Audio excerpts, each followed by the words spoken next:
to feel very warm for the time of year, highs of around 19 degrees Celsius across the far southeast.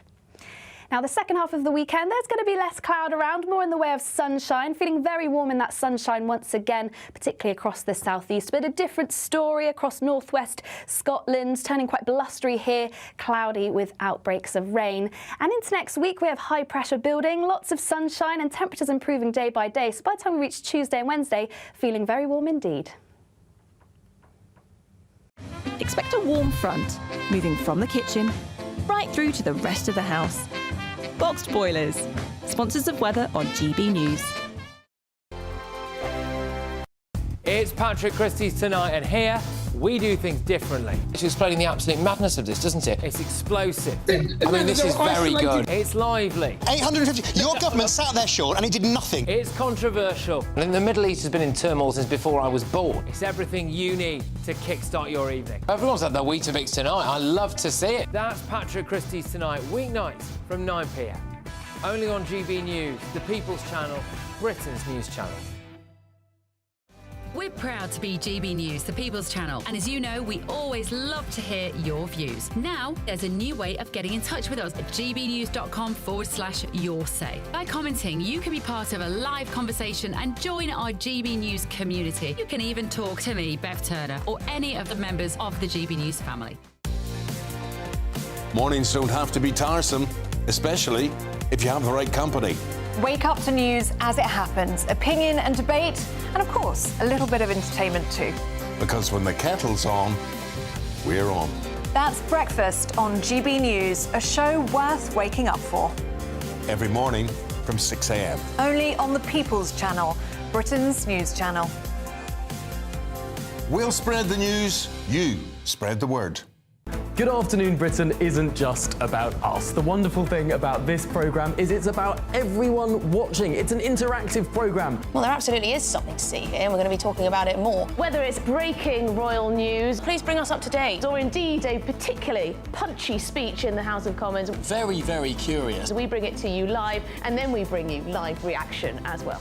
That's Good Afternoon Britain, weekdays from midday. Only on GB News, the People's Channel, Britain's news channel. The royal family is an enduring symbol of tradition, unity and pride for Britain. At GB News, we celebrate what makes this country great. In our new royal newsletter series, you can join me, Cameron Walker, for Inside the Palace, an exclusive look every week that takes you beyond the gates and brings you the very latest from those at the heart of the monarchy. Never miss a royal moment again. Sign up now. Go to gbnews.com/royal newsletter and get the latest straight to your inbox. No matter the state it's in, this is our nation. Join me, Jacob Rees-Mogg, for a genuine, honest discussion on where we have been, where we are going, and where we are with the people who set the direction. That's State of the Nation every Monday and Tuesday at 8 o'clock. Only on GB News, the People's Channel. In the GB Newsroom, we bring you the news as it happens. With our team of dedicated journalists across the UK, we're ready to keep you up to date with what's happening every half an hour, every single day. Bulletins here on GB News, the People's Channel, Britain's news channel.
Good morning. Millions of people are gathering in Rome today for the funeral of Pope Francis. An outpouring of love and respect. 250,000 people have visited St. Peter's Basilica to see the pontiff lying in state. Well, that's as hundreds of world leaders, sovereigns and dignitaries arrive in Rome to pay their respects to Pope Francis. And some breaking news overnight. Virginia Giuffre, who accused Prince Andrew and Jeffrey Epstein of sexual assault, has died, aged just 41. The Home Office is looking at landlords not to fix the housing crisis, but to house asylum seekers following a surge of recent crossings. And on the eve of the London Marathon, we'll be joined by one runner taking part in memory of his famous father to raise funds for Alzheimer's UK. A very good morning. It's been billed as the biggest fight in British boxing history. Chris Eubank Jr. squares off against Conor Benn in a middleweight clash at the Tottenham Hotspur Stadium. We'll have all the build-up throughout the morning. It may be a cloudy and, for some of us, damp start to the weekend, but sunnier and warmer weather is on the way. I'll have the full details in the forecast coming up soon. It's just gone 6 o'clock. I'm Stephen Dixon. And I'm Miriam Cates, and you're watching GB News Breakfast.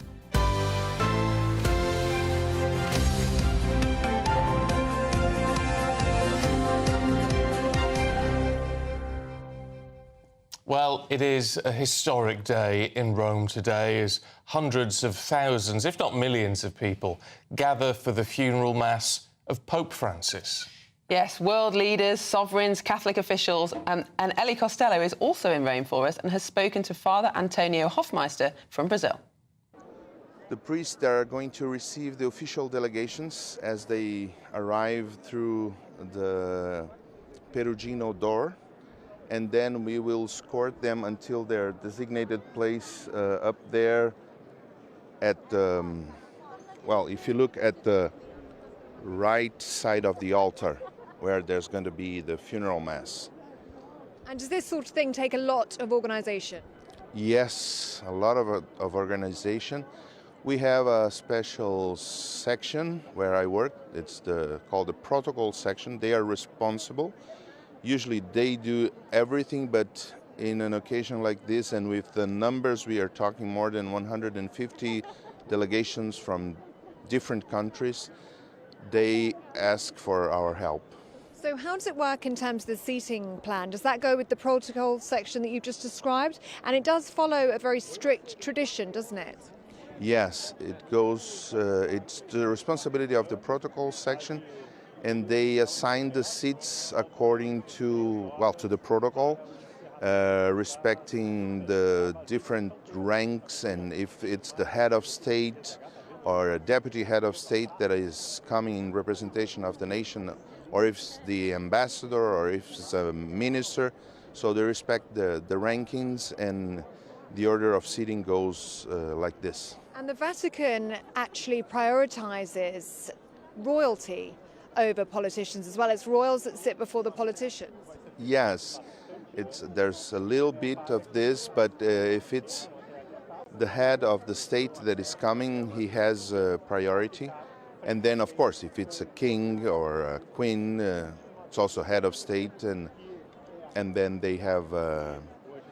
I'm assuming.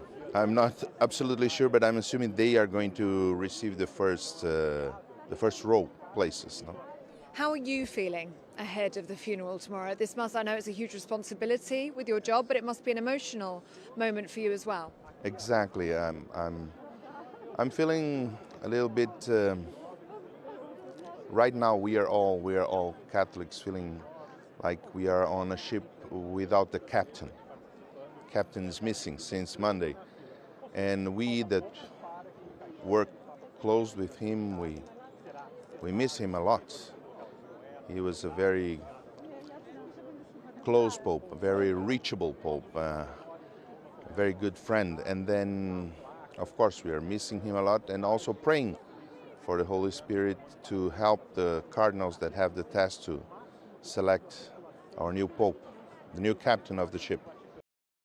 It's interesting that Father Antonio there saying how approachable the Pope was, because one of the interesting things I think about what we're going to see today is a really pared back service.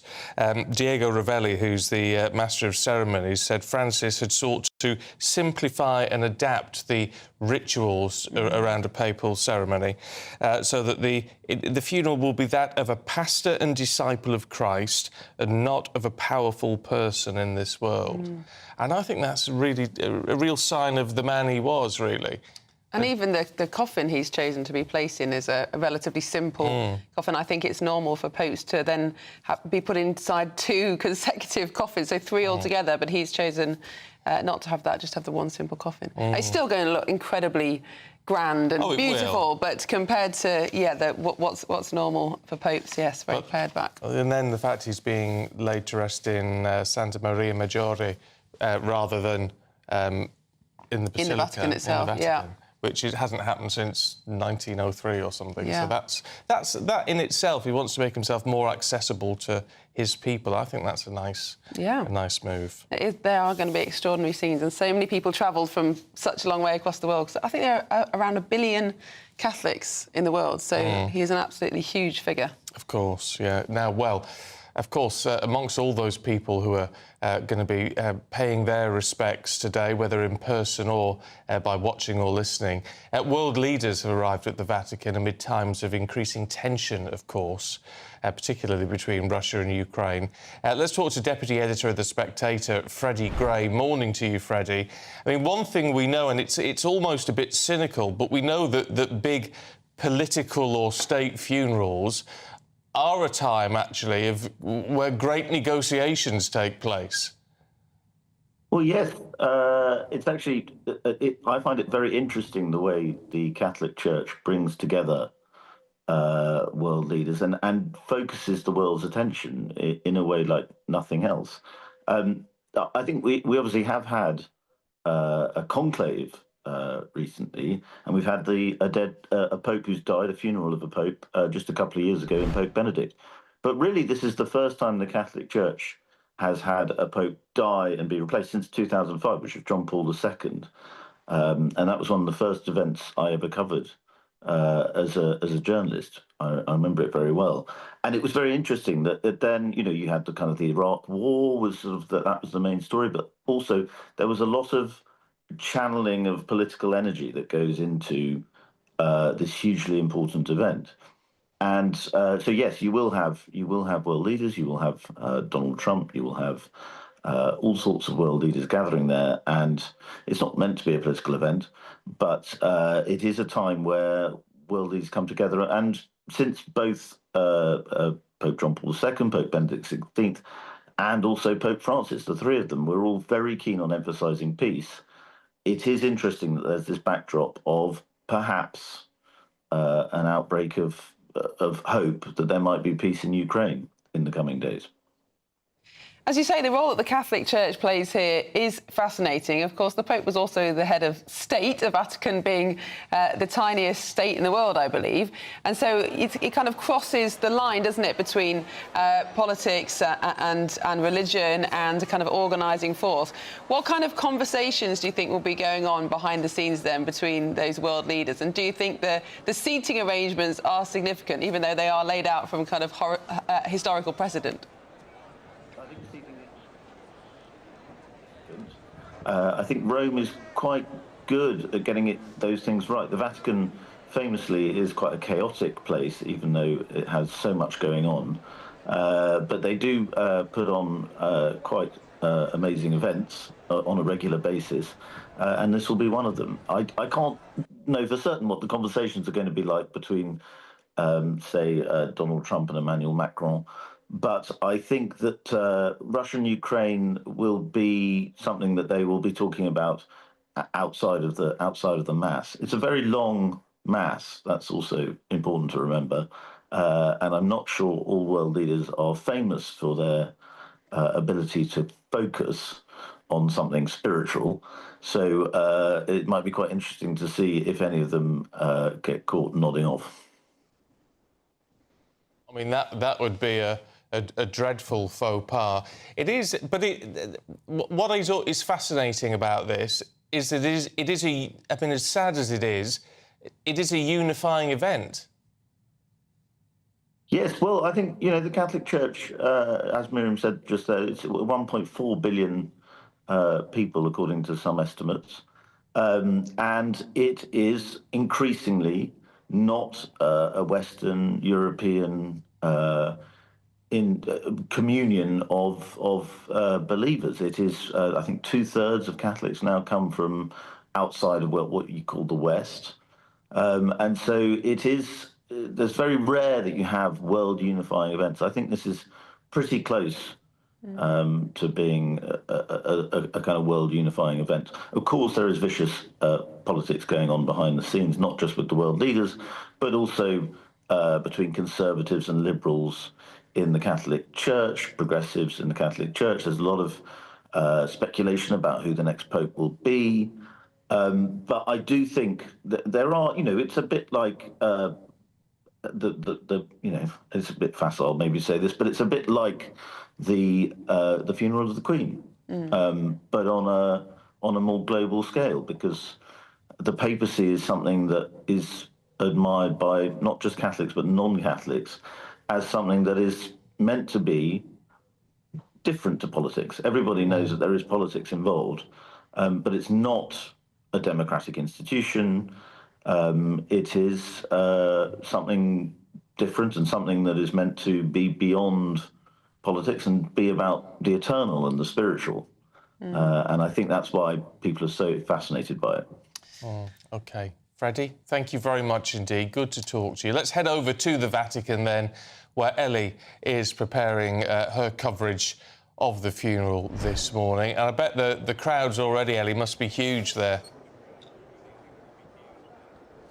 Yes, good morning to you, Stephen and Miriam, for this moment in history, the funeral of Pope Francis, and what a solemn event that will be at 10 o'clock here in Italy, 9 o'clock your time. And already the streets of Rome and the Vatican City are densely packed. There are police out on the streets that are blocking the roads. It's almost impossible to drive anywhere near the Vatican City at the moment. And in those crowds are tourists, there are pilgrims, there are people from religious orders. Expectations of 250,000 people to be here in the streets for the funeral later on today, as well as delegations from 130 countries, including 50 heads of state and 10 reigning monarchs. So you can imagine the security operation that is taking place below my feet where I'm standing now. We've seen the army, the military police, the national police. They are all lining the streets, many of them brandishing guns. They are being very friendly, but you can imagine it's almost like a duck on the water, that all of the hard work is going on despite their smiles to the crowds. They, of course, will be very observant, trying to keep all of these people safe today for this moment in history. Well, let's speak to someone who is attending the funeral today. I want to welcome in Father Stephen. Very good to see you, Father Stephen. Nice Stephen, I've got my own Stephen here in Rome, which is lovely. Lovely to meet you, and thank you for being with us this morning. And you are attending the funeral later, aren't you? How are you feeling at this moment? It's just very moving to be here in Rome and so close to St. Peter's this morning. I was just walking here from the college where I work, and there were tens of thousands of young people just streaming through the streets, because this would have been a weekend celebrating the youth of the church as well. So it's a wonderful coincidence that there's all the good and the great and the VIPs, but there's very ordinary people and a great crowd of young people here as well. I'm so glad you've mentioned young people, because throughout our coverage this week, we've been struck by the number of young people who are personally feeling like they've lost a grandfather. That's how they described it to me, like they've lost a member of their family. Pope Francis had that connection with young people, didn't he? Well, I think that's very true. The first time I met Pope Francis, not met, but saw him, was at a youth festival in Krakow in Poland with over 1 million people. And the engagement, he used this word, which I didn't understand in Italian. My Italian was not very good then. It was divano. And I went to translate it, and it means the sofa. He was preaching to the young people about the need to get off the sofa and to get real and to get out there and to be with people and to live the joy of your faith with other people. And I think they saw that in his example as well. Wasn't it moving just to see him just a few days before he died going to the prison here in Rome and seeing that he wanted to reach out to people even in those last days and those last hours of his? Does that bring you comfort that Pope Francis did spend his last few days amongst the people. That the very last day before he died, he was here in this very square below our feet with his people, with his flock. I think it was really important to him. From what we gather, the doctors have been saying to him, well, when he left the hospital, they said, you need 2 months rest doing nothing. And he took about 2 days rest. And then most moving of all was Easter Sunday, just a few days ago, Pope Francis coming out to the balcony, giving the blessing. And then everyone thought he was going to bed to have a cup of tea. But no, he got into his Pope-mobile, into his car, and he came through the crowds just below us, obviously determined to be with people, to say goodbye and to have that heart-to-heart, that personal contact with the people who come to see him. You met the late Pope on a number of occasions. What was he like as a man? He was full of joy. And he was really interested in the people that he was meeting. I work at the English College, a seminary here in Rome, and at the beginning of every year we bring our students to meet Pope Francis. It's a great privilege. And he'd want to talk to each one of them, find out where they were from, what the situation was like back home, and especially what was motivating them to want to take this incredible step of becoming a Catholic priest. And he would always encourage them. He would say, this is important to you, give your heart to it, be generous. Father Stephen, it is a pleasure to speak to you this morning. We could speak to you all morning. Thank you so much for your time. Well, it is going to be the most spectacular yet sombre event today, Stephen and Miriam, as the Vatican have told us that this will be a funeral for a shepherd and not a sovereign. OK, Ellie, back to you soon. For now, thank you. Well, some breaking news now. Virginia Giuffre, who accused Prince Andrew and Jeffrey Epstein of sexual abuse, has died by suicide, aged 41, her family have confirmed. Well, the mother of 3 died at a farm in Western Australia, where she'd been living over the last few years. In a statement, her family said, Virginia was a fierce warrior in the fight against sexual abuse and sex trafficking. She was the light that lifted so many survivors. Well, despite all the adversity she faced in her life, she shone so bright, and she will be missed beyond measure. Well, moving on, we're joined now by editor of Spiked Online, Tom Slater. Good morning to you, Tom. Morning. Thank you for joining us this early morning. Obviously, lots of the news today is about the Pope, but we have got some other stories as well. And on the front page of the Telegraph, I can see you've got it there. Starmer is going to be renting homes for Channel migrants, apparently. Can you explain? Yes, so another example of the running saw that is illegal migration for this government. I mean, when Labour came in, they said they were going to get on top of the small boats crossings. They said they were going to close down the migrant hotels, and now we're seeing the official figures showing that crossings are up and also that the numbers in the hotels are up. This is an attempt to tackle that. So Serco, which is one of the big government contractors for housing migrants, has basically put a call out to landlords to try and lessen the burden on those hotels, giving them all kinds of inducements, all kinds of offers to open up their own properties to migrants. And of course, on paper, if you're just looking at the spreadsheet, this is a good idea. I mean, per head, it's about, if you talk about private accommodation versus hotels, it's a difference between about £14 per head per night, about £145. So that makes sense. But it just underlies the problem, doesn't it, which is that the issue of illegal migration has not been got on top of, and therefore they're having to deal with the symptoms further down the line, essentially. Yeah, and when we already have a housing crisis in this country, I mean, that's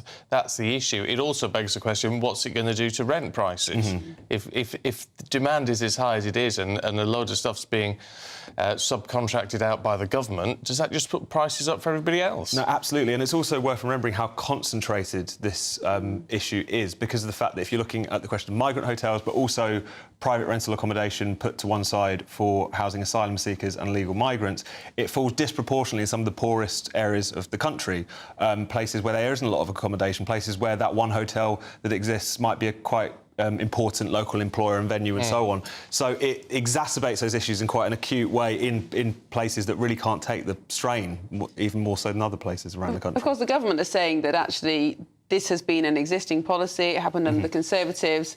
Properties, they've always been looking for properties to rent and trying to get people out of hotels. But I think it just outlines the kind of the longevity of this policy, because in the article it says that they're looking for landlords and giving them guaranteed 5-year contracts with rent paid fully on time, all the servicing done, all the repairs done. And it just underlines, doesn't it, how, first of all, how many people we've got coming over, but how difficult it is to process people, deport people, and actually it's just becoming this bigger and bigger backlog. No, absolutely, and as you say, the details there, the length of the arrangements that they're talking about, the kind of inducements, it's clear that this isn't a problem that Labour expect to deal with in short order. And I think no one expects them to. I mean, this is the problem. They came into government, they got rid of the Rwanda deterrent. Obviously, that was quite controversial, the Rwanda plan itself, but at the same time, they seem to just replace it with a series of deals with various countries which haven't borne fruit yet, and also just kind of technocratic responses. We're going to set up a new border command. But what if, unless you have that fundamental deterrent, you're going to constantly have to deal with these issues further down the line. And particularly when we've got elections coming up and so on, it's going to really hammer home how much Labour has sort of failed on a lot of its key policies, even if that's not necessarily a local election issue. People do notice it. Yeah. OK. Tom, we'll see you later. Thanks very much indeed. Right, it's 20 minutes past 6. Let's see what the weather's doing for you today with Aidan.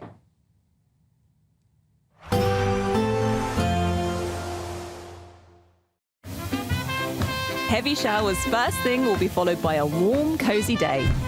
Boxed Boilers, sponsors of weather on GB News.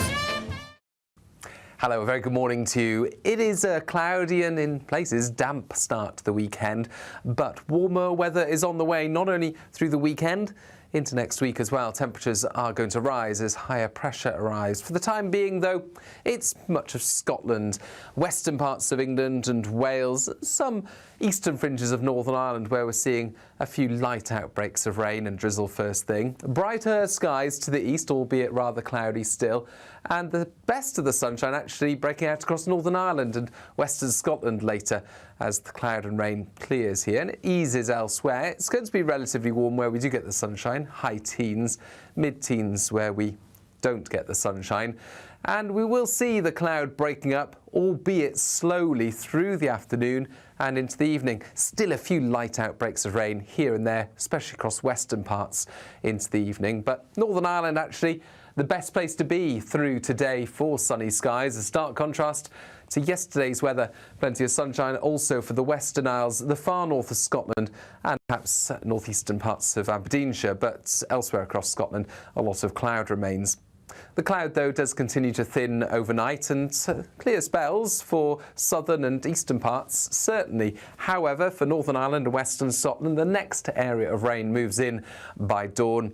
And for many of us, it's a cool start to Sunday, temperatures of 7 to 9 Celsius, but plenty of sunshine through the Midlands, the south and southeast of England, cloudier towards the northwest, with Scotland seeing much of the cloud and rain first thing. That clears from Northern Ireland, brightening up here into the afternoon, albeit with 1 or 2 showers.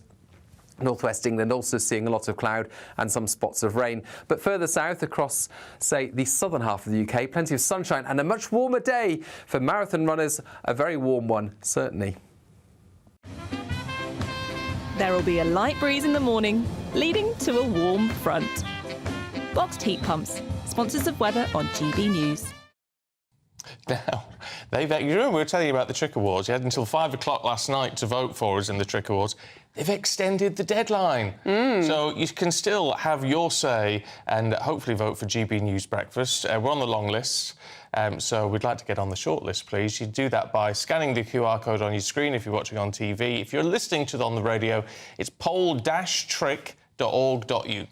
And you've now got until 9 o'clock tomorrow to vote, so that's all weekend. And also, don't forget that Charlie Peters has been nominated as well, this time in the Best News Presenter category. Once again, the QR code's on your screen, so please do go ahead and vote. Now, while you're giving something to us, hopefully, let's try and give something to you, because summer is on the way. It's going to be glorious this summer. I can feel it in my bones. So how do you fancy spending the summer enjoying our biggest ever Great British giveaway? It's a 4-berth motorhome worth more than £67,000 plus £5,000 in tax-free cash. Here's how you enter. Courtesy of Marquis Leisure, you could be driving away with this brand new Elnag Baron 560 motorhome. It comfortably sleeps 4, comes with sky roof, integrated kitchen and bathroom, and is worth over £67,000. And that's not all, as we'll also give you a further £5,000 in tax-free cash to make sure that wherever this motorhome takes you, it takes you there in style. For another chance to win the lot, text WIN to 63225. One entry costs £2.50 plus 1 standard network rate message, or text BONUS to 63225. 5 entries cost £5 plus 1 standard network rate message. Go to gbnews.com/win. Entries start at £2.50. Call 0903 686 3232. Calls cost £2.50 plus your network access charge. Or post your name and number to GB13 PO Box 8690 Derby DE1 9TT. UK only. Entrance must be 18 or over. Lines close at 4 p.m. on the 6th of June. Please check the closing time if listening or watching on demand. Good luck. Well, still to come, Aidan McGee will be here to look at the big fight tonight. That's Eubank versus Ben. That's up next. You're watching GB News Breakfast with Stephen and Miriam.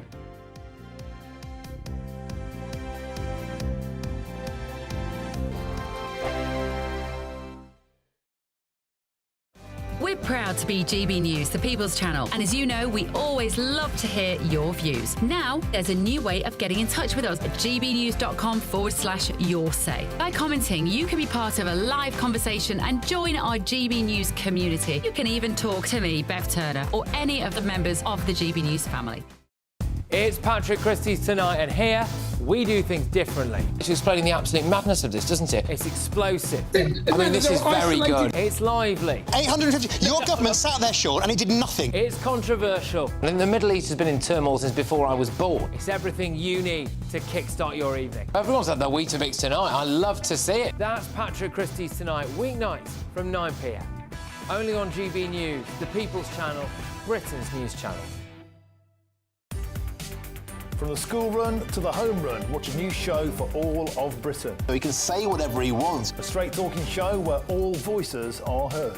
And, you know, when are we going to stop talking about smashing the gangs and actually do it? With the stories that matter from every part of our country. There's a bit of a crash landing there for your Chancellor. Bold, fearless and standing up for you. That's me, Martin Dordme, 3 p.m. till 6 p.m, weekdays, here only on GB News. The People's Channel, Britain's news channel. No matter the state it's in, this is our nation. Join me, Jacob Rees-Mogg, for a genuine, honest discussion on where we have been, where we are going, and where we are with the people who set the direction.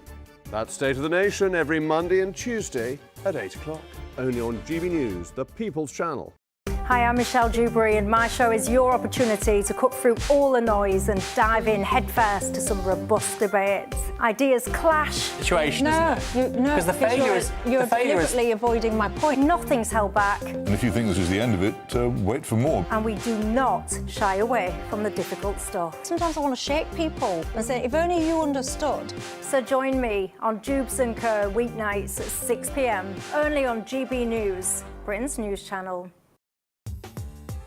I'm Christopher Hope. From pop stars to politicians, I'll interview anybody in a pub who's got a political opinion. Join me every Friday on Spotify, Apple Podcasts, YouTube or gbnews.com, or wherever you get your podcasts. This is GB News, the People's Channel. Good Afternoon Britain isn't just about us. The wonderful thing about this programme is it's about everyone watching. It's an interactive programme. Well, there absolutely is something to see here, and we're going to be talking about it more. Whether it's breaking royal news, please bring us up to date, or indeed a particularly punchy speech in the House of Commons. Very, very curious. We bring it to you live, and then we bring you live reaction as well. That's Good Afternoon Britain, weekdays from midday. Only on GB News, the People's Channel, Britain's news channel.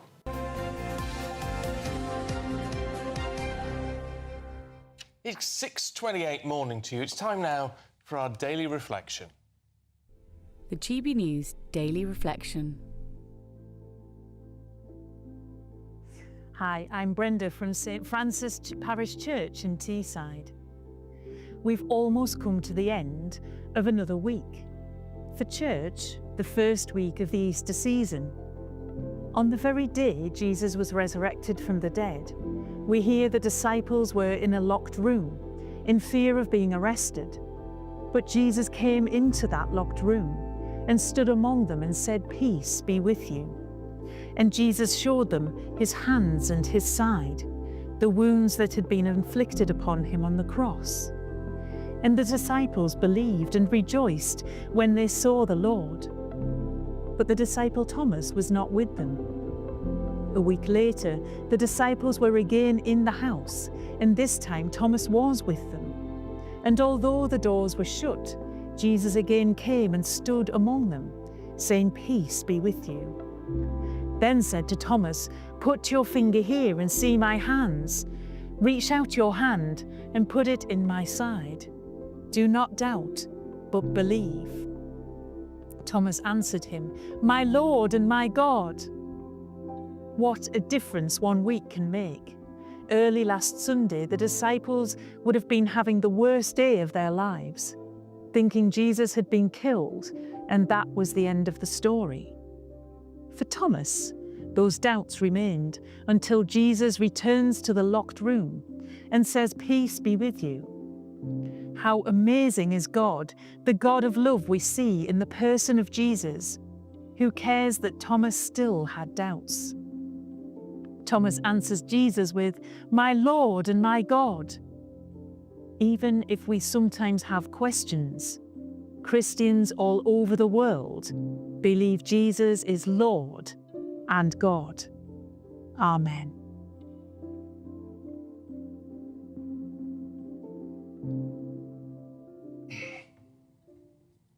Well, it's time now to go through all the latest sports news. We've got Aidan McGee here with us. It's a big fight in the offing. Absolutely, yeah. I mean, look, let's just strip it back to what these two men actually are in pounds and pence. They're going to be getting a purse of about £18 million between them. This is Chris Eubank Jr. and Conor Benn. 10 to Eubank, 8 to Benn. Now, I bought a packet of crisps with me, and I'll tell you why. Not a very healthy breakfast. Not a healthy breakfast. And I don't no plans to eat them right now, although 5.8 milligrams of grams of carbs. Yeah, I think it's not bad for us. Not too bad. That's roughly how much Chris Eubank Jr. was over the weight yesterday. And these crisps cost 40p. Being over the weight by this amount yesterday cost Chris Eubank Jr. £375,000, or roughly $500,000. Now, wow. Look, this is what happens when you have fights that are at catch weights. He's not a natural 160 fighter, 160 kilogram fighter. Sorry, it's 160 pound fighter. That would be quite heavy, wouldn't it? Yeah, exactly. 660 kilograms. Yeah, a bit big. more than a bag of crisps. So it's not his natural weight. This is why his father has branded the fight a disgrace. We don't even know if he's going to be there. It's funny because Conor Benn reached the weight comfortably, 156, really easily, but he's stepped up 2 weights to get to this level. Right. And that's the future of boxing, it seems. It seems that the money men are thinking, right, you're good in that way, you're good there. If only you could meet in the middle, maybe you could fight each other. But it's dangerous because they're not fighting at their natural fighting weight. This fight would not be happening, Miriam, if it wasn't for the fact that it was Eubank against Benn. This goes all the way back to 1990 when they fought. The fathers, Chris Eubank and Nigel Benn, of course, fought at the NEC in Birmingham. I mean, I was aware of him a couple of months beforehand. Chris Eubank, Nigel Benn had just ironed out Iran Barkley in the first round and retained his world heavyweight title belt. We heard Chris Eubank on the radio down in Sussex saying how he was going to flatten Nigel Benn and end his reign. We were thinking, who the hell is this bloke? He didn't exactly sound macho. And then he went and won the fight, and then the rematch was 3 years later at Old Trafford. But in terms of tonight, irrespective of what we think of these two fighters, and they are not elite fighters, they've never held a world title belt. Chris Eubank Jr. has not fought a meaningful fight really since September 2023. Conor Benn hasn't fought in the UK for 2.5 years owing to those 2 performance-enhancing drug tests. But it feels like a grudge match. Yeah, it's definitely a grudge match. There's no question about that, and that's what's piqued everyone's intrigue and interest. There's 62,000 people inside that stadium tonight. Gosh. They've already sold 1 million pay-per-view subscriptions, and there'll be more tonight throughout the day. More people will hear the coverage and think, well, yeah, I quite fancy watching that because it's quite, it's a reasonable time, 10 o'clock, we're going to see it. It's not like some of the big heavyweight fights that don't start until 1 in the morning. So I think that will garner some interest. There'll be a worldwide audience as well. And this is where boxing is at. Yeah. Because it cries foul, Stephen, doesn't it, sometimes when it says, oh, Jake Paul against Mike Tyson, is that really a top fight? No, it's not real boxing. But these two aren't top fighters. Yeah. And you know what? If people want to watch 2 flies walking up a wall, then that's up to them, quite frankly. I'll be watching it because I have to. I'm not anticipating a wonderful fight. I think it'll be quite entertaining. But it will be entertainment, though, isn't it? Not the sport. Well, that's what it's about. It's about the money. My tip is Eubank. If it goes beyond 4 rounds, I think Conor Benn is going to go for it in the first 4. After that, I think Eubank will prevail. Yeah. He's going to be a stone heavier in the ring, by the way.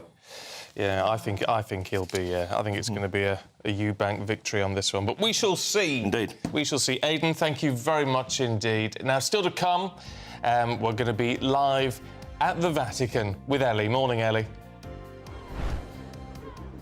I'm live in Rome, where thousands of people have made their way here for the funeral of Pope Francis at 10 a.m. Italian time, 9 o'clock British time. I'll have the latest next.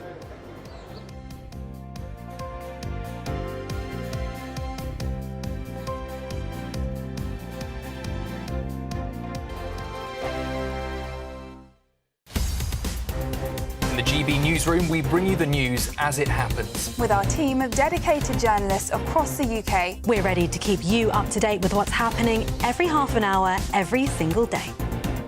Bulletins here on GB News, the People's Channel, Britain's news channel. Good afternoon, Britain. Weekdays from midday. A monumental breakthrough. Scientists have revealed that they've found strong evidence of alien life. Just 124 light years away. Which is quite far, isn't it? Astronomers from Cambridge University have detected signs of molecules that do indicate life, so we may not be alone after all. Well, joining us now to explain what on earth this exciting story is, the astronomer and broadcaster Mark Thompson joins us. Mark, just how important is this discovery? Well, it's incredibly important. For so many years now, we've been looking for some signs that we're not alone in the universe. The universe is a massive place. It's often been said that there's more stars in the universe than there are grains of sand on Earth. So, it's a big place. And to think that we're the only intelligent species in the entire cosmos is difficult to understand. And the discovery that's just been announced is that there's something called dimethyl sulfide, which is an element made of hydrogen, carbon and sulfur, which at the moment we think the only possible way that could be there is through some form of primitive living organisms.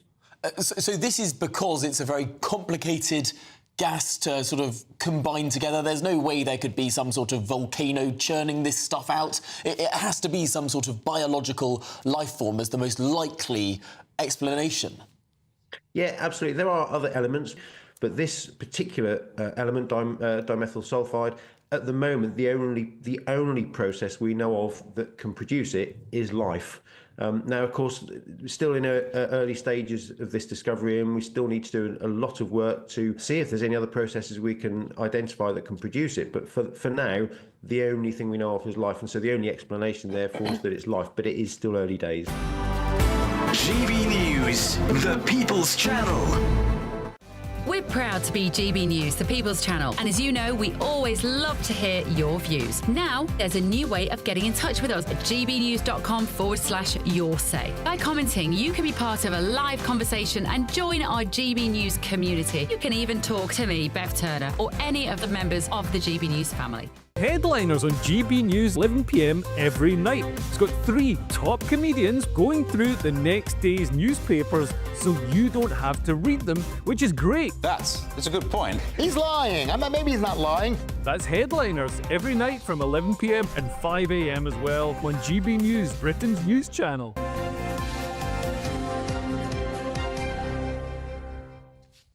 Well, welcome back. Let's cross over to the Vatican now, where GB News' Ellie Costello joins us live. Yes, good morning to you, Stephen and Miriam. Tens of thousands of people already here in the streets of Rome, hoping to capture a glimpse of the coffin of Pope Francis, who will later be processed through the streets of Rome, something that nobody alive has ever seen before. The first pope to be buried, for his resting place to be outside of the Vatican in over a century. So people that we've been speaking to this morning had arrived at their points here in St. Peter's Square, just below me, at 3 o'clock this morning. Just a sense of the faith and the devotion of these pilgrims who wish to be here for this historic moment. And there was a historic moment as well last night at 8 p.m. in St. Peter's Basilica behind me, where the coffin of Pope Francis, who had been lying in state for the past 3 days, was sealed. We were told that 250,000 people had flocked to see him in those 3 days, and it really was the most poignant ceremony. It was overseen by Cardinal Kevin Farrell, who was a dear friend of the late Pope Francis. He is currently in charge of the day-to-day running of the Catholic Church whilst we are in this period of sede vacanti, which in Latin means in English, the Latin phrase means this seat is vacant. So he held that ceremony last night, where we saw the face of Pope Francis be covered in a white silk cloth, and then the coffin was sealed. And some beautiful words were said by Cardinal Farrell yesterday, because one thing to note about the funeral today is there will be no eulogy. That is not common in the Catholic faith. It will be a 2.5-hour Mass. It will be in Latin, but there'll be no eulogies. So last night, Cardinal Farrell took the opportunity really to talk about Pope Francis as a man, to talk about his background, and he described his life in Argentina, and described him living in a flat, cooking his own food, being a simple and popular pastor. So I thought that was a really touching tribute from a man that knew him so very well. So Pope Francis spent that last night in St. Peter's Basilica last night, and later on today that coffin will be moved from St. Peter's Basilica into St. Peter's Square behind me, where the funeral will be held outside, with estimations that there will be 250,000 people here to try and witness that funeral from the streets of the Vatican City, and also delegations from 130 countries and 50 heads of state. Okay. Ellie, thank you very much indeed, and we'll have full coverage with Ellie of the Pope's funeral right here on GB News from 9 o'clock this morning. Well, still to come, if you're in search of some holiday sun, here's the forecast for some of the top European holiday destinations. Ready to soak up that holiday sunshine? Won't we need some cover? No worries. All sorted. All Clear Travel Insurance sponsors GB News Travel Destinations Forecast. If you are thinking of heading south for a holiday, it's looking sunny in Spain, but very wet in Sardinia, whilst Greece is currently experiencing showers, and they'll continue into Sunday. Keen breeze here as well, particularly for the islands. Showers also for Italy, but mostly inland and over higher ground. It's Sardinia and also Majorca where we're likely to see some lively thunderstorms, whilst plenty of sunshine prevails across Spain and Portugal. More sunshine to come through the week ahead. All Clear Travel Insurance sponsors GB News Travel Destinations Forecast. Westminster, the ultimate clique. And you're fighting like rats in a sack. But here on the Committal Show, we ask the questions the establishment media is too scared to ask. OK, let me ask you a straight question, because I know you're a straight-talking politician. Whether it's net zero, illegal immigration or law and order, nothing is off limits. You had the power then. Yeah, as I and say, now you've lost it. That's the Committal Show, a politics show that's fearless. But no, let me finish my question if you don't mind, because it is my show. Sundays at 9:30, only on GB News, the People's Channel, Britain's news channel.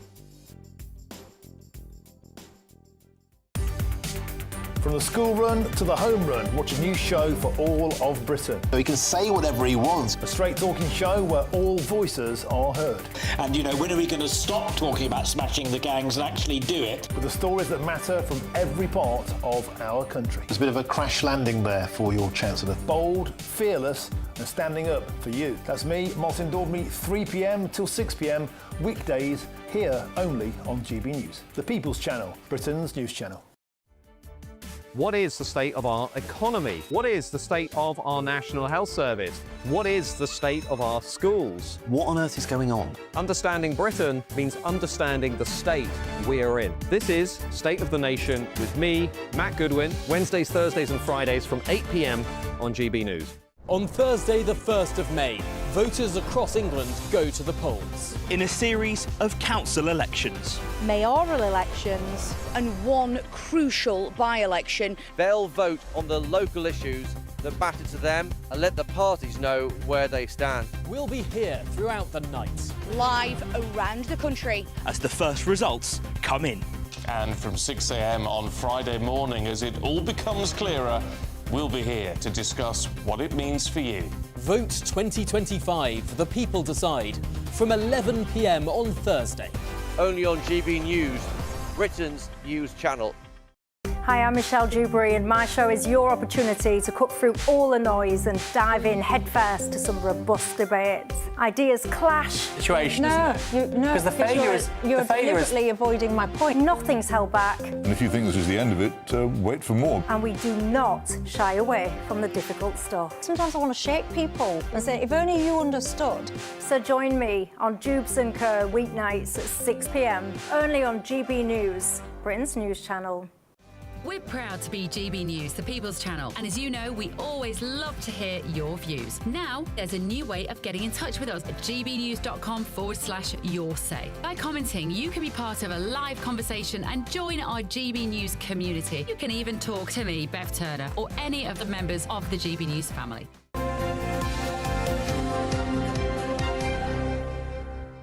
6:45, time to have a look at the newspapers, and the Telegraph leads with Sir Keir Starmer to rent out homes, looking for private landlords for Channel migrants. And the Daily Mail leads with Greg Wallace, sex pest claims left me suicidal. The Times has a warning from the United States to President Zelensky that a land deal is their only choice. That means officially ceding land to Russia as they pile on pressure to accept the loss of territory. And the Daily Express says that Britain will enjoy a week of 27-degree heat. Wow. Lovely. That'd be amazing. The Mirror leads with a holiday warning to Brits. Make tourists fearers as protesters set to target European airports and summer hotspots.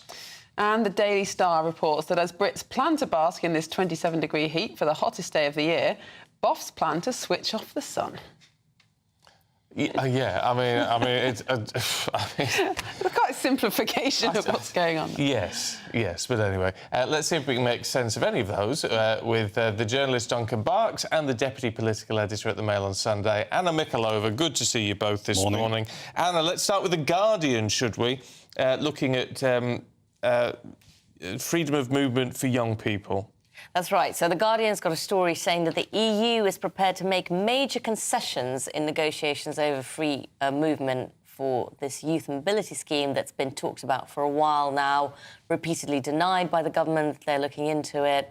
The EU has previously wanted young people to be able to go from Britain and from the EU here to be able to stay for 4 years. And apparently they are prepared to limit that to 12 months.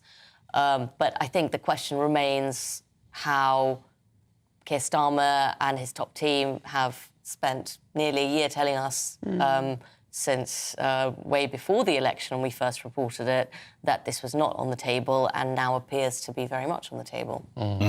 I think some Brexiteers watching GB News this morning and listening will see this as some kind of betrayal. And also, we've had in the last 24 hours Chancellor Rachel Reeves talking about the EU being more important as a trading partner than the US. So you start to have this kind of this narrative developing, which is just like, actually, we're moving a little bit closer back towards the EU, and I think those who voted for Brexit will be a little bit uncomfortable hearing and reading this morning. It's interesting how desperate the EU are to get this youth mobility scheme over the line, and I wonder if that's because, just in terms of for European young people, coming to Britain is very important to learn the language, to become fluent in English, which is obviously very important now, whereas it's possibly less important for British young people. Yes, they certainly seem very keen to try and get this over the line, which is, I suppose, quite obvious. I think it's fair to say that the EU has more to gain than the United Kingdom. But look, you know, since Brexit, the world has changed massively, hasn't it, in terms of geopolitics? You know, we have this situation at the moment where we have Sir Keir Starmer, our Prime Minister and other European leaders trying to come together to do something with Ukraine.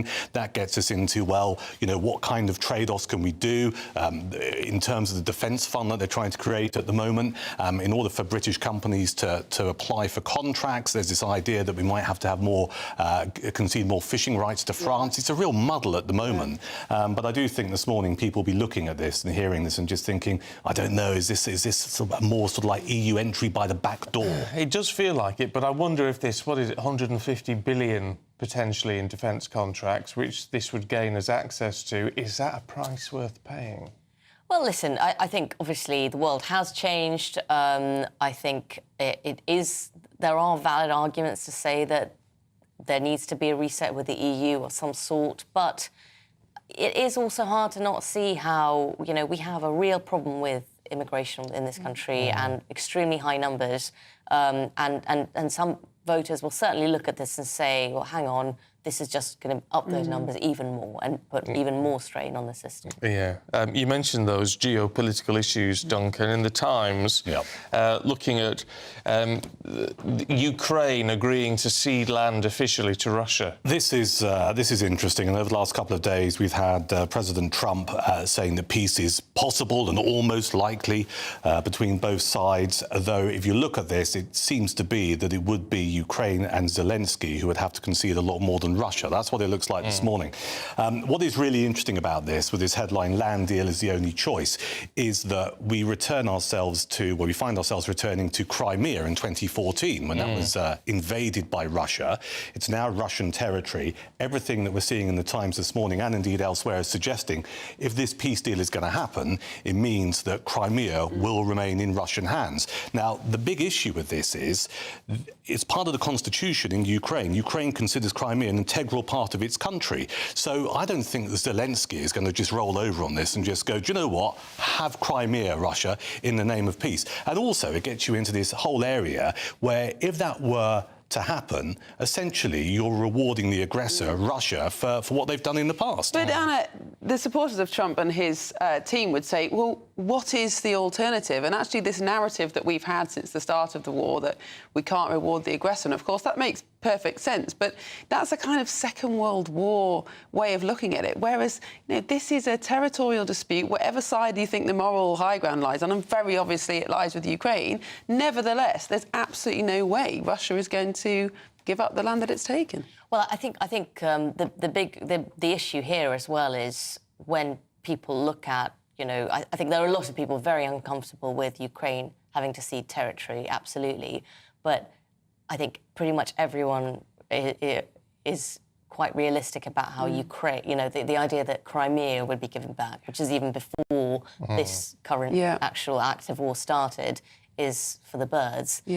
So I think making that such a red line does look a bit bizarre at this point, but again, we're not in the room with the negotiations. We don't really know. How much do we believe when Trump says, you know, oh, well, it's peace, it's on the horizon? Because he's gone, even in the last week, and I'm not trying to be critical of him, but he's gone from saying, oh, well, it's Volodymyr Zelensky who's not playing ball on this, to saying it's Vladimir Putin who's not playing ball on this.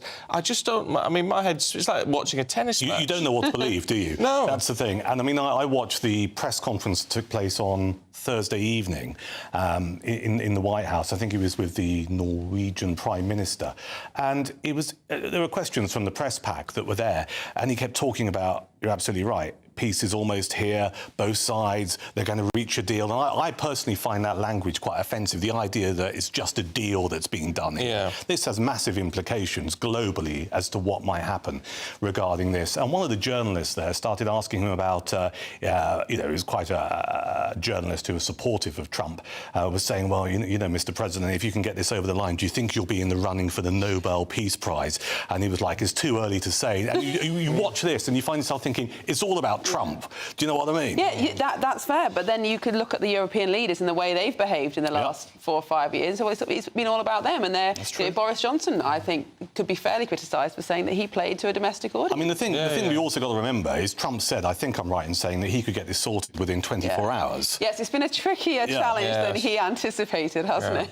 Right, well, let's lighten things up for the last 40 seconds, Anna, looking at barn dancing for young people. There we are.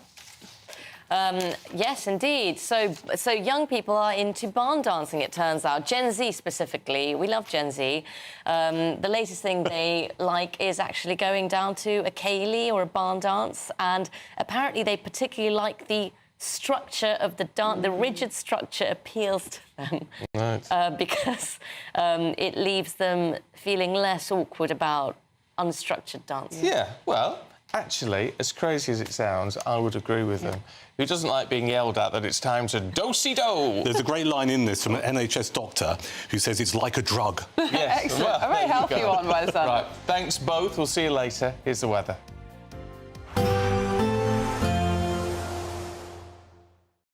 Expect a warm front, moving from the kitchen right through to the rest of the house. Boxed Boilers, sponsors of weather on GB News.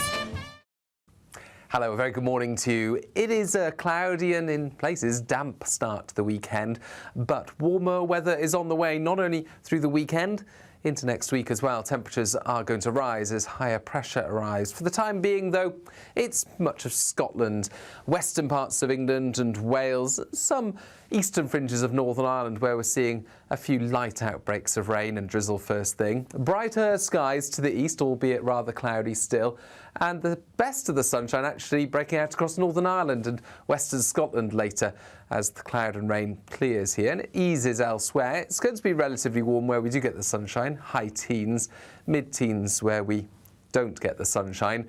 And we will see the cloud breaking up, albeit slowly, through the afternoon and into the evening. Still a few light outbreaks of rain here and there, especially across western parts into the evening. But Northern Ireland actually the best place to be through today for sunny skies. A stark contrast to yesterday's weather.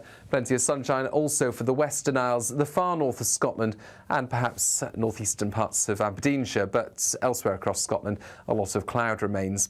The cloud, though, does continue to thin overnight and clear spells for southern and eastern parts, certainly. However, for Northern Ireland and Western Scotland, the next area of rain moves in by dawn. And for many of us, it's a cool start to Sunday, temperatures of 7 to 9 Celsius, but plenty of sunshine through the Midlands, the south and southeast of England, cloudier towards the northwest, with Scotland seeing much of the cloud and rain first thing. That clears from Northern Ireland, brightening up here into the afternoon, albeit with 1 or 2 showers. Northwest England also seeing a lot of cloud and some spots of rain. But further south across, say, the southern half of the UK, plenty of sunshine and a much warmer day. For marathon runners, a very warm one, certainly. A positive outlook through the night will power through to a bright day ahead.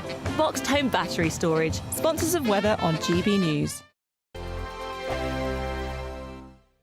Courtesy of Marquis Leisure, you could be driving away with this brand new Elnag Baron 560 motorhome. It comfortably sleeps 4, comes with sky roof, integrated kitchen and bathroom, and is worth over £67,000. And that's not all, as we'll also give you a further £5,000 in tax-free cash to make sure that wherever this motorhome takes you, it takes you there in style. For another chance to win the lot, text WIN to 63225. One entry costs £2.50 plus 1 standard network rate message, or text BONUS to 63225. 5 entries cost £5 plus 1 standard network rate message. Go to gbnews.com/win. Entries start at £2.50. Call 0903 686 3232. Calls cost £2.50 plus your network access charge. Or post your name and number to GB13 PO Box 8690 Derby DE1 9TT. UK only. Entrance must be 18 or over. Lines close at 4 p.m. on the 6th of June. Please check the closing time if listening or watching on demand. Good luck. Good afternoon, Britain. Weekdays from midday. And the restaurant chain Toby Carvery has come under fire after chopping down a significant 400-year-old oak tree. It's considered to be more ecologically significant than the Sycamore Gap. Yeah, so this tree is 6.1 metres wide. There it is, fallen down. It was one of London's oldest and largest, and it supports more native wildlife than any other tree, making it crucial for biodiversity, apparently. all the woodlice must be so sad. Well, the chain believed that it had a legal right to fell this tree, which was not covered by a tree protection order. Well, we're joined by Chief Executive of the Tree Council, Sarah Lom. I mean, I was down on site this morning, and I have to say, first of all, you know, it makes you really, really sad to see this tree with its branches just chopped up lying there, but also really, really angry that it could have happened, that there isn't enough protection around to have stopped this happening. You know, we're incredibly lucky in the UK. We have more ancient trees than the whole of Europe combined. So it's really, really important that we look after them. Now, of course, the restaurant argues that the tree was dead or dying, and of course that it was on their land, it was their property. So what do you say to their argument that they were within their rights to cut down this tree? I mean, I'd like to know who assessed the tree to be dead. Normally, you know, you would have an arboricultural report and it would be in depth, in detail. We haven't seen that. Nobody seems to have seen that. So, you know, that could have shown that, in fact, perhaps the tree could have been managed better in some way. You know, it could have had some of the branches lifted, and then the tree would have survived rather than just felling it to the ground. GB News, the People's Channel.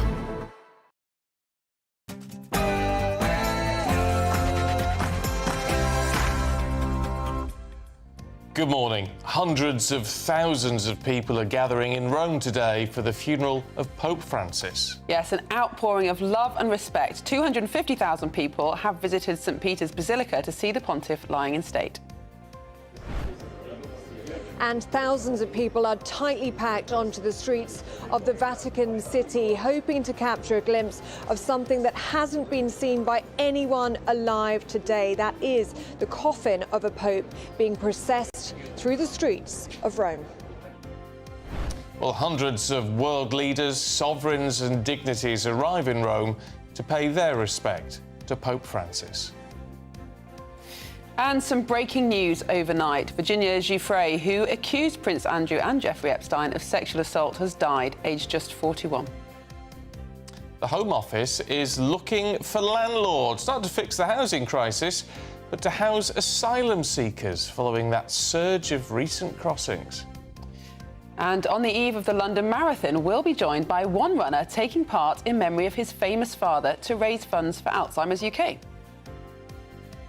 It's been billed as the biggest fight in British boxing history. Chris Eubank Jr. squares off against Conor Benn in a middleweight clash at the Tottenham Hotspur Stadium. We'll have build-up throughout the morning. It may be a cloudy and, for some of us, damp start to the weekend, but sunnier and warmer weather is on the way. I'll have the full details in the forecast coming up soon. It's just gone 7 o'clock. I'm Stephen Dixon. I'm Miriam Cates, and this is GB News Breakfast.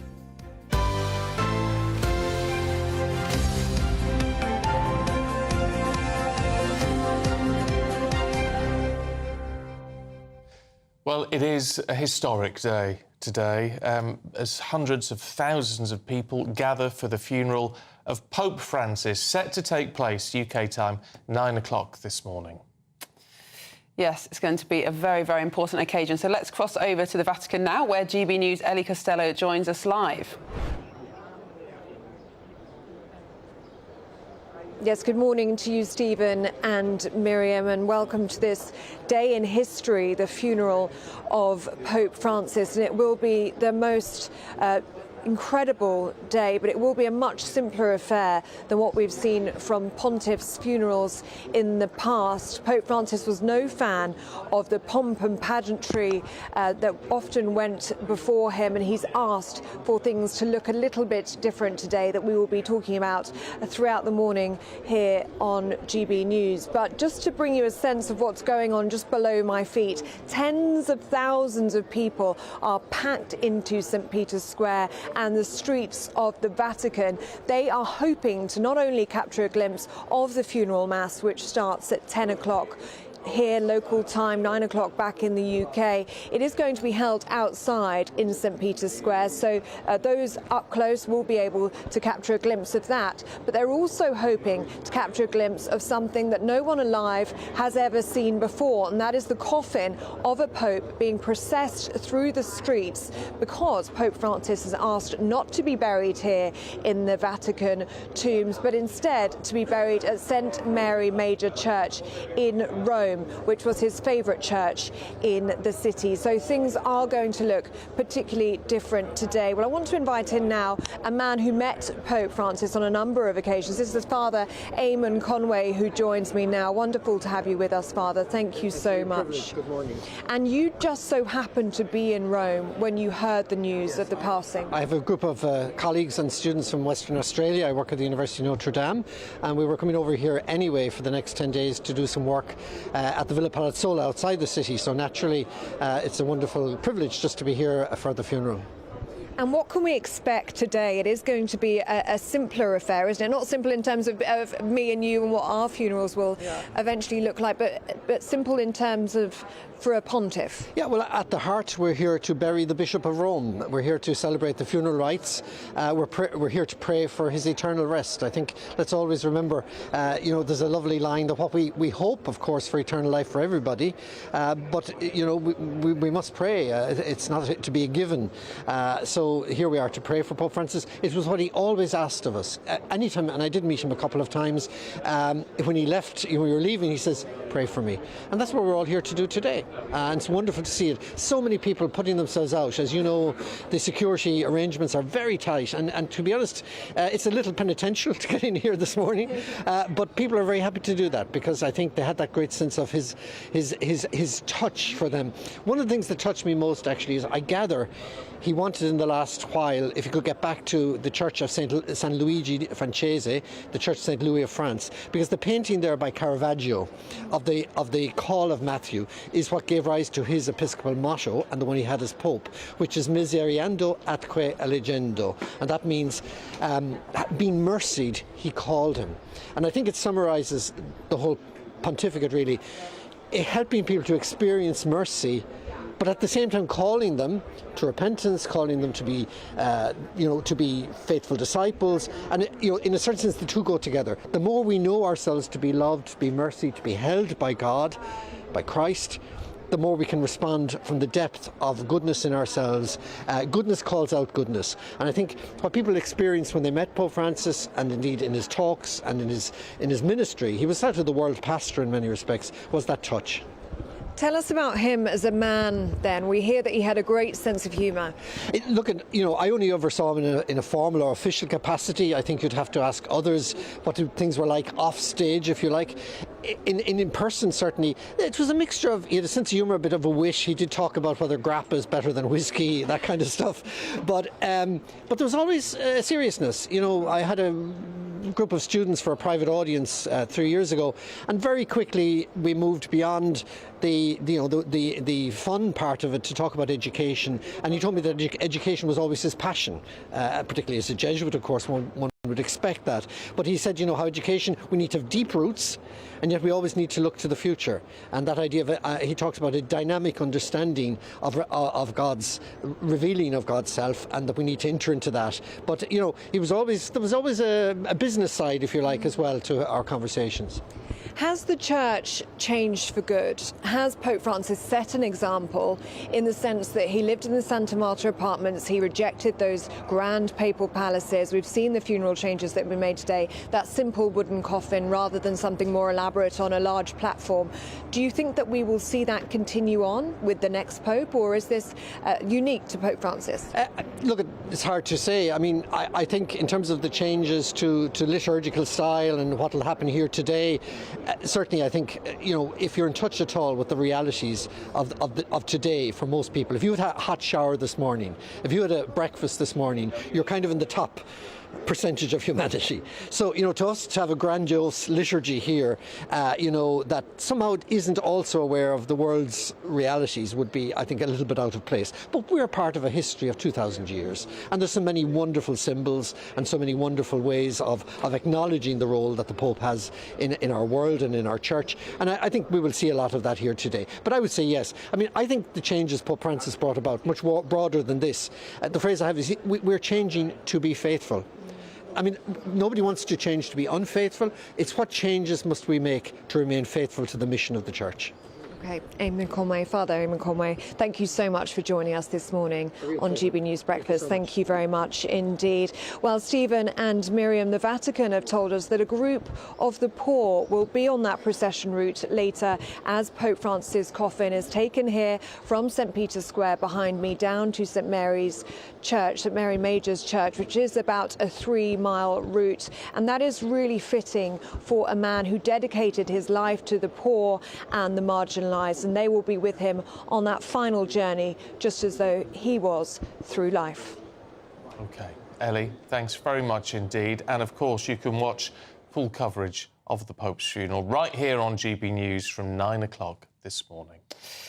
Well, moving on now, the Home Office is making a fresh push to house asylum seekers following a sharp rise in channel crossings this month. Well, landlords are apparently being offered 5-year government-backed rental deals through the private contractor Serco, which already manages homes for more than 30,000 people. Well, this comes as the country braces for more small boat arrivals in the summer weather, with tensions rising ahead of next week's local elections. But let's join to talk to editor of Spiked Online, Tom Slater. This may be necessary, Tom. However, there's no way of wrapping this up in a way that looks good, is there? No, absolutely, because as you say, these illegal migrants, asylum seekers, depending on how you want to look at it, they have to be housed somewhere while they're processed, absolutely. And it's also clear that the policy of housing more and more of them in these hotels was a non-starter, first of all, because of the cost. It was about £145 per night per head, whereas if you put them in private accommodation, it's more like £14. But at the same time, there's clearly the wider context here, isn't it, which is that this government, as with the last government, haven't got on top of the issue of illegal crossings. They haven't got on top of the issue at source, if you like, and so you're going to end up with these second-order effects, which, particularly when you've got local elections, particularly when you've got a by-election in Runcorn, is going to come up. People are going to see already stretched local provision, these policies coming through, and ask the question, is this only going to exacerbate the problem that their own children, their own people in their community have with being able to access accommodation? So it's again, even though it has to happen, obviously, and it's probably preferable in terms of the government spreadsheet to have this in private accommodation, it's not a good look when you're out on the doorstep and campaigning. And one of the things that's, excuse me, been highlighted in recent weeks is just how few people are deported, even once a decision has been made that asylum has been refused or they've overstayed their visa. I think there are 19,000 foreign criminals waiting for deportation and hundreds of thousands of people, we think, who've overstayed their visas, but the Home Office doesn't know where they were. And now this seems to be a permanent arrangement that everybody knows means that these asylum seekers will be staying for a very long time. Do you think the patience of British taxpayers is running out? You know, we're seeing cuts in services, pressure on the NHS, and yet, was it £4 billion overspent last year just on housing asylum seekers? No, absolutely. And you see how, certainly if you look at the details of this story, everyone knows this issue isn't going to go away anytime soon. Serco, who's the sort of government contractor who's been going around trying to induce private landlords to offer up their accommodation, they've been offering kind of 5-year contracts, locking this in. It's an indication of the fact that the government doesn't even expect this problem to go away anytime soon. I mean, it does make the Labour Party look absolutely stupid, doesn't it, with all the smash the gangs rhetoric that we had pre-election. Because it's a strong line in a sense, but it's proved to be a case that they just cannot do it. It's an impossibility. No, absolutely. I mean, the rhetoric of smash the gangs and what we've ended up with in practice is smashing all the records. We've seen record crossings over recent months. We've also seen the number of people in those hotel accommodations rise over the course of the first 6 months of the Labour government by about 8,000. So all of the targets they've set for themselves, they haven't met. All they seem to have done, in a way, from the last government is lower the expectations, because before we had Stop the Boats, now you've got Smash the Gangs. In the same way that the Conservatives failed to stop the boats, it seems like smashing the gangs has become a non-starter as well. And they've only got themselves to blame, really, because I think they never really took the issue of trying to change the incentives seriously. Yes. It's not just about what you do when they get here, it's about how you try to dissuade them from making that dangerous crossing to begin with. I mean, in retrospect, the Rwanda plan sounded like a great idea, or certainly the idea of offshore processing. Do you think the political mistake that the Conservatives made was to choose Rwanda because it was a country that was already so controversial in many British people's minds? They're associated with the, appalling genocides that happened there. There are question marks about political persecution, those kind of things. Had they picked a different country that was less controversial, do you think that actually the plan would have worked? Well, that's an interesting question because of the fact that you're already seeing renewed interest, not just amongst this government, but governments across Europe, across the world even, with the question of kind of processing offshore. So the idea that that was in and of itself so outrageous and unlikely has sort of started to unravel. I think the last Tory government, partly because of the other things that were taken up, the kind of bandwidth, you think about Brexit, you think about COVID, all these different things, it was difficult for them to get anything through. But also they were dealing with a level of sort of media and political class hysteria about absolutely anything they did that I think any policy would have been difficult to get over the line. And that's even without getting into the question of the courts and how that played out. So it's a nettle that needs to be grasped, but you just don't expect this Labour government to be able to do it. Well, no, because the problem is by slashing Rwanda on day one and making it clear that's what they would do, they've landed themselves in a position, haven't they, where they can't process offshore now because it would just be seen as such a hypocritical move, even though it might be, even though Europe seems to be moving towards it, the UNHCR seems to be saying it would be a sensible thing to do. We've almost tied ourselves in knots, haven't we? I suppose one thing that you could say about its Labour government is that its willingness to say one thing 6 months ago and say the precise opposite 6 months later is pretty impressive. You've seen that on all kinds of different issues. You've had Keir Starmer going from being, broadly speaking, a kind of very pro-migration human rights lawyer to decrying the Tory experiment with open borders, and their willingness to, as I say, take a drastically different position to what they did previously is knows no bounds. So who knows what will happen? It might actually be a saving grace. Yes. Well, changing your mind in response to new evidence is a sign of intelligence, surely. There you go. All right, nice Tom, reading. thanks very much indeed. Thank you very much, Tom. Well, let's have a look at some of the other stories coming into the newsroom. Well, Virginia Giuffre, who accused Prince Andrew and Jeffrey Epstein of sexual abuse, has died by suicide at the age of 41. The mother of three died at a farm in Western Australia where she'd been living over the past few years.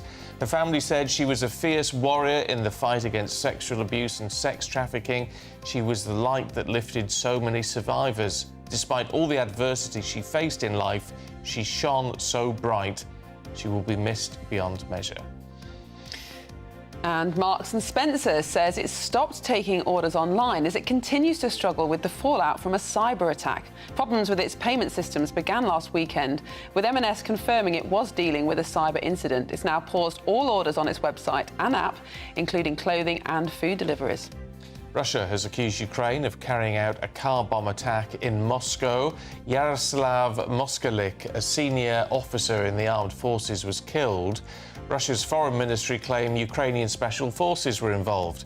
The assassination by car bomb of a Russian general in Moscow is the second attack on a top military officer in 4 months.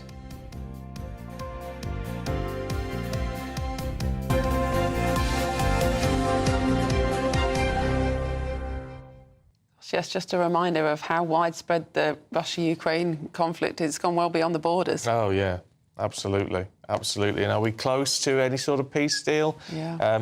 The Oval Office seems to be implying that we are, but we just don't know. Well, Trump and Zelensky will be at the Pope's funeral. I wonder if they'll be seen in each other's vicinity. Yeah, well, there are questions now whether Zelensky will go. Oh, are there? Yeah. It's become unclear. So he says there's other stuff he needs to be dealing with. So we're going to have to wait and see. Interesting. Right, should we see what the weather's going to do? Here's Aidan McGivern.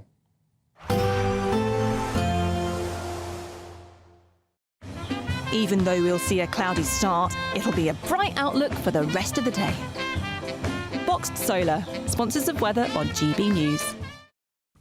Hello, a very good morning to you. It is a cloudy and in places damp start to the weekend, but warmer weather is on the way not only through the weekend, into next week as well. Temperatures are going to rise as higher pressure arrives. For the time being, though, it's much of Scotland, western parts of England and Wales, some eastern fringes of Northern Ireland where we're seeing a few light outbreaks of rain and drizzle first thing. Brighter skies to the east, albeit rather cloudy still, and the best of the sunshine actually breaking out across Northern Ireland and western Scotland later as the cloud and rain clears here and it eases elsewhere. It's going to be relatively warm where we do get the sunshine, high teens, mid-teens where we don't get the sunshine. And we will see the cloud breaking up, albeit slowly, through the afternoon and into the evening. Still a few light outbreaks of rain here and there, especially across western parts into the evening. But Northern Ireland, actually, the best place to be through today for sunny skies. A stark contrast to yesterday's weather. Plenty of sunshine also for the Western Isles, the far north of Scotland and perhaps northeastern parts of Aberdeenshire. But elsewhere across Scotland, a lot of cloud remains. The cloud, though, does continue to thin overnight and clear spells for southern and eastern parts, certainly. However, for Northern Ireland and Western Scotland, the next area of rain moves in by dawn. And for many of us, it's a cool start to Sunday, temperatures of 7 to 9 Celsius, but plenty of sunshine through the Midlands, the south and southeast of England, cloudier towards the northwest, with Scotland seeing much of the cloud and rain first thing. That clears from Northern Ireland, brightening up here into the afternoon, albeit with 1 or 2 showers. Northwest England also seeing a lot of cloud and some spots of rain. But further south across, say, the southern half of the UK, plenty of sunshine and a much warmer day for marathon runners. A very warm one, certainly. Expect a warm front, moving from the kitchen right through to the rest of the house. Boxed Boilers, sponsors of weather on GB News.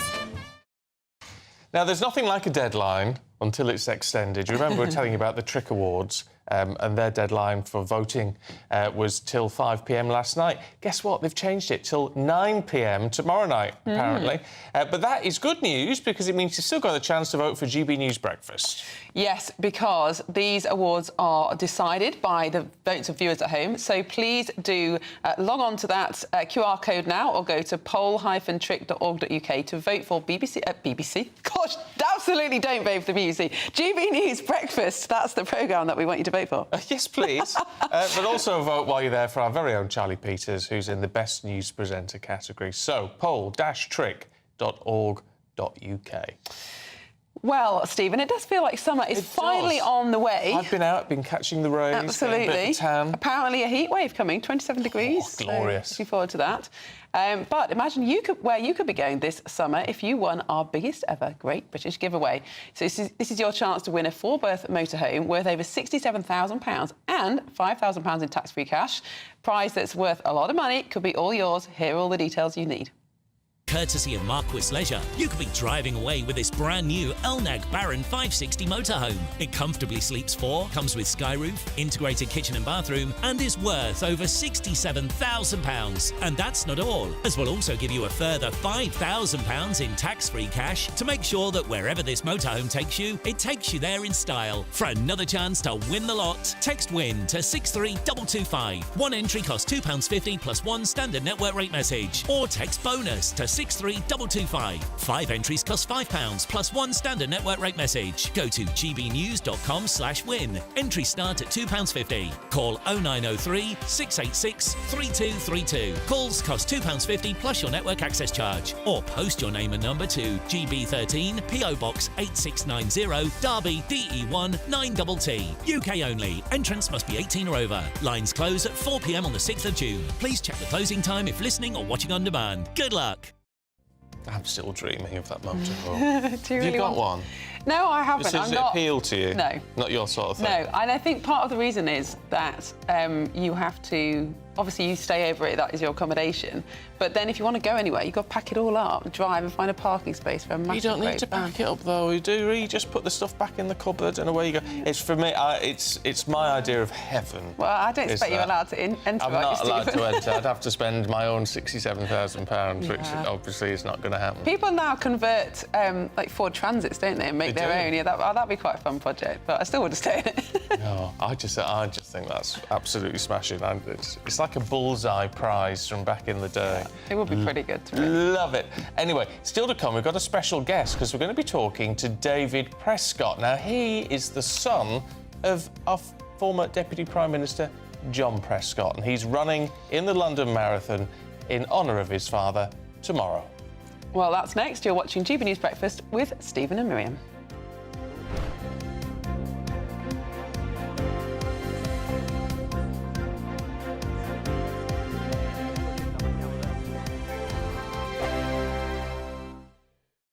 It's Patrick Christie's Tonight, and here we do things differently. It's explaining the absolute madness of this, doesn't it? It's explosive. I mean, this is very good. It's lively. 850. Your government sat there, Sean, and it did nothing. It's controversial. And the Middle East has been in turmoil since before I was born. It's everything you need to kickstart your evening. Everyone's had their Weetabix tonight. I love to see it. That's Patrick Christie's Tonight, weeknights from 9 p.m.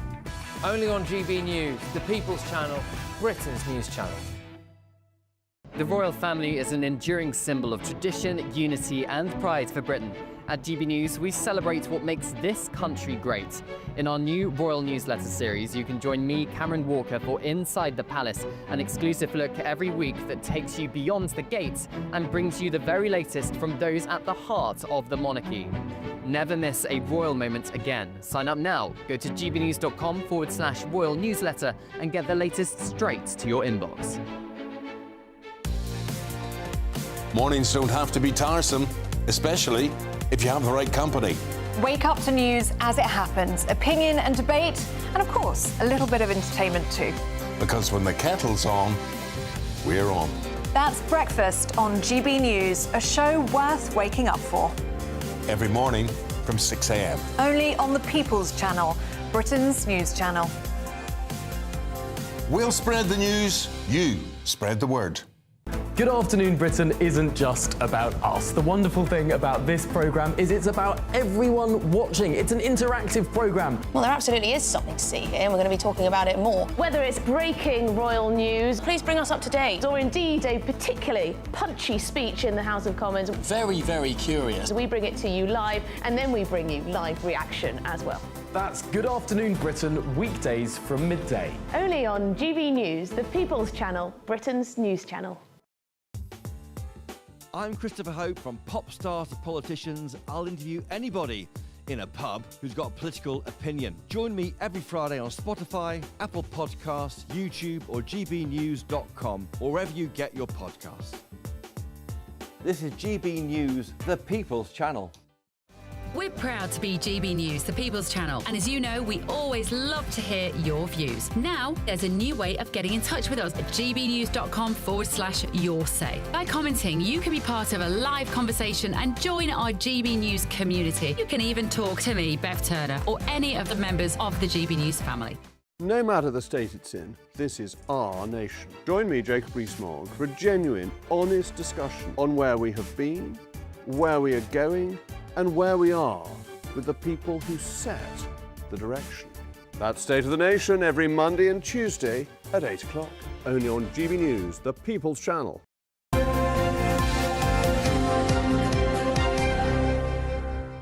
It's 7:26 and Aidan's got the sport with the shocking news that Chris Eubank Jr. has eaten one bag of crisps too many. And it's a really expensive bag of crisps as well, because if we look at this here, okay, I'm going to hide the brand, even though it's only 40p, but this roughly equates to the amount of weight he was over yesterday, so about half a pound. So he's meant to make 160, that's what both fighters were meant to come in at, or somewhere below that. He was just over, and as per the clause in the contract, he had to pay his opponent £375,000. Don't forget, he's already been fined £100,000 for slapping an egg on Conor Benn's face. That was about a month ago, wasn't it, when they first announced the fight? What other fight? He could incur another fine this morning if he doesn't adhere to the rehydration clause, which is very confusing. Well, it is. Well, this is the thing. I mean, look, he's the major earner in the purse, so I don't understand why he's the one who technically is slightly more of the draw. Yeah. So why is he the one having to meet all these conditions? It almost seems like just a transfer of cash to his opponent. Explain what a rehydration clause is. So they've decided that to prevent him from... Well, they obviously know this is Ben's camp. They know that Eubank is the bigger fighter. Yeah. So they don't want a situation where he can load on weight after yesterday's weigh-in. So potentially, I mean, they know he's going to be about a stone lighter anyway, Conor Benn, when the fight takes place tonight at around about 10 o'clock. That's what time we expect the ring walks to happen, about 9:45 maybe. So there's nothing to stop him in the intervening period, which is, 36 hours roughly, that he can just load on weight. Don't forget, when you have a glass of water, when you have an evening meal, you can put on 8-9 pounds. So he has to be really careful overnight. What state he's going to be in the ring tonight when he's heavily dehydrated and lots of... This is what the So the clause is to stop him doing that? Yeah, so he can't... Well, no, he can't be more than 10 pounds higher than the weight he was yesterday morning. Yeah. So that's the rehydration clause. It does happen. It's not uncommon. But Eddie Hearn's argument yesterday was that Chris Eubank Jr.'s last 5 fights have been at 160. So it's lack of professionalism that he didn't make the weight. Yeah. There have been suggestions that is it kidology, wrapping himself in a sweatsuit yesterday to make Conor Benn think that, oh, hang on a minute, he's in trouble here. Yeah. And you would not believe some of the painstaking processes that fighters go through to lose the weight. And it's quite commonplace. The one I heard yesterday was getting into a boiling hot bath, pouring salts into the water to draw moisture, even cerebral fluid within the brain, away from the body to try and trim down that weight. It's called a weight cut. In view of that, it's no surprise to me that Chris Eubank Sr. says this is dangerous. Yeah. Well, I'll tell you what, I think it's bonkers. Mind you, talking of a lot of things you have to do in terms of preparation. The marathon, London Marathon tomorrow, 56,000 people, I think, are taking place, raising money, the vast majority, of course, raising huge amounts of money for charity. Well, one of those people who is going to be running tomorrow is David Prescott, who's in the studio now, and he is running in honour of his father, who was... He was former Deputy Prime Minister and, I think, more proudly, Hully Stempy. John Prescott. Yes. Absolutely. Never well far known. from his roots. Yeah. Yeah, so tell us about why you're doing this and what your training regime has been. So, I did it really in memory of my father, who sadly passed away after living with Alzheimer's. And Alzheimer's is basically the biggest killer of people in the UK now. Nearly 1 million people are affected by it. But a third of them don't even have a diagnosis. Okay. So what I'm trying to do with Alzheimer's Research UK is obviously to run for my father, to pay tribute to him, but also to raise money and awareness of dementia.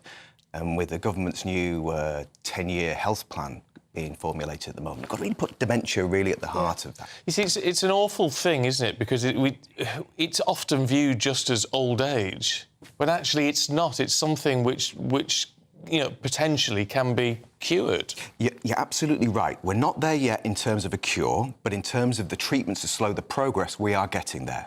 There are a couple of drugs that have been approved to try and slow the progress, but they're infusions, and you've got to basically do a test for the subgroup to see whether you're right for it. But the 3 things that we really need to try and do are to basically increase funding, to bring forward the treatments that we can get through from there, but also as well to try and get that early diagnosis. So now what we're starting to see now are things like blood tests coming through, which will make it easier to diagnose, which means you then can have a caring pathway for these people, but also for the families as well and the loved ones, because 1.3 billion hours of care, unpaid care, given each year by the loved ones of people who are living with the condition.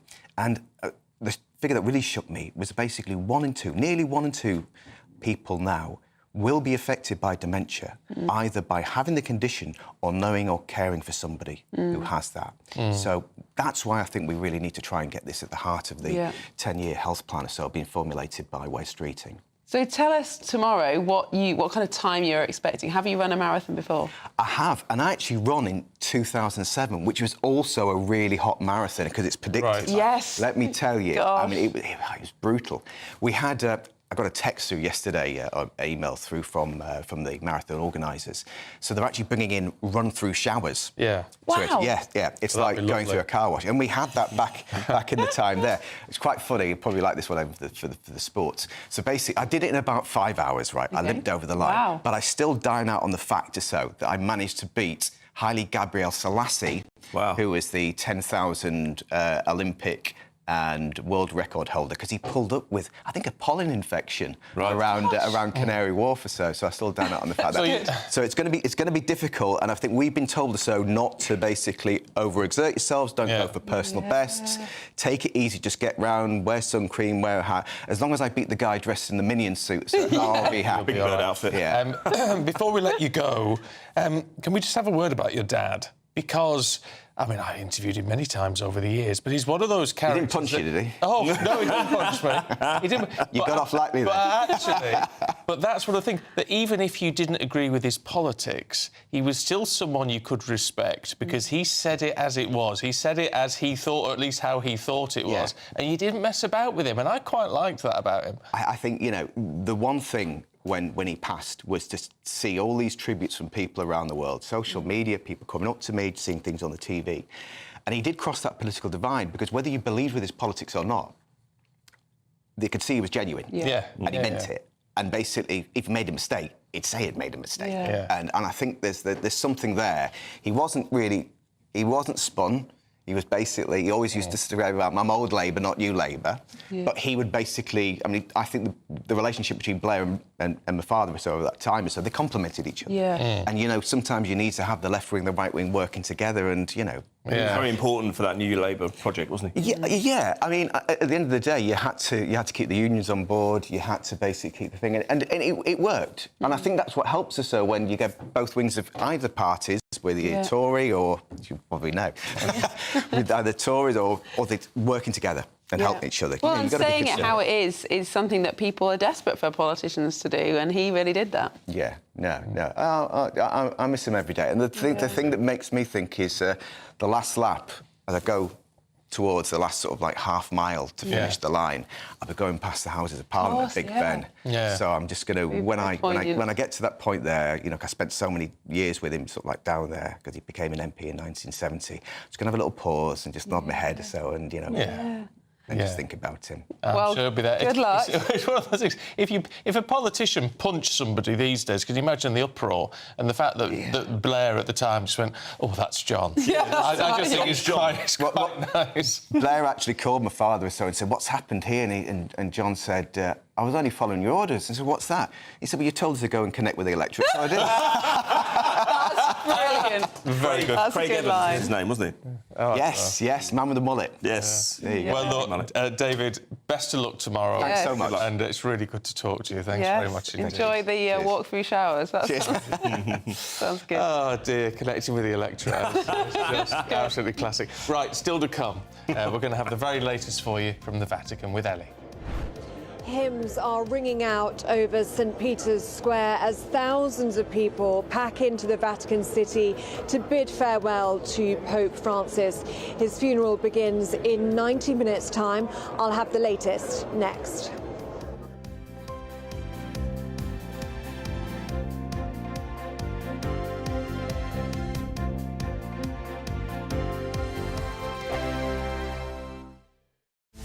This is Britain's Newsroom, where your voice matters. It's just astonishing. With expert analysis and honest opinion, we don't just keep you informed. We bring you unique perspectives you won't see anywhere else. Can't argue with any of that. When the news happens, it happens here. On Britain's Newsroom, weekdays from 9:30 a.m. Only on GB News. Martin Daubney, weekdays from 3 p.m. I can now speak with the founder of the blog Armed Forces Foundation, Colin Easterway. Colin, welcome to the show. It's a pleasure to have your company. First of all, I always start, you're a former paratrooper, right? Thank you for your service. Tell us about your foundation, your charity, the work it does, and how people can come in and help you. We started in 2020 during the COVID pandemic, when mental health was at the forefront of everybody's minds, and a lot of veterans in our area were finding themselves homeless. So we quickly adapted, and we made a crisis prevention centre and started addressing homelessness along with veterans' mental health, giving them a place where they can reach out and get the vital support that they need. Since then, we've registered as a charity. We thought by now we would have been funded and maybe supported by our local authority, but that hasn't happened 5 years in. The new national pathway for Op4 to choose of veterans' mental health, wrong veterans housing, along with the Op Courage for veterans' mental health. They also refer into us homeless veterans on a regular basis. but we haven't received any operational funding from them either. Also, with the level of referrals increasing every week, national charities, the big charities, the Armed Forces charities, Royal British Legion, Help for Heroes, constantly sending us homeless veterans to us, has put the level of output so high that we've run out of funding.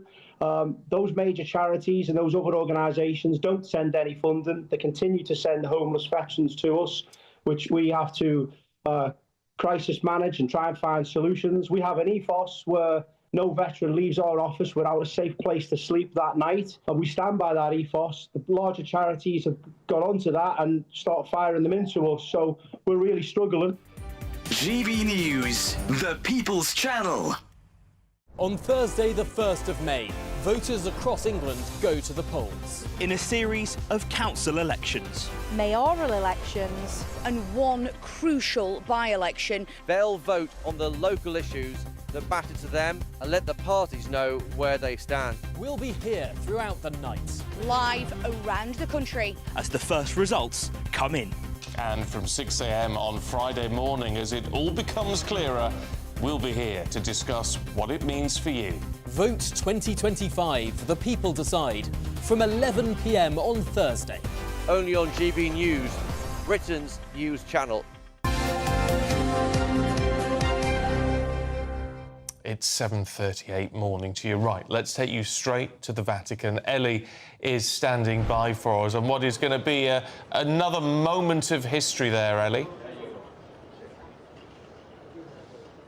Good morning to you, Stephen and Miriam. Yes, it's going to be a beautiful, poignant, solemn moment in history today. And as we speak, at 8:30 local time, the bishops and the archbishops are gathering in the Constantine wing of St. Peter's Basilica ahead of the funeral mass at 10 o'clock local time, 9 a.m. back in Britain. And priests are gathering here in St. Peter's Square. Well, two of the men that are gathering in St. Peter's Basilica right now is the Archbishop of Armagh, who is Eamon Martin, and the Archbishop of Dublin, who is Dermot Farrell. And I asked them both yesterday how they're feeling. A whole mixture of emotions, actually. Whenever we were visiting the body of Pope Francis just now and praying, I must say it was quite an emotional moment, and you could hear people sobbing behind us. You could hear a lot of people who were being deeply moved. And for me, it was very special because I've always admired Pope Francis, his courage, his humility, his simplicity and his ability to communicate, and of course his determination. And that was so obvious last Sunday. He was out here on this very square continuing to minister, even though it was near his last breaths.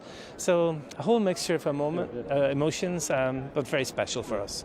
I suppose thanksgiving, for his life, and thanksgiving that his suffering and that his sorrow is over. His last few weeks haven't been easy, but also then a sadness. There's always an emotion when you go in front of a coffin and you see the corpse for the first time. I think that brings a kind of a sadness to your heart. The reality of the death kind of hits you when you see that. So there's those two emotions. But I think overall, I would say, joy for him that his suffering is over, thanksgiving for his ministry, but sadness as well as his passing. What can we expect from his funeral tomorrow? I mean, you were talking there about the power of the Catholic Church bringing together all of these world leaders and royals and dignitaries. It is an incredible sight, isn't it? Well, I think one of the things is once the funeral begins, we're all the same. It doesn't matter whether you're a prime minister, a president, or... And that's what he wanted himself. Yeah, That's exactly. correct. It's Yes. what he wanted. Pope Francis was very, very clear that before God, we are all struggling, sinful, weak human beings, but we are all part of the church, and we're invited to come closer to Christ. He was all about encounter, and I think tomorrow I hope that this funeral will be one more moment of encounter between everyone present and the transcendent, the God of us all. Yeah, one of the things about tomorrow's funeral is it won't look any different than my funeral or your funeral. The Mass will be exactly the same. It'll start with the penitential rite, go to the readings, homily, Eucharistic prayer, and then the final commendation. The same as for every Christian worldwide. There won't be any eulogies. And I suspect even the homily itself will not eulogise Francis, and he wouldn't want that. He would say that the primary purpose of the funeral mass is to pray for the repose of the soul, and he made that abundantly clear. And if you think back to Benedict's funeral, that was exactly what he did at Benedict's funeral. He didn't eulogise Benedict. He came and the mass was celebrated, and he preached, and he just said at the end of the homily, we find all of these characteristics in Benedict's life. That was the only mention of Benedict, and he would want that tomorrow for himself. In terms of the conclave, this could look very different, couldn't it? Pope Francis elected 80% of the conclave, and there's no longer a European power base that it once was. What do you think this could mean in terms of the next Pope? It's very difficult to know. One thing is for certain, there's going to be a huge diversity of views, of experiences, of cultures, all present there in the Sistine Chapel. But isn't that beautiful? That's the universal church at work. And I just hope and pray, we'll have to pray, that the Holy Spirit will inspire the cardinal electors to make a good choice. I do feel if we can find somebody who is a person of prayer. We haven't heard much mention of that about Pope Francis this week, but he was fundamentally a man of prayer who spent an hour every morning in prayer, meditating on the gospel. He was fundamentally a person of the Word of God. So I really do hope and pray we find someone who's got the similar characteristics to Pope Francis in that way. Well, that was the Archbishop of Armagh, Eamon Martin, and the Archbishop of Dublin, Dermot Farrell, speaking to me yesterday. And as we speak, hymns are ringing out over St. Peter's Square, where thousands of people are still flocking into the square. Some of them have been waiting in line for 6 hours this morning, trying to capture a glimpse of the funeral that starts in an hour and 15 minutes' time. Ellie, thank you very much indeed. Back to you later. And of course, we are going to have full coverage of the Pope's funeral here on GB News from 9 o'clock this morning. Incredible pictures there. Sunny day as well. Lovely. Yeah, beautiful day. And actually, I loved what the archbishops were saying then, and about how we are all equal in all of this, which is fascinating when you see, and of course, we will pay attention to the world leaders, the sovereigns, the presidents, all arriving today, and a lot of focus on President Trump, of course, as there always will be. And yet, in the eyes of all of this, he is just a man. Yeah. And nothing more. And I think that's important, isn't it? Absolutely. And amazing to hear about all the young people that have made the pilgrimage and will obviously be trying to observe today. It's such a timeless thing, isn't it? It ties us to a lot of history. It does. Oh, excuse me. Well, still to come, if you're in search of some holiday sun, here's the forecast for some of our top European holiday destinations.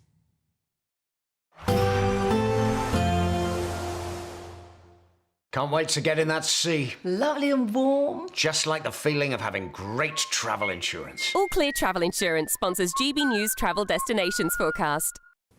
If you are thinking of heading south for a holiday, it's looking sunny in Spain, but very wet in Sardinia, whilst Greece is currently experiencing showers and they'll continue into Sunday. Keen breeze here as well, particularly for the islands. Showers also for Italy, but mostly inland and over higher ground. It's Sardinia and also Majorca where we're likely to see some lively thunderstorms, whilst plenty of sunshine prevails across Spain. And Portugal, more sunshine to come through the week ahead. All Clear Travel Insurance sponsors GB News Travel Destinations Forecast. Hi, I'm Michelle Dewberry and my show is your opportunity to cut through all the noise and dive in headfirst to some robust debates. Ideas clash. Situation, you're deliberately avoiding my point. Nothing's held back. And if you think this is the end of it, wait for more. And we do not shy away from the difficult stuff. Sometimes I want to shake people and say, if only you understood. So join me on Jubes & Co weeknights at 6 p.m, only on GB News, Britain's news channel. Exciting news. Every Friday, my Patrick Christie's Tonight Show is going to have a twist to it. We're welcoming some special guests. You.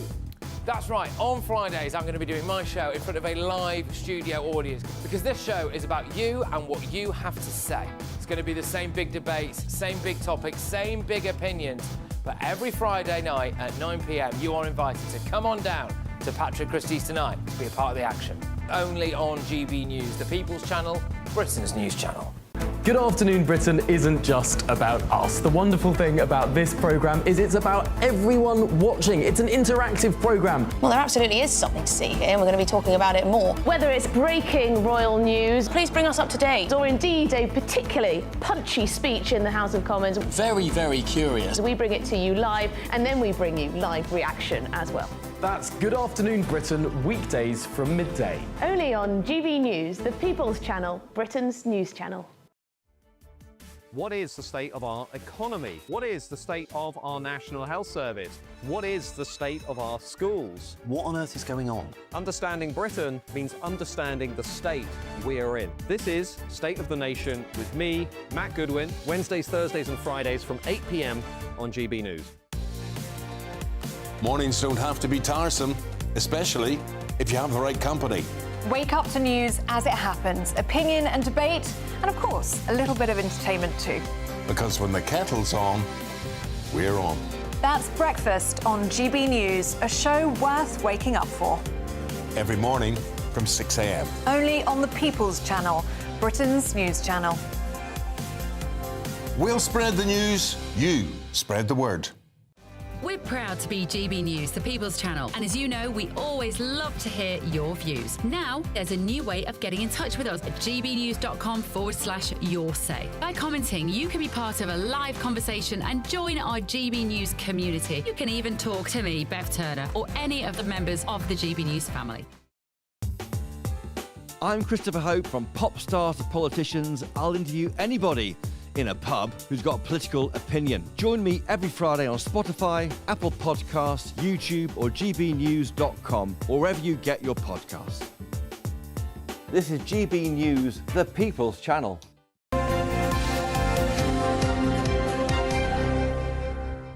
7:48, time for the papers with the journalist Duncan Barks and the deputy political editor at the Mail on Sunday, Anna Mikalova. Good morning to you both. Morning.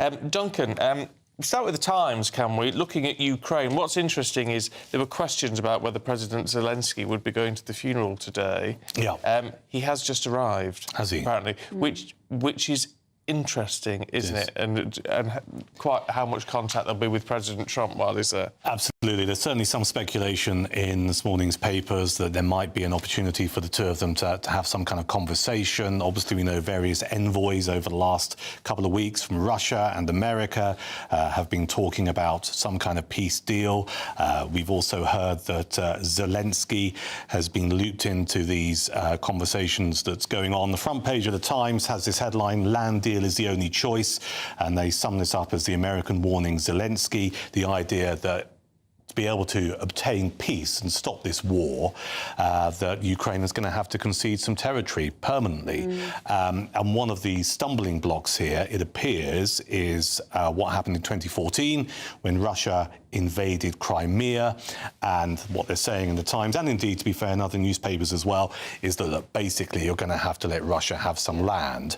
The challenge with this is, when it comes to Crimea, the constitution in Ukraine makes Crimea an integral part of that country. So if Zelensky were going to go, OK, I'm happy to concede that Russia permanently can continue to have Crimea, he's going to have to either change the constitution of the country or, as one paper reports, possibly put it to a referendum. Yes. Yeah, which, but of course the backdrop to all of that is what message does that send not only to Putin but to anyone who's looking at invading a sovereign territory? Well, absolutely. I mean, I think, as we discussed previously, but equally, I think the concern is particularly without US support, the Ukraine front is likely to actually collapse. So the fear is if you don't do something, then Russia ends up grabbing even more territory. And I think the territory it's currently grabbed are the parts that were already have been, a war zone for a while and not that many people live in. But then if they move into areas that are much more densely populated, then that could all end a lot worse. Yeah. So it's a really difficult... He's in such a bind, Zelensky. He is. Difficult one. And it could have been argued that the time for the West to act was in 2014. Exactly. It's been left 11 years. It's not really... Well, Trump was making the point a couple of days ago, because he uses any opportunity to score some points off Biden, doesn't he? It's like, well, back in, or even Obama in 2014. Back in 2014, it wouldn't have happened. I wouldn't have allowed this to happen. Yeah. But I think, Stephen, you're absolutely bang on. Geopolitically, if you effectively reward Russia for what they've done, it does send out a certain message to the world, doesn't it? You're not too far away from looking at China and Taiwan, or even Argentina and the Falkland Islands. Even the very idea of rewarding is very much seeing this through a post-Second World War, America-dominated, single power. And actually, we're not in that world anymore. We're in this multipolar world where America can't actually force these things to happen, even if it wants to. And I think, we're kind of in different times, aren't we? Yeah. All right, let's have a look at something completely and utterly different.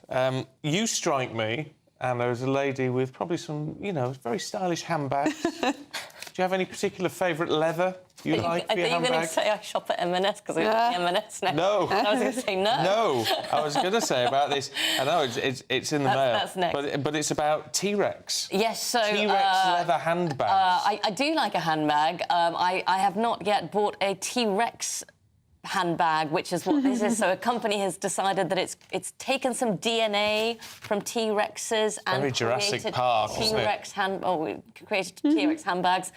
I don't know. I think let's just stick to crocodile. What's interesting about this is, and obviously being a fashion icon myself, I'm following this story of great interest. I'm waiting for your advice. This is brilliant. So what they've got is they've got a fragment of collagen from a T-Rex fossil found in Montana in 1988.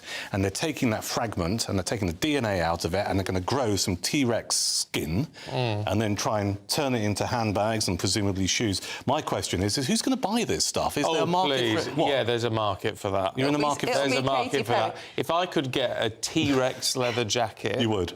I would do it. Brilliant. The problem is, the price will be out of this world, won't it? Yeah. No doubt, rich American will send it into space so that we can say there have been dinosaurs in space or something like that. Well, probably. It'll be a rich person's status symbol. I think it's absolutely fantastic. I think it's so clever. But doesn't it open up? Doesn't it completely change the world of fake leather? Which, if you don't have to, you can have an ethical way of growing leather, well, crocodile skin or snake skin. Is that the next? Well, yeah. I mean, they're looking at sort of growing fake meat in that way, aren't they? And all sorts of things. It's the way it's going. A vegan paradise. Well, oh my word, no. Right, you two. Thanks very much indeed. Thank you. Here's the weather with Aidan.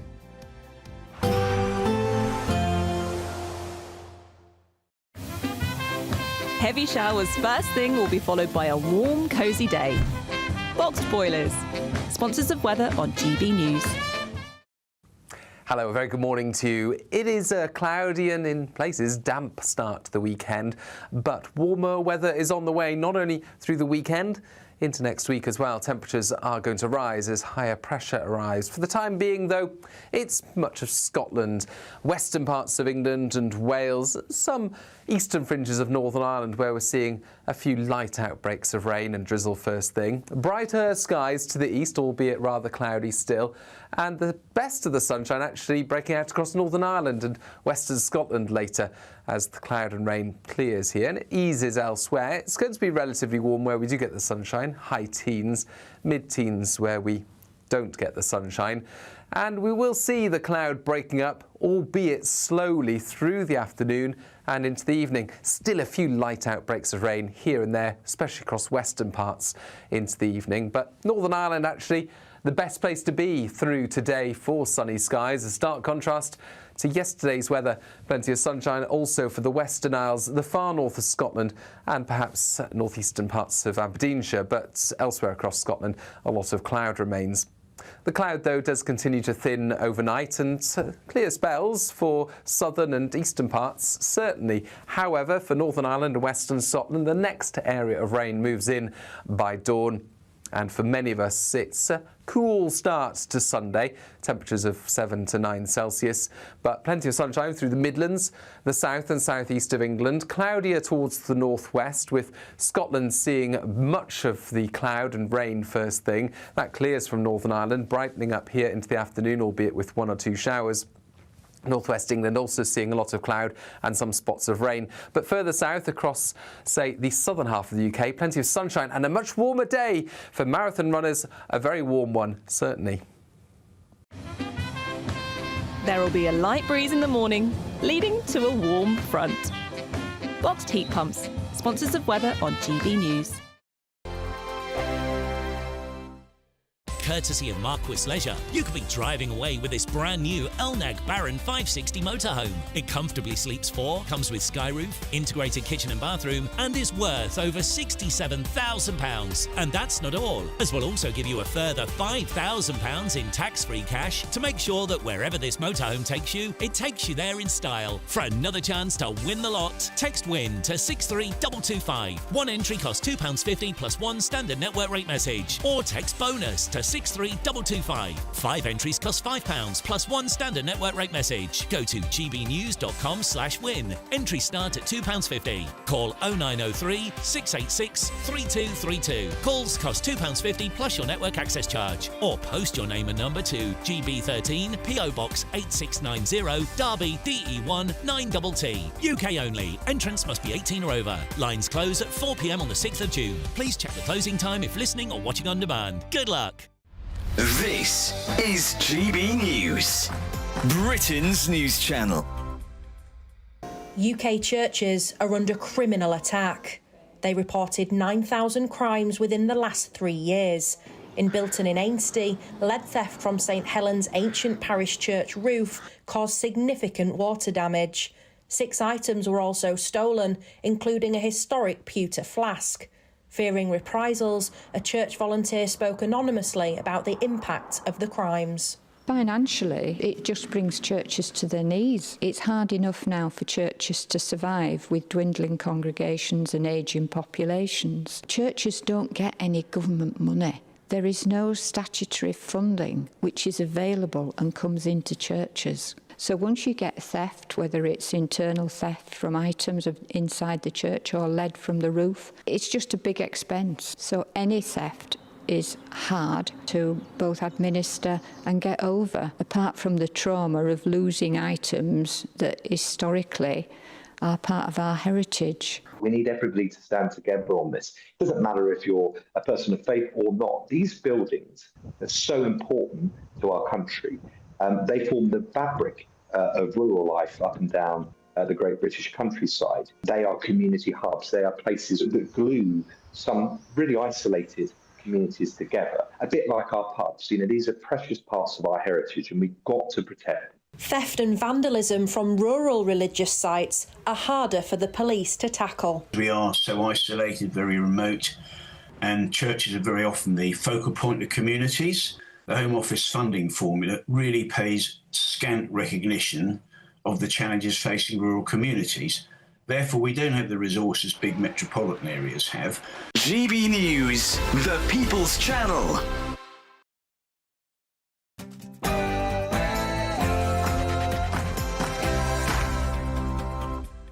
Good morning. Hundreds of thousands of people are gathering in Rome today for the funeral of Pope Francis. Yes, there's been an outpouring of love and respect. 250,000 people have visited St Peter's Basilica to see the pontiff lying in state.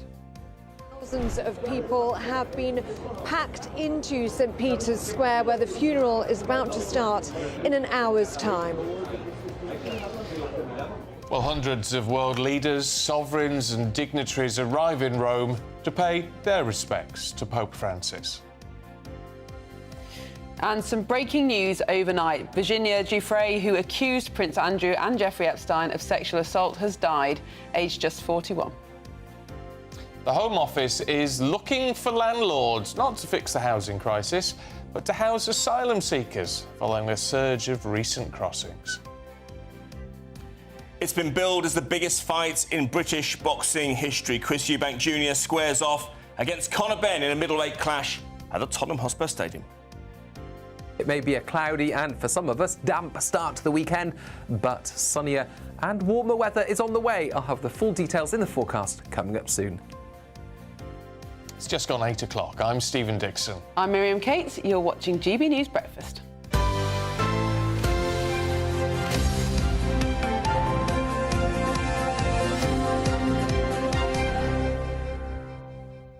Well, you join us on what is a historic and indeed beautiful day in Rome. Hundreds of thousands of people are gathering for the funeral mass of Pope Francis. Yes, it's set to take place at 9 a.m. this morning, and world leaders, including President Trump, Ukrainian President Zelensky, and the UK, Prince of Wales, and Prime Minister Sir Keir Starmer. Well, let's head over to the Vatican. Ellie Costello is there for us this morning, where, I mean, this is a remarkable day, mourning and celebrating the life of what many consider to be a remarkable Pope. Yes, absolutely. Good morning to you, Stephen and Miriam. It is going to be a beautiful and poignant and solemn moment. But yes, Stephen, you're right to describe it as a celebration as well. It's a commemoration of the people's Pope. And I am struck, as I look over my shoulder now, at the number of young people that are currently sat down in St. Peter's Square because they have been here for hours. But I am struck by the number of young people that are here to see Pope Francis's funeral, because to many of them, and I have spoken to a number of them this week, they say that they feel as though they've lost a grandfather, a member of their family. Pope Francis loved young people, he loved children, and they loved him back, and he would be so happy to see the number of youth here for the funeral, which will begin in about an hour's time. I wanted to bring in now Father Paul, who's a parish priest from Oslo in Norway. Thank you so much for joining us on GB News Breakfast. And we're hearing so much about how different this funeral service is going to be. What can we expect this morning? Well, it is a standard Catholic funeral mass that anyone would get. But I've heard that the language in the prayers for the Pope is simplified a bit. And his coffin is a bit simpler as well, one layer less of lead, but it will look the same, I think, as it has done in the past as well.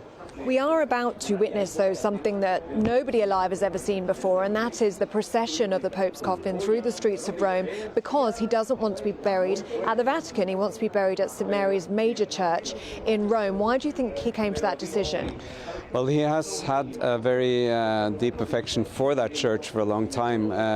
Also, the morning after he was elected Pope, he was there at 7 o'clock in the morning to pray.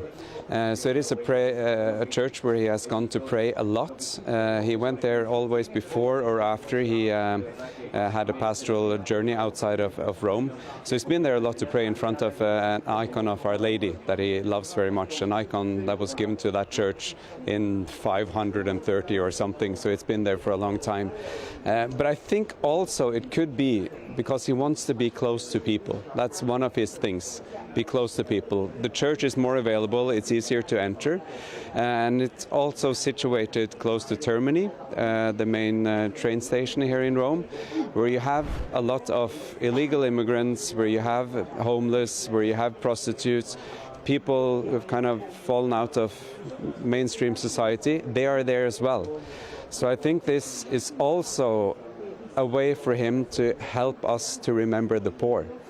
Remember the poor was a cardinal told him as he was elected Pope, and he shows us now by being buried there that he wants us to remember the poor as well. Everyone who will visit his grave in the future will also see poverty.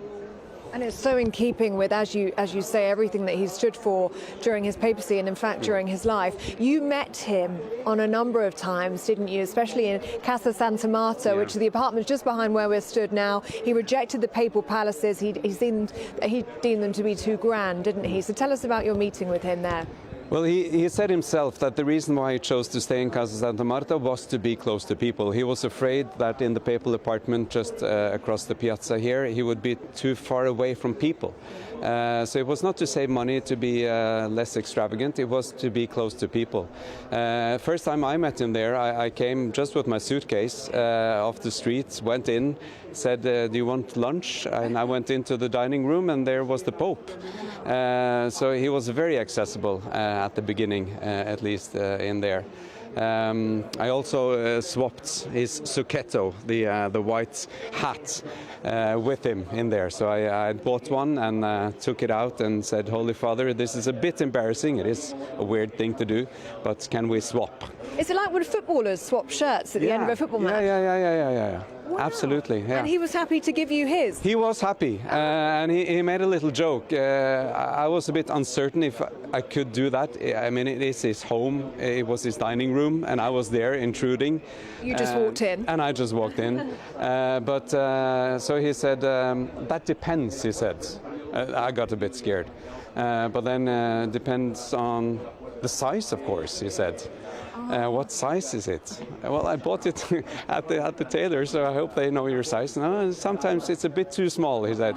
But so he took off the one he was wearing, placed the one I had bought inside, measured it, and you see, it is a bit smaller. So I think I'll keep the other one. But listen, then he took the one I had bought.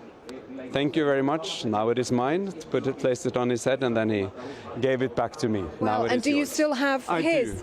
I do. So if he will become a saint, I will have a relic of Pope Francis, yes. What an incredible story. And you just touched on there his sense of humour as well, which so many people have spoken about. He was funny. Yeah, funny guy. Last time I saw him, he tried to tell me a joke. I didn't understand the joke, but he came up to me and some youths. I was waiting, we were waiting for him, and the first thing he said was, tell me, is it really true that in Norway they put kids in the refrigerator to warm them up? And I didn't understand the point. So he had to start explaining, how cold is it in Norway now? Yeah, so the idea was that it was warmer inside the fridge than outside. Very good. But it was an icebreaker between the two of you, which is really lovely. Father Paul, so wonderful to hear the stories that you shared with the late Pope Francis. Thank you for sharing them with us here on GB News Breakfast. And how wonderful to hear those stories there, the personality of Pope Francis coming through, the humility, the humour, the personality, and truly you can see from the young people, the people from all around the globe, the dignitaries, the world leaders, the power, the soft power that the Pope Francis had to bring together everybody in his name. I think he'd be really proud of the sight below us right now. I'm sure he would, and I have to say, to hear those stories, Ellie, from Father Paul was really nice, because it does give us that little bit of extra insight into the man, doesn't it, rather than just the Pope. Yes, very. It's lovely to hear those stories, and we are going to have the full coverage of the Pope's funeral right here on GB News from 9 o'clock this morning, so less than an hour to go, actually, until the start of the Mass. OK, breaking news for you this morning, and Virginia Giuffre, who accused Prince Andrew and Jeffrey Epstein of sexual abuse, has died by suicide, aged 41. Yes, the mother of three died at her farm in Western Australia, where she'd been living over the past years. In a statement, her family said Virginia was a fierce warrior in the fight against sexual abuse and sex trafficking. She was the light that lifted so many survivors. Despite all the adversity she faced in her life, she shone so bright. She will be missed beyond measure. Well, we're joined now in the studio by the editor of Spiked Online, Tom Slater. And Tom, starting with that story, obviously shocking news overnight, but this is a story that has been, well, making headlines for a long time. No, absolutely. And it's a really tragic end to what was already a horrendous and tragic story. Virginia Giuffre was the most high-profile accuser of Jeffrey Epstein. She was instrumental in the trial of Epstein's associate Glenn Maxwell for sex trafficking and other crimes. Also, of course, had levelled allegations against Prince Andrew, which she filed a civil suit against him in the US, something that was settled out of court. So an absolutely key figure in this story, someone who other accusers of Epstein saw as someone who inspired them to come forward. And what a tragic end. You saw this statement come out overnight from her family. Her and her husband and their children have been living in Australia on a farm in recent years.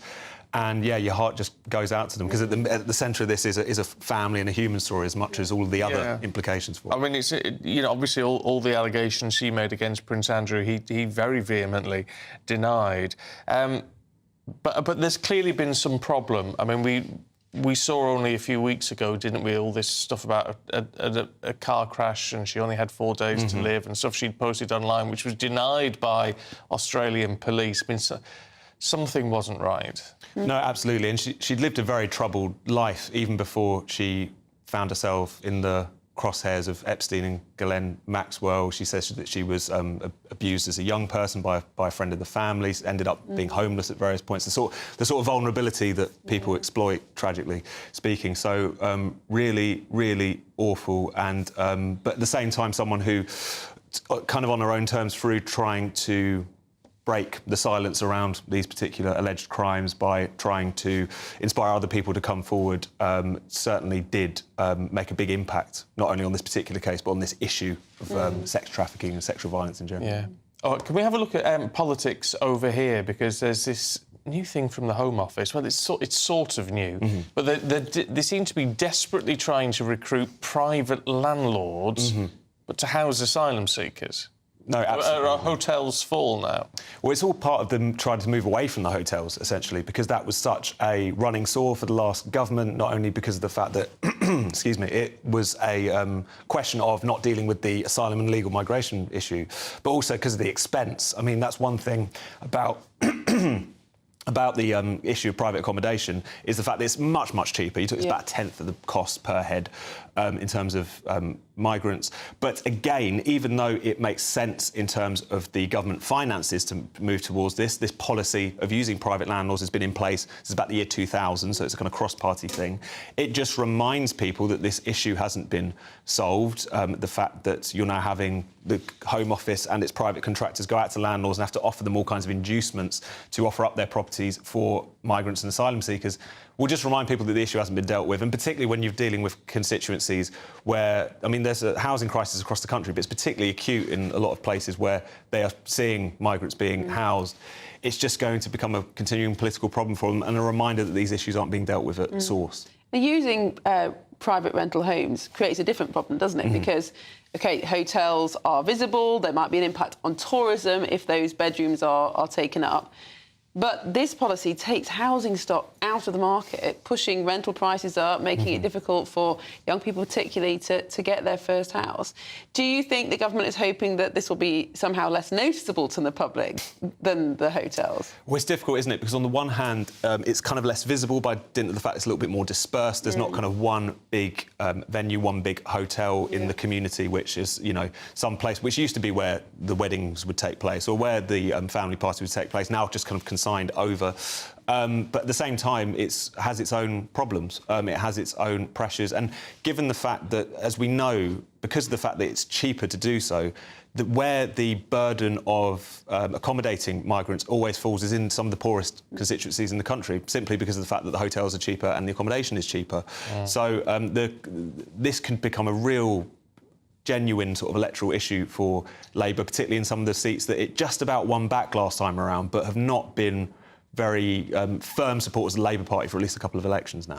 It just seems extraordinary, though, when the company behind the company being sort of used by the Home Office, Serco, is apparently offering 5-year contracts on these properties, which of course begs its own question.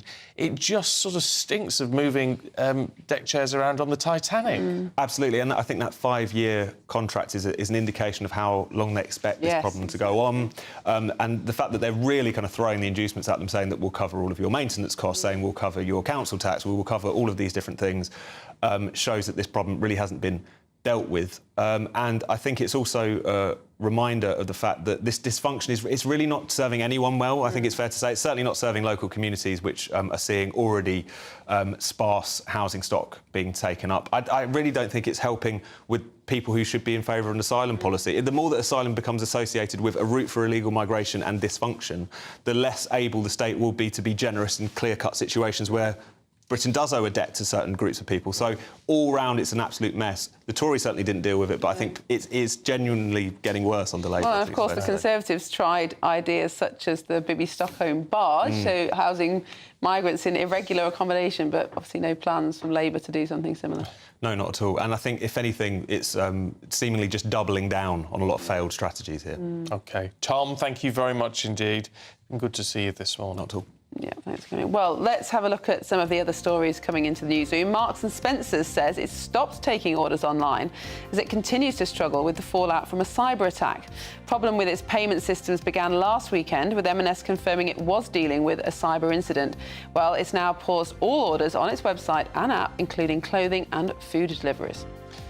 Russia has accused Ukraine of carrying out a car bomb attack in Moscow earlier. Yaroslav Moskalik, a senior officer in the armed forces, was killed. Russia's foreign ministry claim Ukrainian special services were involved. The assassination by car bomb of a Russian general in Moscow is the second attack on the top military officer in 4 months.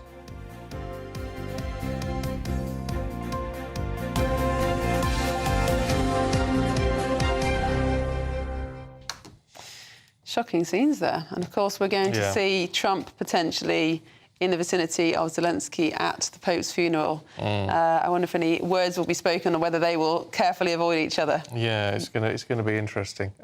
Look, in the meantime, as we await for the funeral to begin, of course, in just under 45 minutes, let's see what the weather's going to do for us closer to home with Aidan McGiven.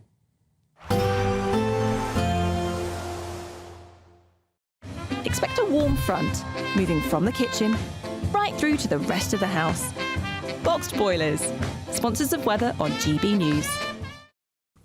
Hello, a very good morning to you. It is a cloudy and, in places, damp start to the weekend, but warmer weather is on the way, not only through the weekend, into next week as well. Temperatures are going to rise as higher pressure arrives. For the time being, though, it's much of Scotland, western parts of England and Wales, some eastern fringes of Northern Ireland where we're seeing a few light outbreaks of rain and drizzle first thing. Brighter skies to the east, albeit rather cloudy still, and the best of the sunshine actually breaking out across Northern Ireland and western Scotland later as the cloud and rain clears here and it eases elsewhere. It's going to be relatively warm where we do get the sunshine, high teens, mid-teens where we don't get the sunshine. And we will see the cloud breaking up, albeit slowly, through the afternoon and into the evening. Still a few light outbreaks of rain here and there, especially across western parts into the evening. But Northern Ireland, actually, the best place to be through today for sunny skies. A stark contrast to yesterday's weather. Plenty of sunshine also for the Western Isles, the far north of Scotland and perhaps northeastern parts of Aberdeenshire. But elsewhere across Scotland, a lot of cloud remains. The cloud, though, does continue to thin overnight and clear spells for southern and eastern parts, certainly. However, for Northern Ireland and western Scotland, the next area of rain moves in by dawn. And for many of us, it's a cool start to Sunday, temperatures of 7 to 9 Celsius, but plenty of sunshine through the Midlands, the south and southeast of England, cloudier towards the northwest, with Scotland seeing much of the cloud and rain first thing. That clears from Northern Ireland, brightening up here into the afternoon, albeit with 1 or 2 showers. Northwest England also seeing a lot of cloud and some spots of rain. But further south across, say, the southern half of the UK, plenty of sunshine and a much warmer day for marathon runners. A very warm one, certainly. A positive outlook through the night will power through to a bright day ahead. Boxed Home Battery Storage, sponsors of weather on GB News. Now, they've extended the deadline. We've been telling you all week to vote for GB News Breakfast, our Trick Award nomination, by 5 p.m. yesterday, but they have extended the deadline until 9 o'clock tomorrow. Yes, so if you would like to vote, and please do, you can scan the QR code on your screen right now or go to poll-trick.org.uk. And we can also announce that Charlie Peters, our national reporter, has also been nominated in the Best News Presenter category. So please do vote for him as well. So scan that QR code. You've got until 9 o'clock tomorrow. Now, if you're dreaming of a beautiful summer, I think it's happening. We're going to have a glorious week ahead, aren't we? 27 degrees, and I think it's going to continue right the way through this year. got that sense, and you could have a fantastic summer driving about in a 4-berth motorhome worth more than £67,000 with £5,000 in your pocket, tax-free, to pay for all the petrol. It's our biggest ever Great British giveaway. Here are all the details on how to enter. Courtesy of Marquis Leisure, you could be driving away with this brand new Elnag Baron 560 motorhome. It comfortably sleeps 4, comes with sky roof, integrated kitchen and bathroom, and is worth over £67,000. And that's not all, as we'll also give you a further £5,000 in tax-free cash to make sure that wherever this motorhome takes you, it takes you there in style. For another chance to win the lot, text WIN to 63225. One entry costs £2.50 plus one standard network rate message, or text BONUS to 63225. 5 entries cost £5 plus one standard network rate message. Go to gbnews.com/win. Entries start at £2.50. Call 0903 686 3232. Calls cost £2.50 plus your network access charge. Or post your name and number to GB13 PO Box 8690 Derby DE1 9TT. UK only. Entrance must be 18 or over. Lines close at 4 p.m. on the 6th of June. Please check the closing time if listening or watching on demand. Good luck. Still to come, Aidan's going to have all the sport, and look at the big fight tonight. Well, that's coming up next. You're watching GB News Breakfast with Stephen and Miriam.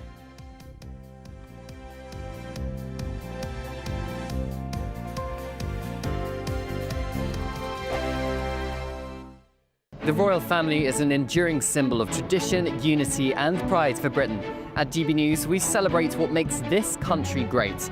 In our new royal newsletter series, you can join me, Cameron Walker, for Inside the Palace, an exclusive look every week that takes you beyond the gates and brings you the very latest from those at the heart of the monarchy. Never miss a royal moment again. Sign up now. Go to gbnews.com/royal newsletter and get the latest straight to your inbox. From the school run to the home run, watch a new show for all of Britain. He can say whatever he wants. A straight talking show where all voices are heard.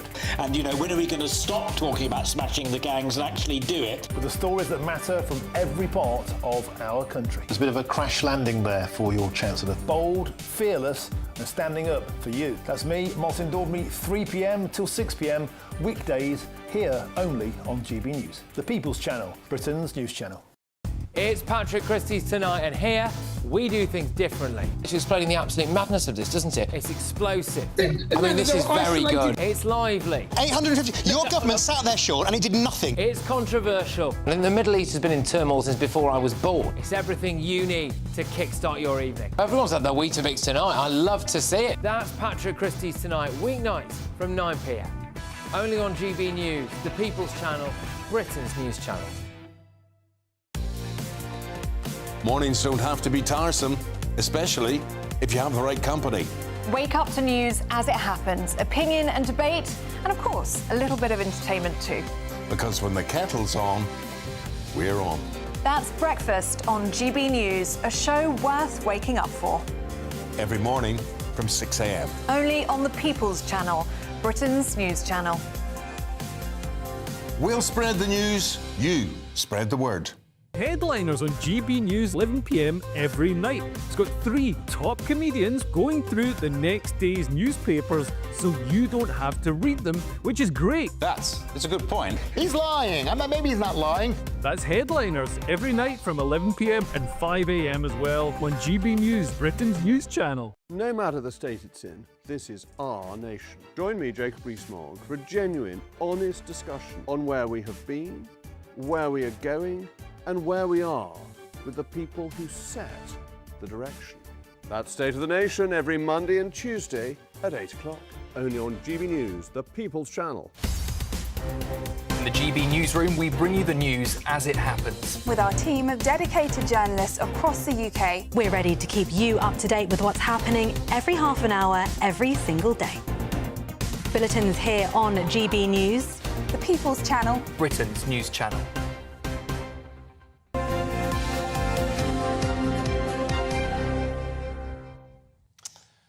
Right, sorry, I'm all smiles because I was just showing Miriam wedding pictures. But we've now got to go to something altogether a bit more ugly, Miserable. which is a massive fight between Ugly? Well, I mean, as in... As Aidan McGee? No, that is not what I'm saying. What a well, cheat. that's obviously what you were thinking, Stephen. I meant that the boxing match is likely to become ugly. You're going to have to get used to this. He's a bit of a tease. Yeah, it's too early for... I can't wake up to banter, I'm afraid. Yeah. Could turn ugly tonight, though. It could do, because I'll tell you what, these two fighters are not elite-level fighters, in my view. And if their names weren't Ben and Eubank, this fight would not be happening. It certainly wouldn't garner an audience on the ground of 65,000 people at Tottenham Hotspur Stadium. 1 million people have purchased via pay-per-view. There'll be more throughout the day, I would have thought. And there'll be more subscribers throughout the world as well, or viewers throughout the world as well. That's where we are with boxing at the moment. These catch-weight fights are very dangerous. Medical opinion would certainly back that up. Chris Eubank Sr.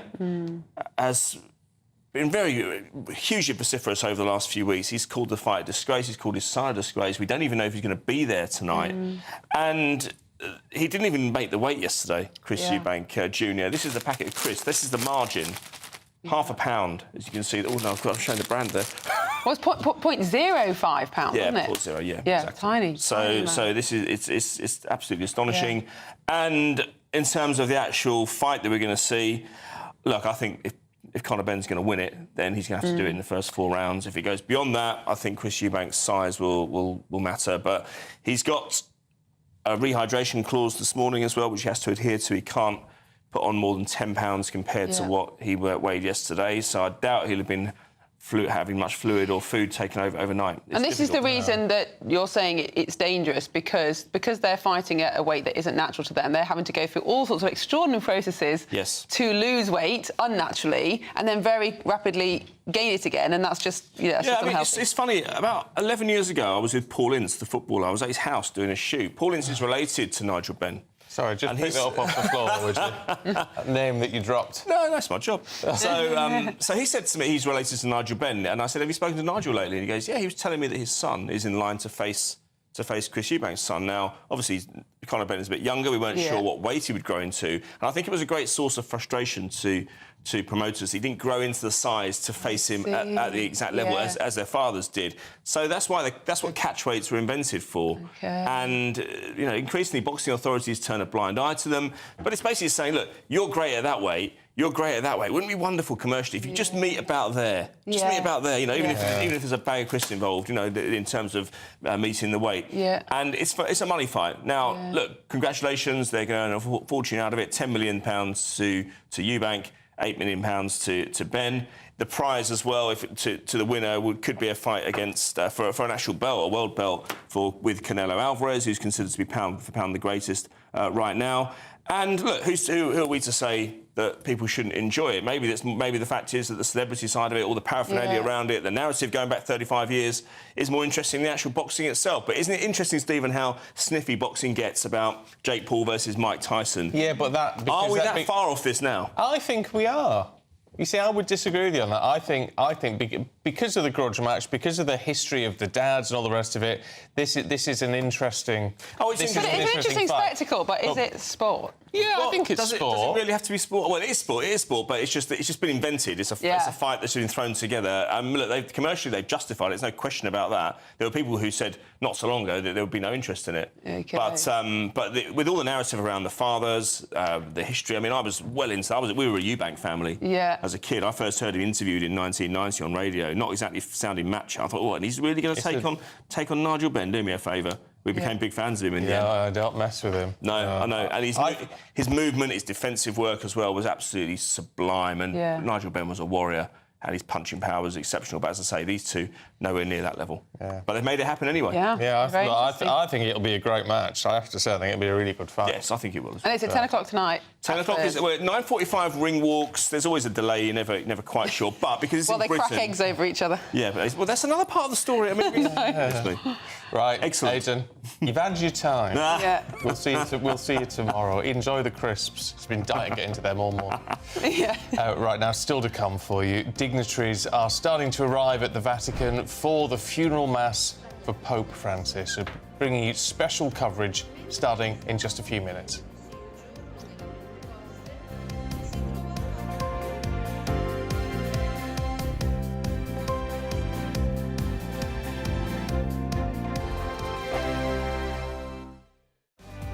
proud to be GB News, the People's Channel. And as you know, we always love to hear your views. Now, there's a new way of getting in touch with us at gbnews.com/yoursay. By commenting, you can be part of a live conversation and join our GB News community. You can even talk to me, Bev Turner, or any of the members of the GB News family.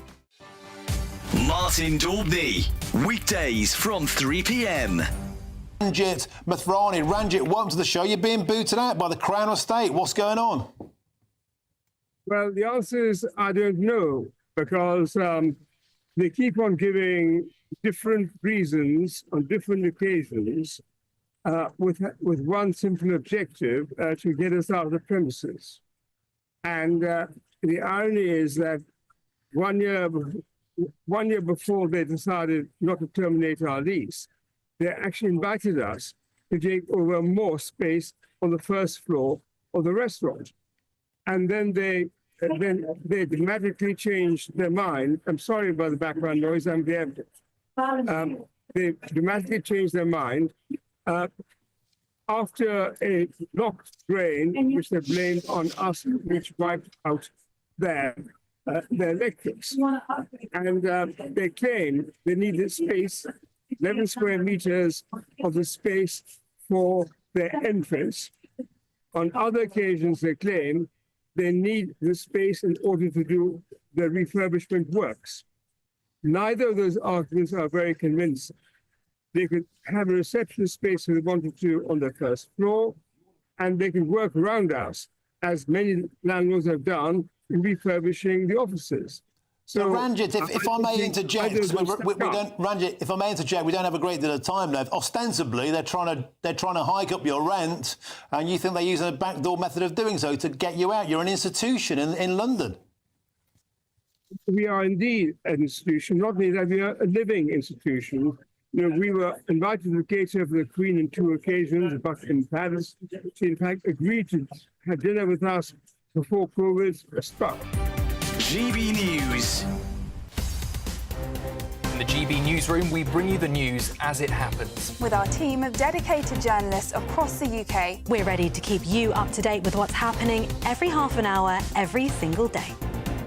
Bulletins here on GB News, the People's Channel, Britain's news channel. Headliners on GB News 11 p.m. every night. It's got 3 top comedians going through the next day's newspapers so you don't have to read them, which is great. That's a good point. He's lying. I mean, maybe he's not lying. That's Headliners every night from 11 p.m. and 5 a.m. as well on GB News, Britain's news channel.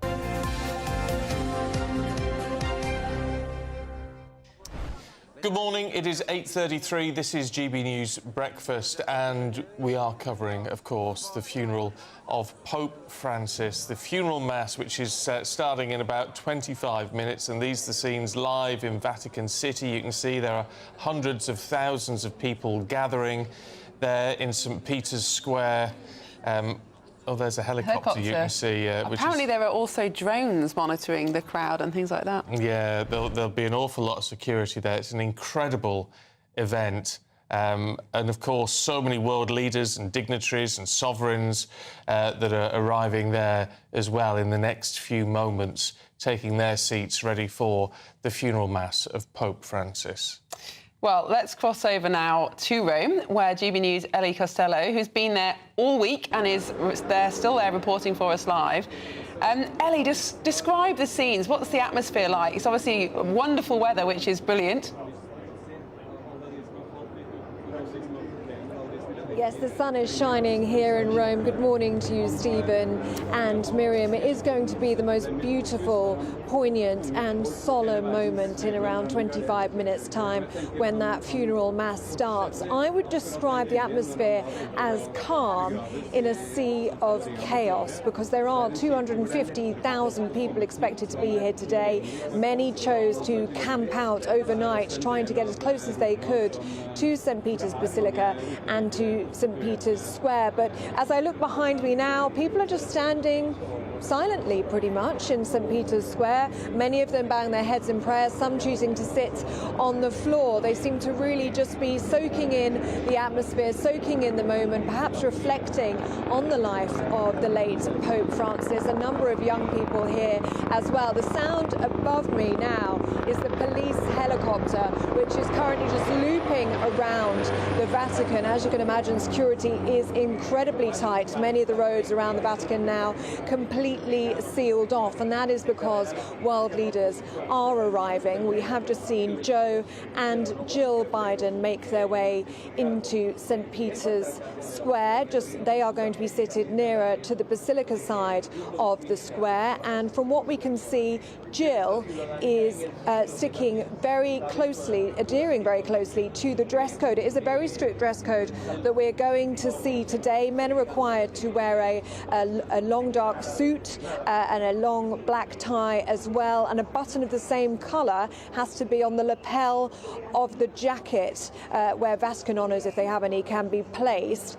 They're allowed to wear white shirts. Women are required to wear long black dresses, gloves and a veil, and the only jewellery that women are permitted to wear is a string of pearls. We have just seen Jill Biden in that black dress and a beautiful black lace veil as well. So the first world leaders that we have spotted, but more will be arriving in the next few moments. But it is worth noting that the People's Pope, as he is described, he is bringing together the world's most powerful with the world's most marginalised. We've also seen in this crowd homeless people. We have seen young Catholics as well, those that Pope Francis obviously felt so passionate about. We also understand that arrangements have been made by Pope Francis for some prisoners to attend. He was also passionate about visiting prisoners during his papacy. Just last Thursday, he was visiting prisoners at a male prison here in Rome. And in fact, he expressed to his doctor in some of his final comments before his death that his regret he had last week was that he wasn't able to get down and wash the feet of those prisoners. So that just goes to show, doesn't it, just how passionate Pope Francis was about marginalised communities, about prisoners, about the homeless. And we have been struck by the number of homeless people who are standing around screens right now in St. Peter's Square trying to capture a glimpse of what is going to be such a spectacle here this morning. As you mentioned, Ellie, Jill and Joe Biden there. We know President Trump and the First Lady have just been sort of paying their respects at Pope Francis's coffin before they take their seats. I mean, this is an extraordinary gathering of world leaders, actually, isn't it? Especially at these volatile times that we're living in.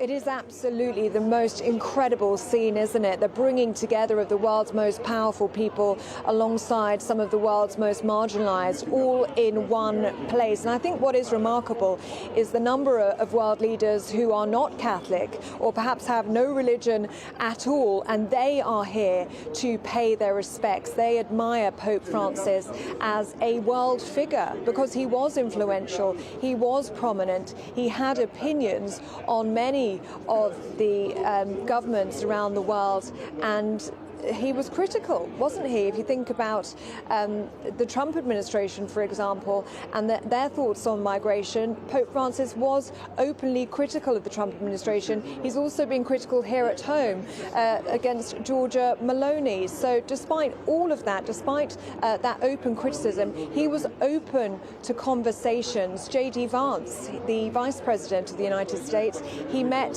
on Easter Sunday morning. One of the last people that he spent time with was J.D. Vance. So I think that just goes to show, doesn't it, just how open Pope Francis was to conversation, how welcoming he was in conversation, even to people that he didn't always agree with. And we can see, can't we, these scenes here outside St. Peter's Basilica, the number of people that are coming together in grief, in love and in respect for a man who united us all, who truly was the people's Pope. And I think this crowd here and all of the different creeds and ages and races of the people in this crowd truly does encompass everything that Pope Francis held dear.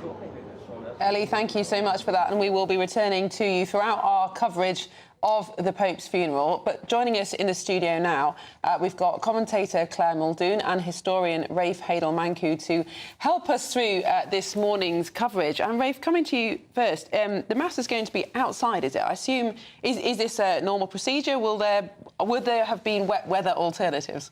Well, everyone has to essentially realise how many people are wanting to attend this Mass and so forth, and so it's the only option, really, that there is for an occasion like this. I mean, it does go to show the Pope was very clear that he wanted this funeral to be that of a shepherd, not of a sovereign. But, of course, if it is the funeral of a shepherd, it is certainly the grandest funeral any shepherd has ever had.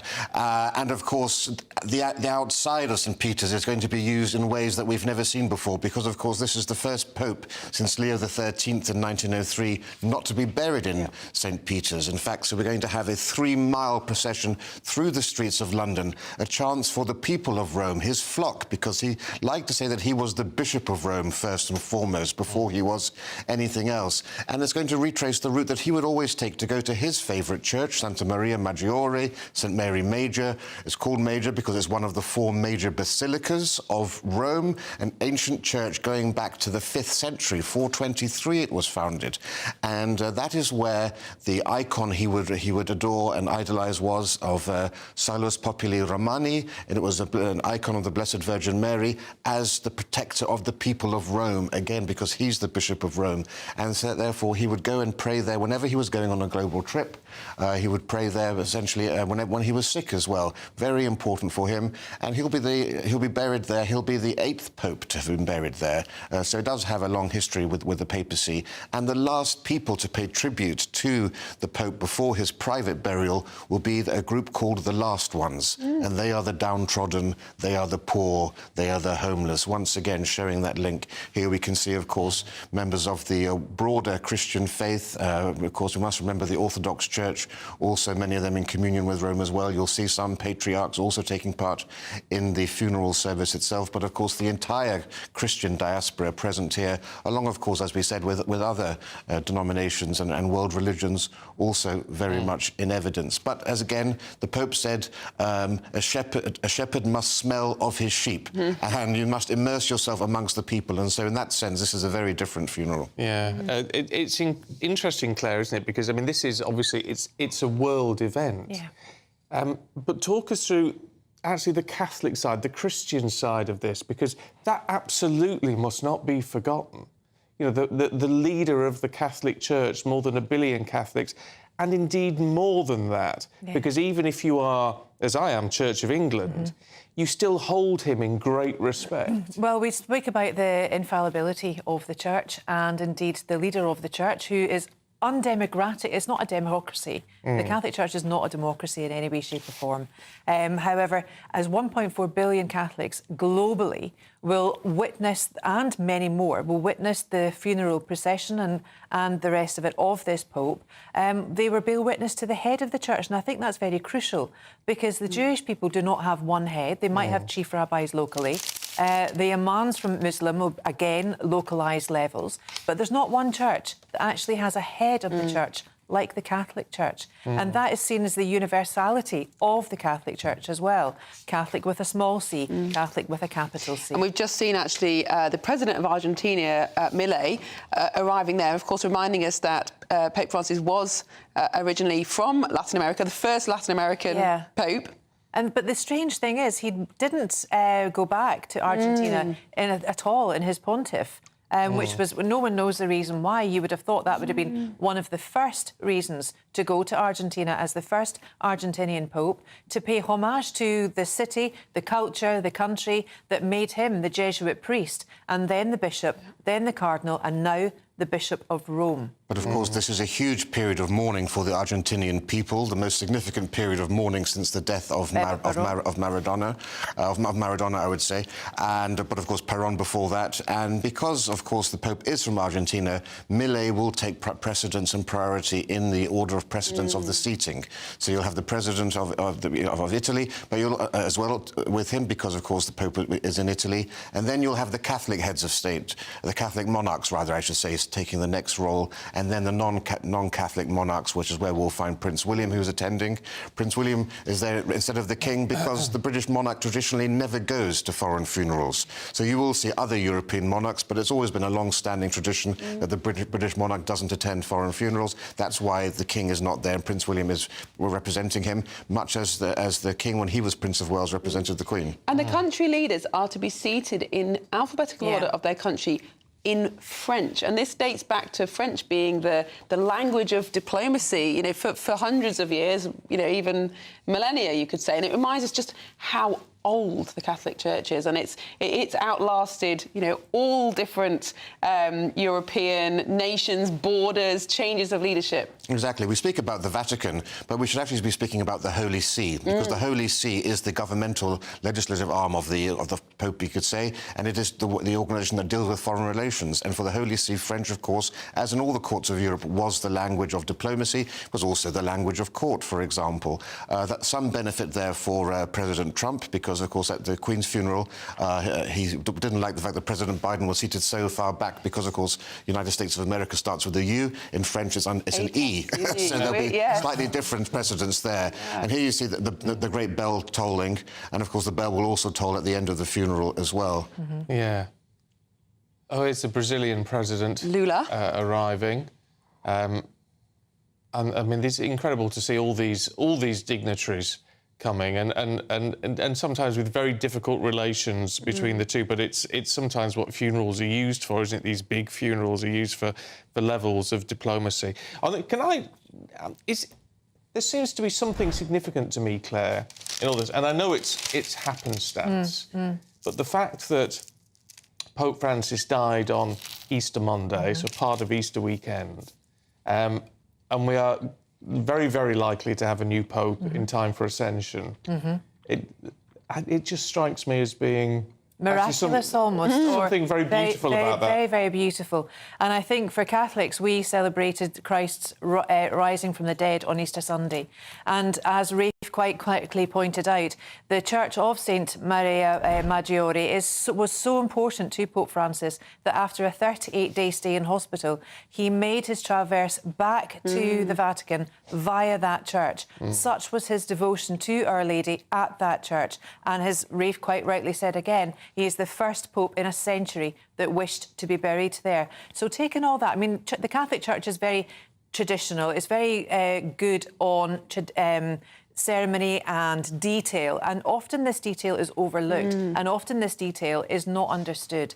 So therefore, the death of Christ on Good Friday, the period of mourning in between his rising from the dead, because no one knew when he died in 33 AD that this would actually happen. And then the most beautiful other part of our faith is the Ascension, when Christ went and Our Lady rose to heaven corporally and metaphorically, and also Pentecost, which is the end of Lent, which will happen in May, when the Feast of the Holy Spirit comes and offers the sacrament of confirmation onto the apostles that were left after seeing Jesus. Now, we're seeing President Macron and his wife arriving there. Of course, France, famously a secular country, yet with an awful lot of Catholics, and actually a record number of Catholics joining the church on Easter Day. I think over 10,000 baptisms. So something's going on in the Catholic Church. It's not just about the ceremony and the history. There are increasingly a lot of young people becoming Catholic. Absolutely, and of course we're at the point now where Catholicism is poised to overtake Anglicanism in terms of church attendance in this country, and we've seen a 12% increase in church attendance, and many people who went to church on Easter Sunday noted how actually full the churches had been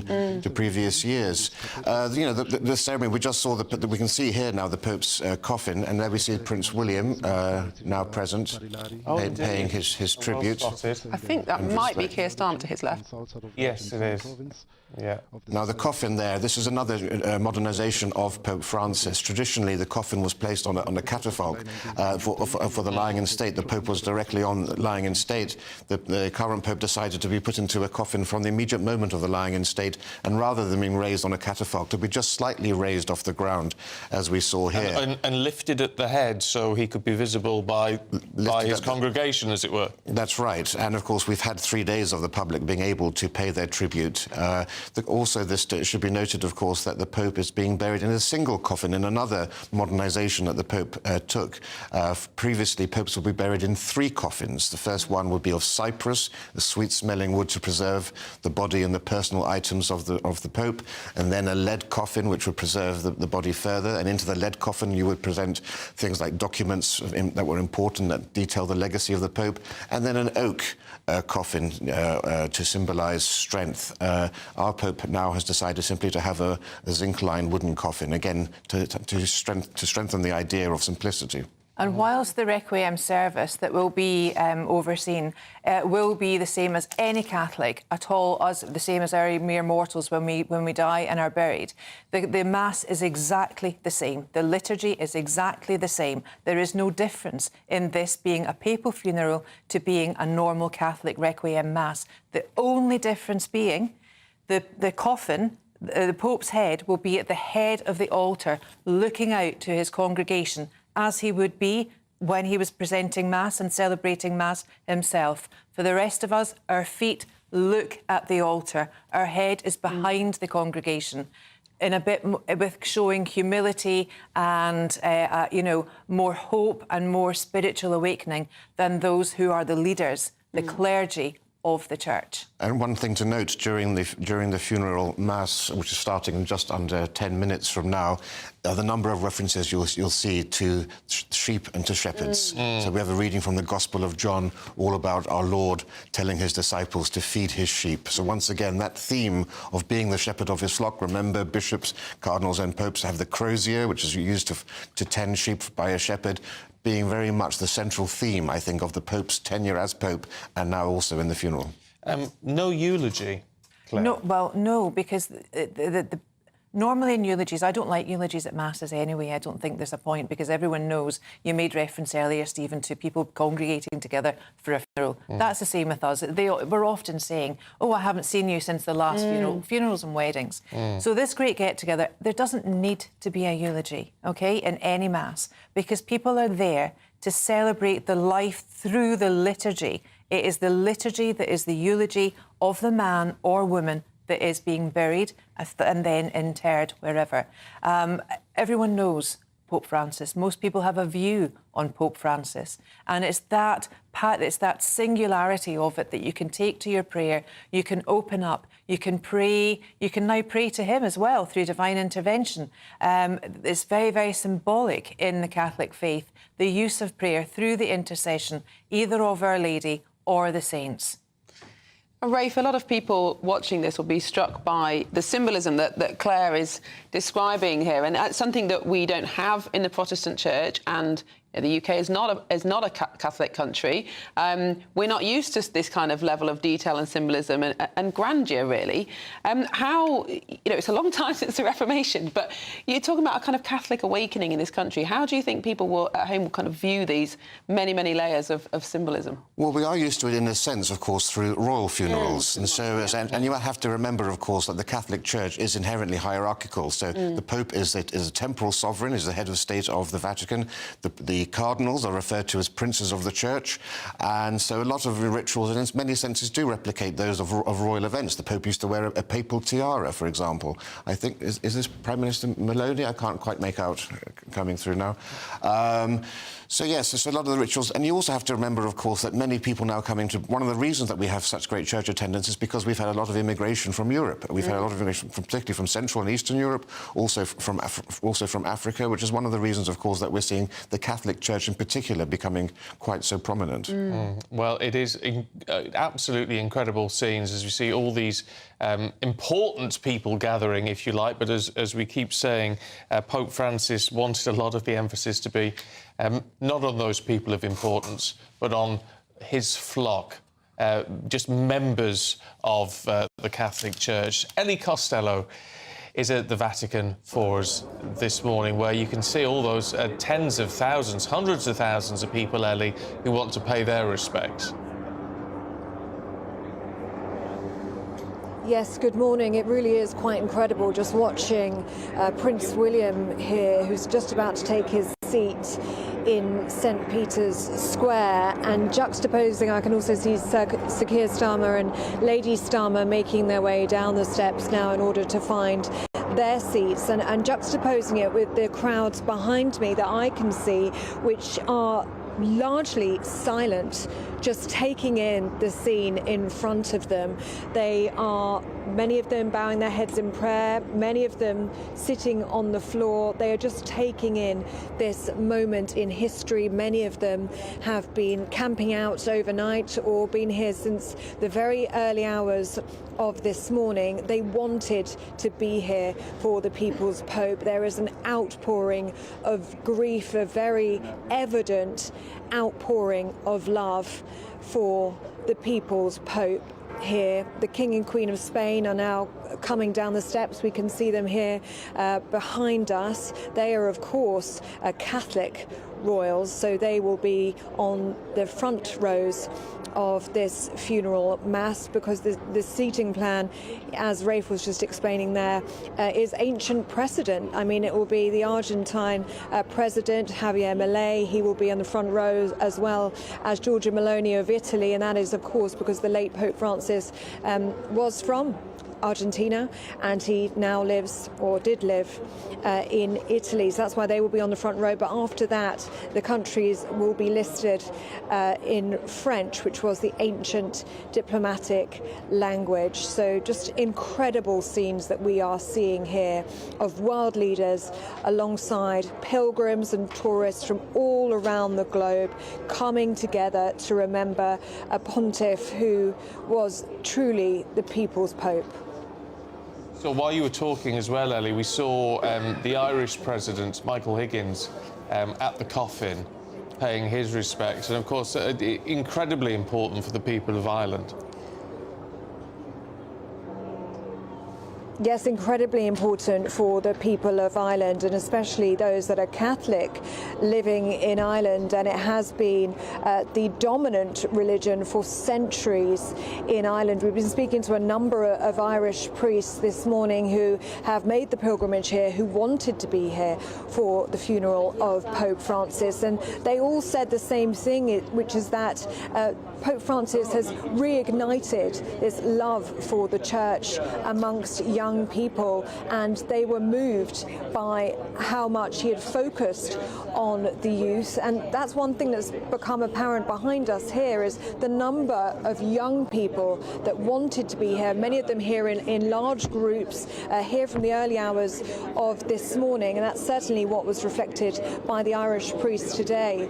We also spoke to two Irish archbishops, the Archbishop of Armagh and the Archbishop of Dublin earlier, and they expressed their admiration for the humility of Pope Francis, that he was a pontiff who behaved differently, who set a different example. He rejected the grandeur of the papal palaces. He instead chose to live in the Casa Santa Marta apartments, which is close to where I am stood right now. He did that because he wanted to be close to the people, and we heard that expressed as well by Father Paul earlier from Norway, who says he walked in there once with his suitcase and there was the Pope, who then offered him lunch. So I think that is a testament, isn't it, to the openness, the humility, the warmth of the late pontiff that is expressed not only by those in Ireland, but indeed by people all around the world. And I think from the scenes that you can see in front of us,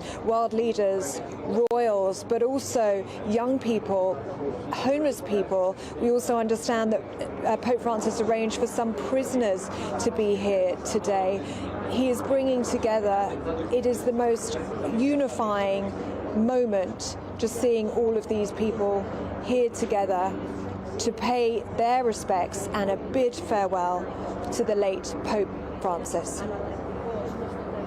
Ellie, thank you so much for that. And they are amazing scenes that we're witnessing here with all those world leaders, and a reminder of the incredible political power that the Catholic Church has. Of course, we're talking about the Pope's humility and the fact that this is a religious ceremony. It's all about the simplicity of faith, but it also does demonstrate that centuries-old political power of what is probably the world's most famous institution. That's right, and that's precisely one of the reasons why you have the Catholic monarchies of the world. Of course, many of them were called His Most Christian Majesty, His Most Catholic Majesty, His Most Apostolic Majesty, so that the Catholic Church would crown the kings of Europe. The authority of the kings, of course, was believed to be divine. Here we see the Canadian representation coming. The Governor-General of Canada, Miss Mary Simon, is a Governor-General of the First Nations of Canada.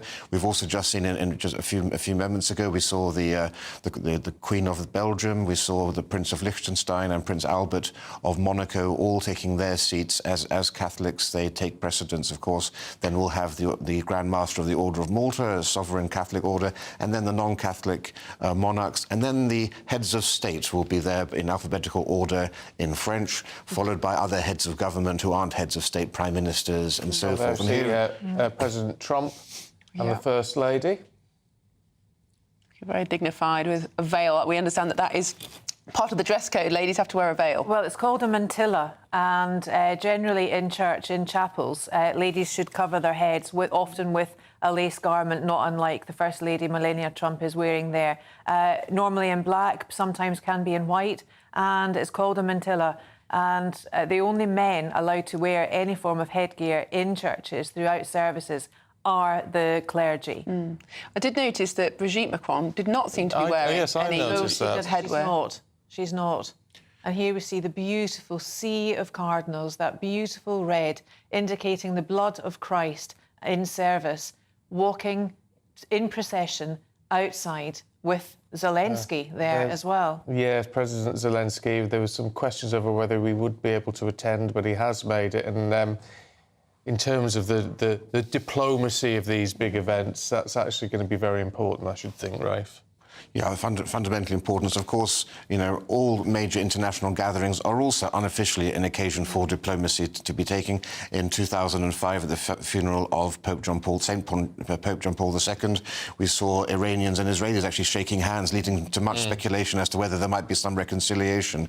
Our king, as Prince of Wales, shook hands with Robert Mugabe. Yeah. Again, that was seen as being very controversial. Well, it's controversial, but actually, in the great scheme of things, it may be a positive. And if someone offers you your hand, it's churlish not to. Yes. Of course, we'll be seeing both bishops and cardinals taking part in the funeral mass. You'll be able to distinguish between the two because cardinals have a white damask silk mitre, which is the hats that clergy wear, and that's got ornate designs on it, whereas the bishops have a very simple, plain white one. We are just hearing, just on the diplomatic side, we are hearing the confirmation that President Zelensky and Trump will meet whilst they're both in Rome. So perhaps that brings us slightly closer to some more hope of peace, if that could be accomplished, or at least a step forward towards that taken on a day like today. That would be, in a sense, part of the legacy of the Pope, Claire. And indeed the legacy of the Catholic Church. Indeed, we pray for an increase in faith, hope and love. And that transcends anything. And indeed the gifts, as I said earlier, about the gifts of the Holy Spirit, God in his infinite wisdom knows what he's doing. This is an invaluable test of diplomacy. This will be an invaluable test of faith. We see the Arab contingent here being greeted by one of the servers of the Mass that's coming up. And, you know, it's a beautiful spectacle to witness this. Look at the crowds of the faithful, even those that might not be Catholic, might not be Christian. They're there in terms of respect. I wonder how many of them are taking selfies at the moment, actually. Hope all phones are away. But also, I said on Wednesday in the breakfast show here, you know, we often talk about the devil and we talk about the Holy Spirit and we talk about the faith. And, you know, I mentioned hopefully will be a lot of holy water being sprinkled to get all the demons out, and hopefully then some true, good, honest discussion and faith through work will come a lot of peace in the world, because let's be honest, we need it. We're seeing those cardinals lining up now inside St Peter's Basilica, and one imagines, Rafe, this is for the procession of the coffin outside. This will be now being lifted up, it looks like. The coffin will now be carried into St Peter's Square, where the funeral of His Holiness Pope Francis will commence. It's a frankly terrifying prospect, having as it was for the Queen, for those pallbearers for the Queen. It's a huge responsibility. And it's a more difficult job this time around, because originally you would only carry the Pope in the first of the 3 coffins, which was very light. This is a much heavier coffin because it's lined with zinc, so a more difficult task. In terms of world leaders not attending, one of the controversial leaders was Benjamin Netanyahu, Prime Minister of Israel. He will not be attending, thought to be partly due to the arrest warrant issued by the judgment issued by the International Court. But of course, there have been strained relationships between Israel and the Vatican throughout the Gaza war. So no doubt that perhaps has got something to do with it. But he's one of the few. Well, Israel is also not sending a deputation, so no other representatives will be there apart from the Israeli ambassador to the Holy See, which is another big, interesting development there. And I think, in fact, Israel deleted their tributes on social media but anyway, here we have the pallbearers and the Gentiluomo, the gentleman of the Pope as well, members of the royal household of the Pope taking their part in the procession. Who are different from the Swiss Guards. Yes. Yes, and the Swiss Guards, of course, are founded in 1506 by Pope Julius II, the second oldest military corps in the world, providing long and faithful service, second only to our own Yeomen of the Guard.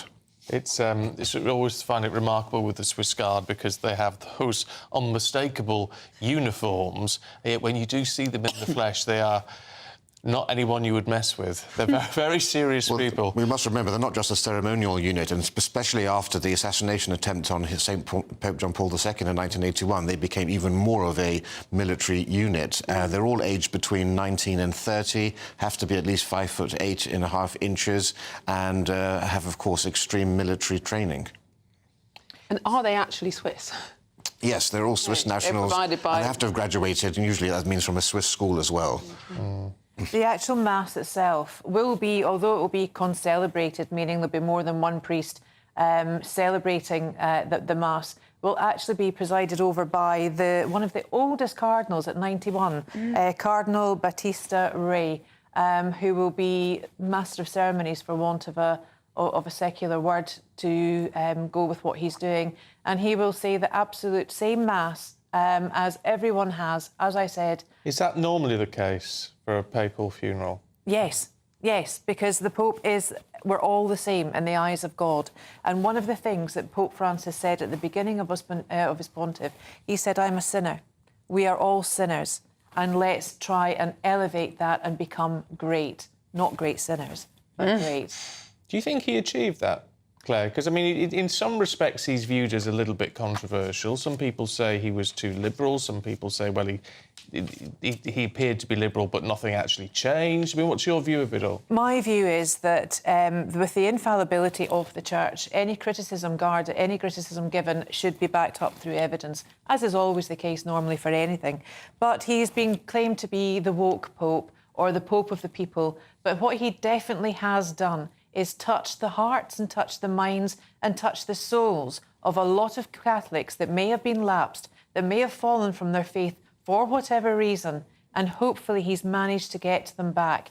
I think you can't please everyone all of the time, and because he is a sinner, because we're all the same in the eyes of God, it's very difficult then it's not an easy job, and I certainly wouldn't want it. No. Well, we're seeing that procession now out of the Basilica into St Peter's Square. Rafe? Yes, so we're now going to see the largest event in the Holy See since the death of Pope John Paul II in 2005. Some 200,000 people attending this funeral, with countless more actually in the Vatican and the Holy See for the funeral as well. This year, of course, is a jubilee year for the Church. Once every 25 years, it's a year for peace and reconciliation. So Rome was already full of people who are very devout. So there are even more people than you would normally expect in Rome for this remarkable occasion. OK, let's head back to the Vatican and Ellie, where it must be remarkable, actually, Ellie, being in such proximity to all of this. Honestly, Stephen, this is awe-inspiring, this sight in front of us right now as the coffin is carried into St. Peter's Square.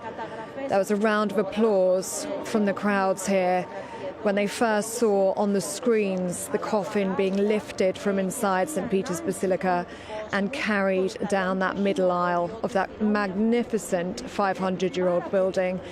And once again, when the coffin appeared at the doors of St. Peter's Basilica, the applause rang out again. There's only been one other round of applause today, and that was for President Zelensky, actually, when he first stepped out of the Basilica. Another spontaneous round of applause from the crowd here for him. But the hymns are just ringing out across St. Peter's Square now. It's actually giving me goosebumps. And I'm looking behind me at the people in St. Peter's Square.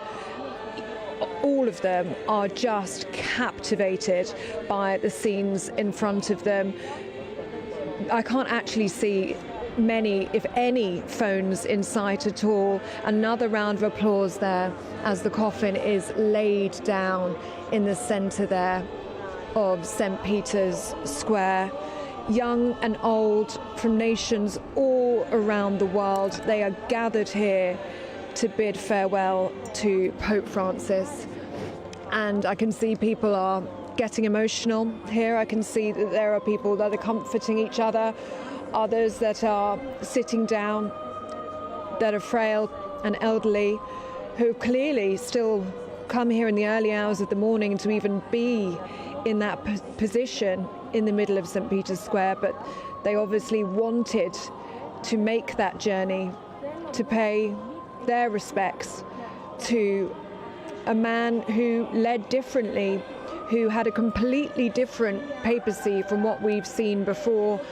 One of his first words when he first stepped out onto the balcony here in 2013 after he was elected Pope was, "I am a sinner."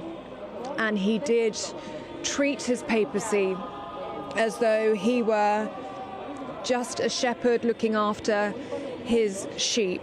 And we've been told by the Vatican that this is a funeral of a shepherd and not a sovereign.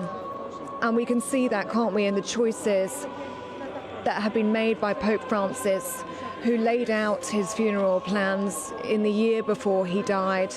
He didn't want to be on an elevated platform. He wanted to be in a simple wooden coffin.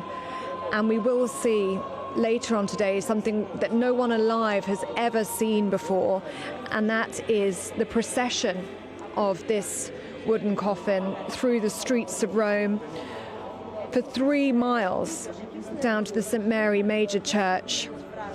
And that as well, I think, is intentional, because he is not only the Pope of 1.4 billion Catholics around the world, but he is also the Bishop of Rome.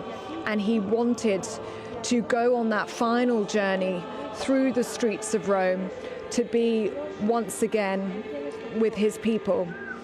And we were speaking earlier to Father Paul from Oslo, and he was saying that perhaps that location is significant too, because St. Mary Major Church is located in Termini in Rome, which is where there is a large homeless population, a large migrant population. He says there are prostitutes on the streets outside.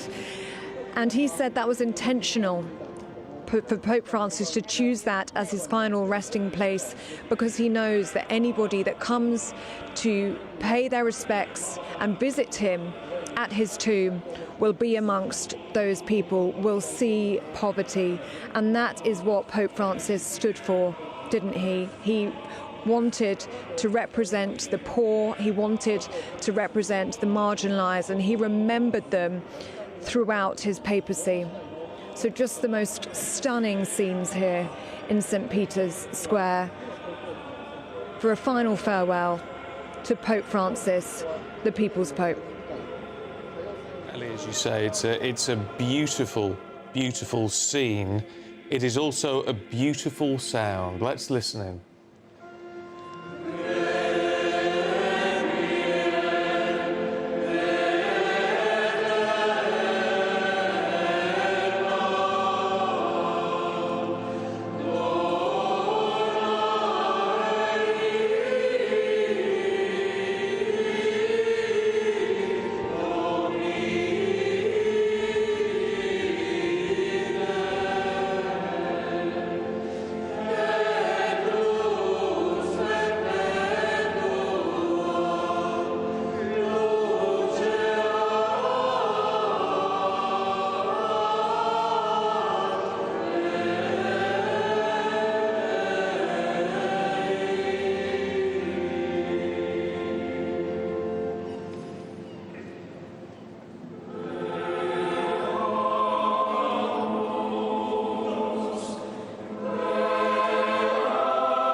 nos vobis.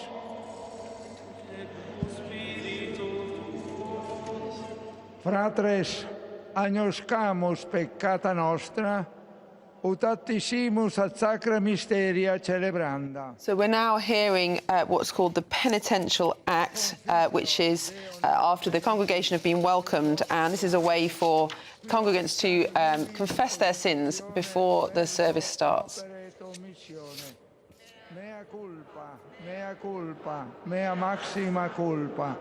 Ideo precor beata Mariam semper virginem, omnes angelos et santos, et vos fratres, orare pro me ad Dominum Deum nostrum. Misereatur nostri omnipotens Deus, et dimissis peccatis nostris, perducat nos ad vitam aeternam. Amen.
So let's, as we hear the collect, let's bring in an English translation from the Vatican.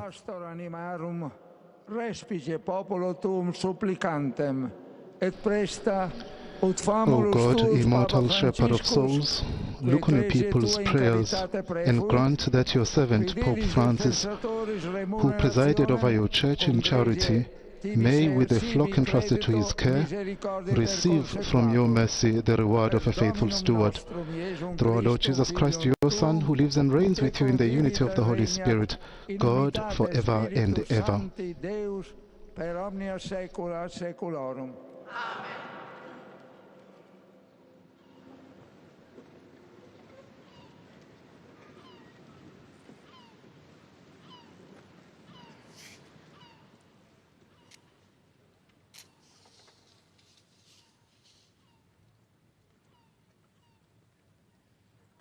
OK, let's head to Ellie. Hi, Ellie.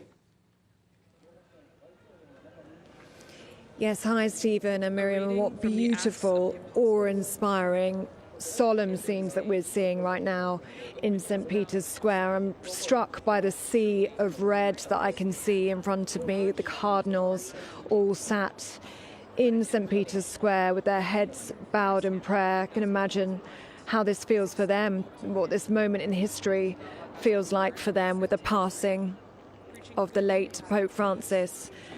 This is a 2.5-hour long Requiem Mass.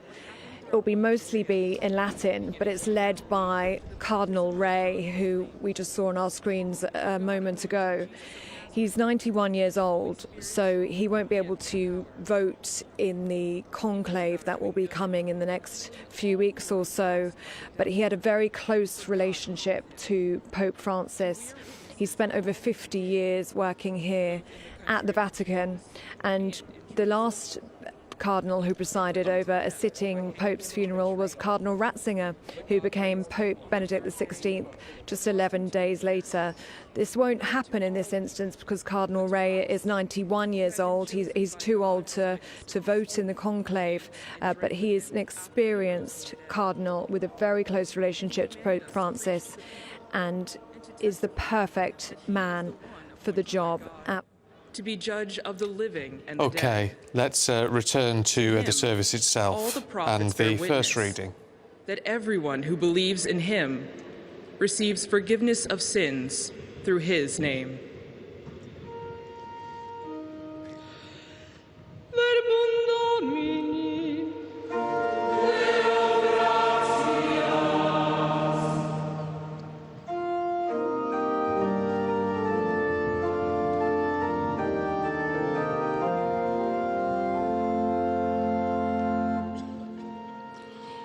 Dominus pascit me, et nihil mihi derit.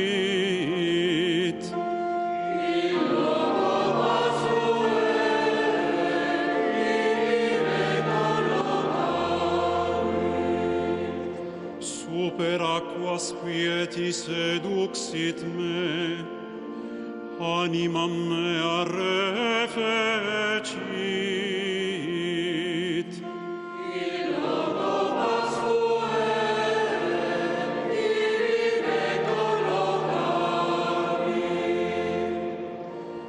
Deduxit me super semitas justitiae, propter nomen suum.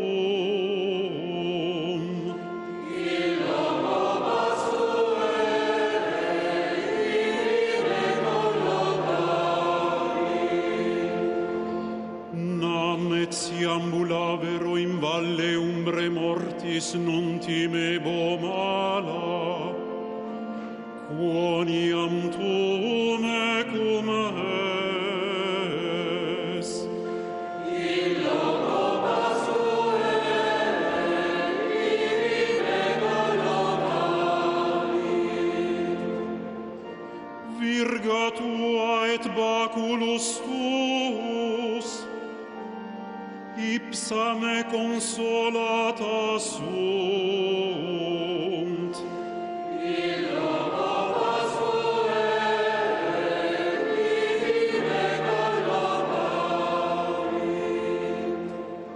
parasti in conspectum eo mensam, adversus eos qui tribulam me. In loco pasuere, ibi mego locali.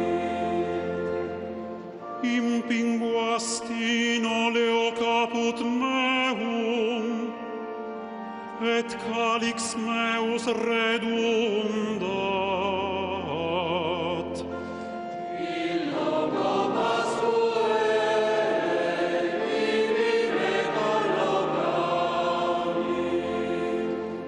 Et enim benignitas et misericordia subsequentur me, omnibus diebus vitae me.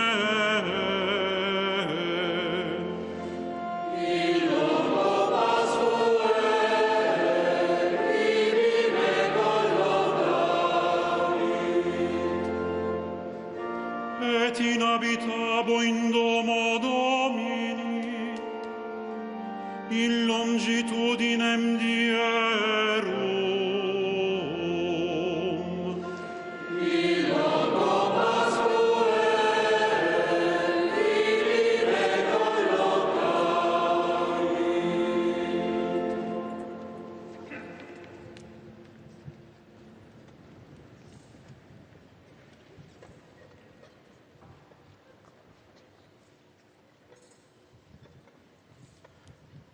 Lectura de la carta del apóstol San Pablo a los filipenses.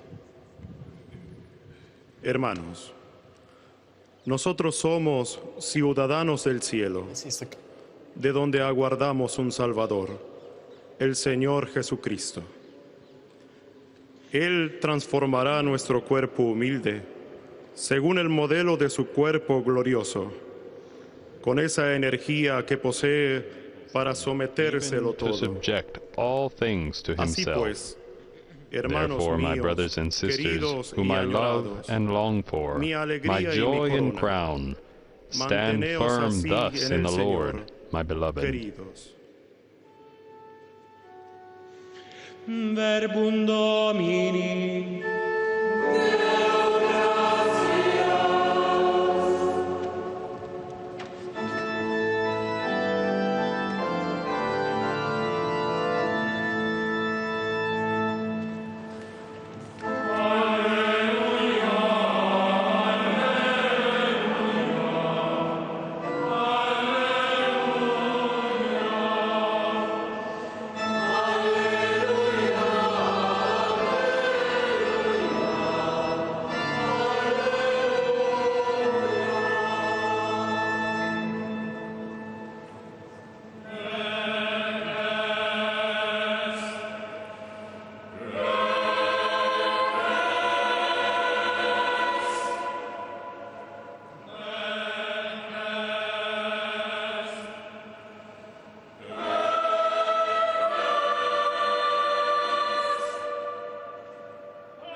Dominus vobiscum.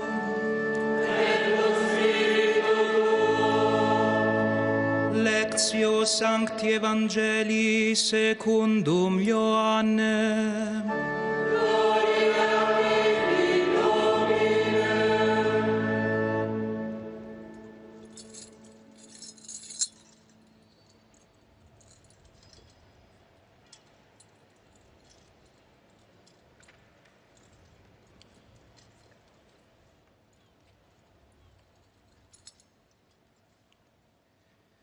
Cum manifestasset se Iesus discipulis suis, e prandissen cum eis, dicit Simoni Petro Iesus, Simon Ioannis, diligis me plus is, dicit ei, etiam Domine, tu scis qui amo te, dicit ei, pasce agnos meos, dicit ei iterum secundo, Simon Ioannis diligis me, ait illi, etiam Domine, tu scis qui amo te, He said to him, feed my lambs. He said to him a second time, Simon, son of John, do you love me? He said to him, yes, Lord, you know that I love you. He said to him, tend my sheep. He said to him the third time, Simon, son of John, do you love me? Peter was grieved because he said to him the third time, do you love me? And he said to him, Lord, you know everything. You know that I love you. Jesus said to him, feed my sheep. Amen. Amen dico tibi. Truly, truly I say to you, when you were young, you used to dress yourself and walk wherever you wanted. But when you are old, you will stretch out your hands, and another will dress you and carry you where you do not want to go. This is said to show how, by what kind of death he was to glorify God. And after saying this, he said to him, follow me. Et cum dixisset, dicit ei sequere me. Verbum Domini.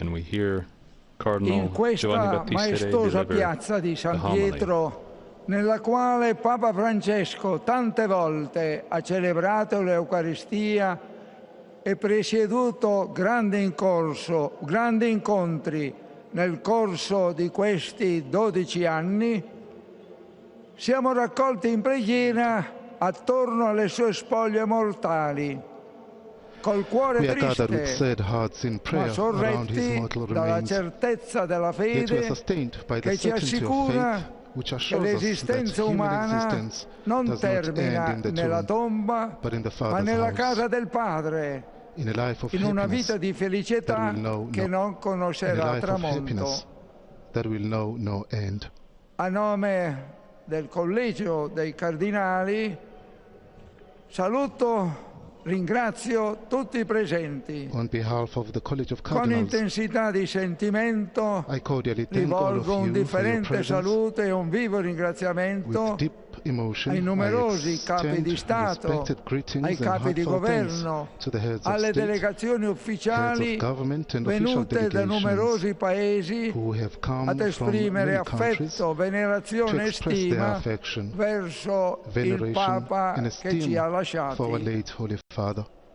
Il plebiscito di manifestazione di affetto e di partecipazione che a tutti abbiamo The visto outpouring of dopo il suo affection that we have passaggio da witnessed questa in terra recent days all'eternità following his passing ci from this earth dice into eternity quanto tells us l'intenso how much pontificato di Papa the profound Francesco pontificate of Pope abbia Francis toccato touched le minds and menti hearts. ed i cuori. La sua ultima immagine, che rimarrà nei nostri occhi e nel nostro cuore, è quella di domenica scorsa, solennità di Pasqua, quando Papa Francesco, nonostante i gravi problemi di salute, ha voluto impartire la benedizione dal balcone della Basilica Vaticana di San Pietro e poi ha voluto scendere in questa piazza per salutare dalla papamobile scoperta tutta la gathered for grande the Easter folla Mass convenuta qui per la messa while riding pasquale. in the open-top Pope-mobile.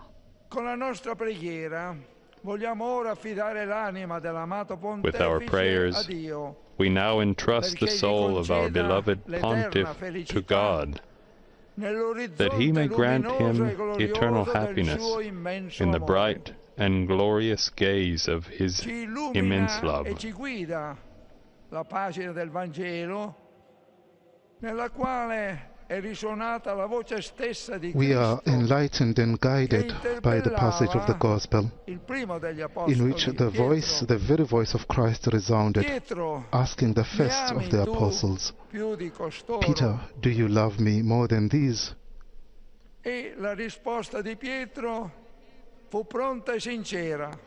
Peter's answer Signore, was prompt and Tu sincere. conosci tutto. Tu sai che Lord, ti voglio bene. you know everything. You know that I Gesù love you. Gli affidò la grande missione. Jesus then entrusted him with a great Pasci le mission. mie pecore. Feed my sheep. Sarà questo il compito costante di This will Pietro be the e dei constant suoi task of Peter successori. and his Un successors, servizio di amore a service of sulla love scia in del the Maestro footsteps of e Christ, Signore nostro Gesù Cristo. our Master and Lord. Nonostante la sua finale fragilità e sofferenza, Papa Francesco ha scelto di percorrere questa via di donazione fino Despite his all'ultimo frailty and giorno della suffering sua towards vita the end, terrena. Pope Francis chose to Egli follow this ha path of seguito le orme self-giving del suo Signore, until the last day of his earthly life. che ha He amato followed in the le footsteps sue of his pecore Lord, the Good Shepherd, fino a dare who per loved his loro sheep la sua to stessa the point vita. of giving his life for them. E lo ha fatto con forza e serenità, And he did so vicino al with suo strength and gregge, la serenity, Chiesa di Dio. close to his flock, the Church of God. Quando il Cardinal Bergoglio il 13 marzo 2013 fu eletto dal conclave a succedere a Papa Benedetto XVI, When Cardinal Bergoglio was elected by the conclave on March 13, 2013, to succeed Pope Benedict XVI, he already had many years of experience in religious life in the Society of Jesus, and above all was enriched by 21 years of pastoral ministry in the Archdiocese of Buenos Aires, first as auxiliary, and then as coadjutor, and above all as Archbishop. The decision to take the name Francis immediately appeared to indicate the pastoral plan and style on which he wanted to base his pontificate, seeking inspiration from the spirit of Saint Francis of Assisi. Papa Francesco conservò sempre il suo temperamento He maintained his temperament and form of pastoral leadership, and through his resolute personality immediately made his mark on the governance of the Church. He established direct contact with individuals and peoples, eager to be close to everyone, with marked attention to those in difficulty, giving himself without measure, especially to the marginalized. He was a pope among the people, with an open heart towards everyone. He was also a pope attentive to the signs of the times and what the Holy Spirit was awakening in the Church. Con il vocabolario che gli era caratteristico, col suo linguaggio ricco di immagini e di With his metafore, characteristic vocabulary and language, rich in images and metaphors, illuminare con la he always sapienza sought del to shed Vangelo light i on the problemi problems del of our nostro times tempo, with the wisdom of the offrendo una gospel. risposta alla luce della fede, He did so by offering a response guided by the light of faith and encouraging us to live as Christians amid the challenges and contradictions in recent years, which he loved to describe as an epochal change. aveva grande spontaneità e una He maniera had a great informale di spontaneity rivolgersi a and an tutti, informal way of addressing anche everyone, alle persone lontane dalla even those Chiesa. far from the Church. Ricco di calore umano e profondamente sensibile ai drammi odierni, Rich in human warmth and deeply sensitive to ha today's realmente challenges, condiviso le ansie, le Pope Francis sofferenze, truly shared le the speranze anxieties, del nostro sufferings tempo and hopes of this time of e si è globalization. donato nel confortare He gave e of himself by incoraggiare comforting and con encouraging un us with a messaggio message capace di raggiungere il cuore delle capable of reaching persone people's in hearts modo diretto e in immediato. a direct and immediate way.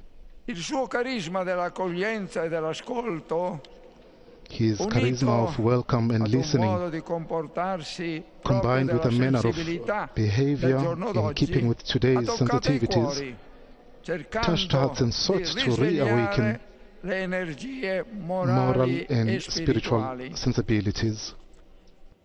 Il primato dell'evangelizzazione è stato la guida del suo pontificato.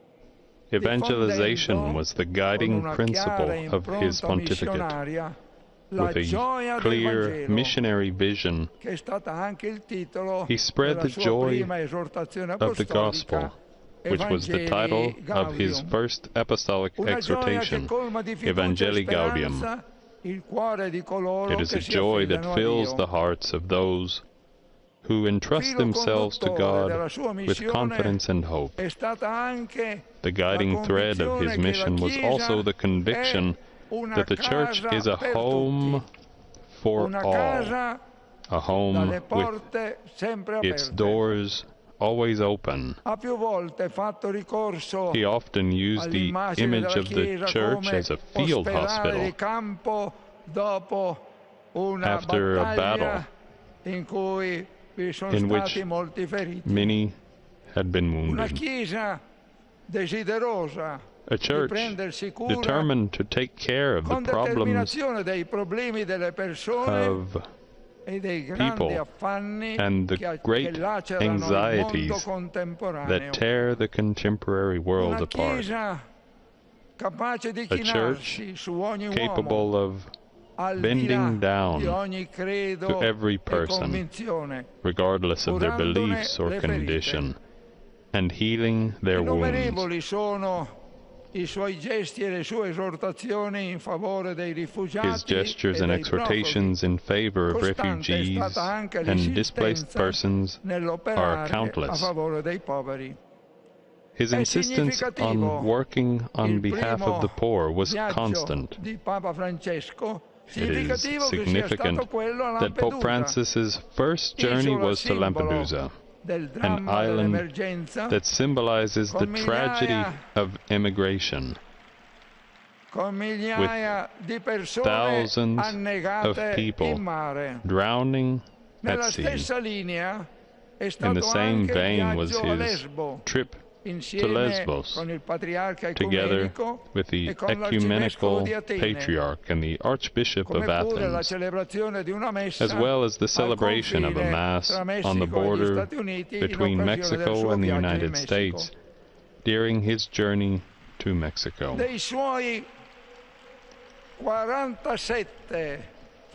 Of his 47 arduous apostolic journeys, the one to Iraq in 2021, defying every risk, will remain particularly memorable. That difficult apostolic journey was a balm on the open wounds of the Iraqi people, who had suffered so much from the inhuman actions of ISIS. It was also an important trip for interreligious dialogue, another significant dimension of his pastoral work. With his 2024 apostolic journey to 4 countries in Asia and Oceania, the Pope reached the most peripheral periphery of the world. Papa Francesco ha sempre messo al centro il Vangelo della Pope misericordia. Francis always placed the Gospel of Mercy at the center, repeatedly emphasizing that God never tires of forgiving us. He always forgives, whatever the situation might be of the person who asks for forgiveness and returns to the right path. He called for the extraordinary Jubilee of Mercy in order to highlight the mercy is the heart of the Gospel. Misericordia e gioia del Vangelo sono 2 parole chiavi. Mercy and the joy of the Gospel are 2 key words for Pope Francis. In contrasto con quello che ha definito in contrast to what he called the culture of waste, ha parlato della cultura, he spoke of the culture. He spoke of the culture of encounter and solidarity. Della solidarietà. Il tema poi della fraternità ha attraversato tutto il suo pontificato con toni The theme of vibranti. fraternity ran through his entire pontificate with vibrant tones. Ha voluto In his encyclical letter Fratelli Tutti, he wanted to revive a worldwide aspiration to fraternity, because we are all children of the same Father who is in heaven. Con forza ha spesso ricordato che He often forcefully reminded us that we all belong to the same human family, e che nessuno si salva da solo. and that no one is saved alone. 2019, durante il viaggio negli Emirati Arabi Uniti, In 2019, during his trip to the United Arab Emirates, Pope Francis signed a document on human fraternity for world peace and living together, ricordando la comune paternità di recalling Dio. the common fatherhood of God. Rivolgendosi agli uomini e alle donne di tutto il mondo con l'enciclica Laudato Si, Addressing men and women throughout the world, in his encyclical letter Laudato Si, he drew attention to the duties and shared responsibility della casa comune. for our common home, stating that no one is saved alone. All'infuriare di tante Faced guerre di with questi the anni, raging wars of con recent orrori years, disumani with e their con inhuman horrors innumerevoli and morti e countless distruzioni, deaths and Papa destruction, Francesco Pope Francis incessantly raised his voice, imploring peace and calling for reason and inviting honest negotiation to find possible solutions. Because war, as he said, results in the death of people and the destruction of homes, hospitals and schools. War always leaves the world worse than it was before. It is always a painful and tragic defeat for everyone. Costruire ponti e non muri è Build bridges, not walls, was an exhortation he repeated many times, and his service of faith as successor of the Apostle Peter was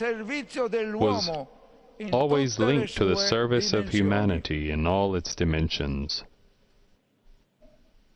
In unione spirituale con tutta la cristianità, spiritually united with all of Christianity, we are here in large numbers to pray for Pope Francis, that God may welcome him into the immensity of his love. Pope Francis used to conclude his speeches and meetings by saying,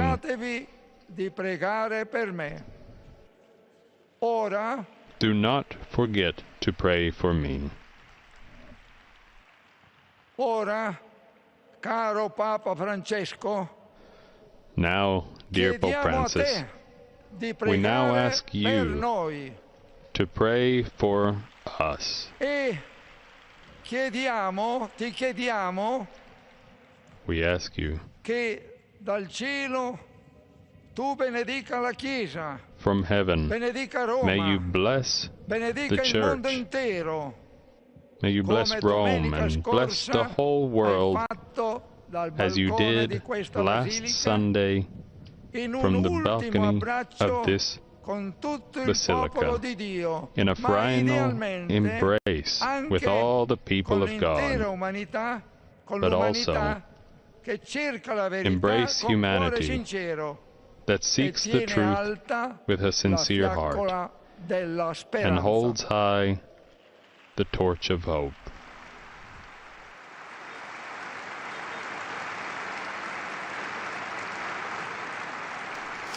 Well, what a beautiful homily, and practically a eulogy, it has to be said.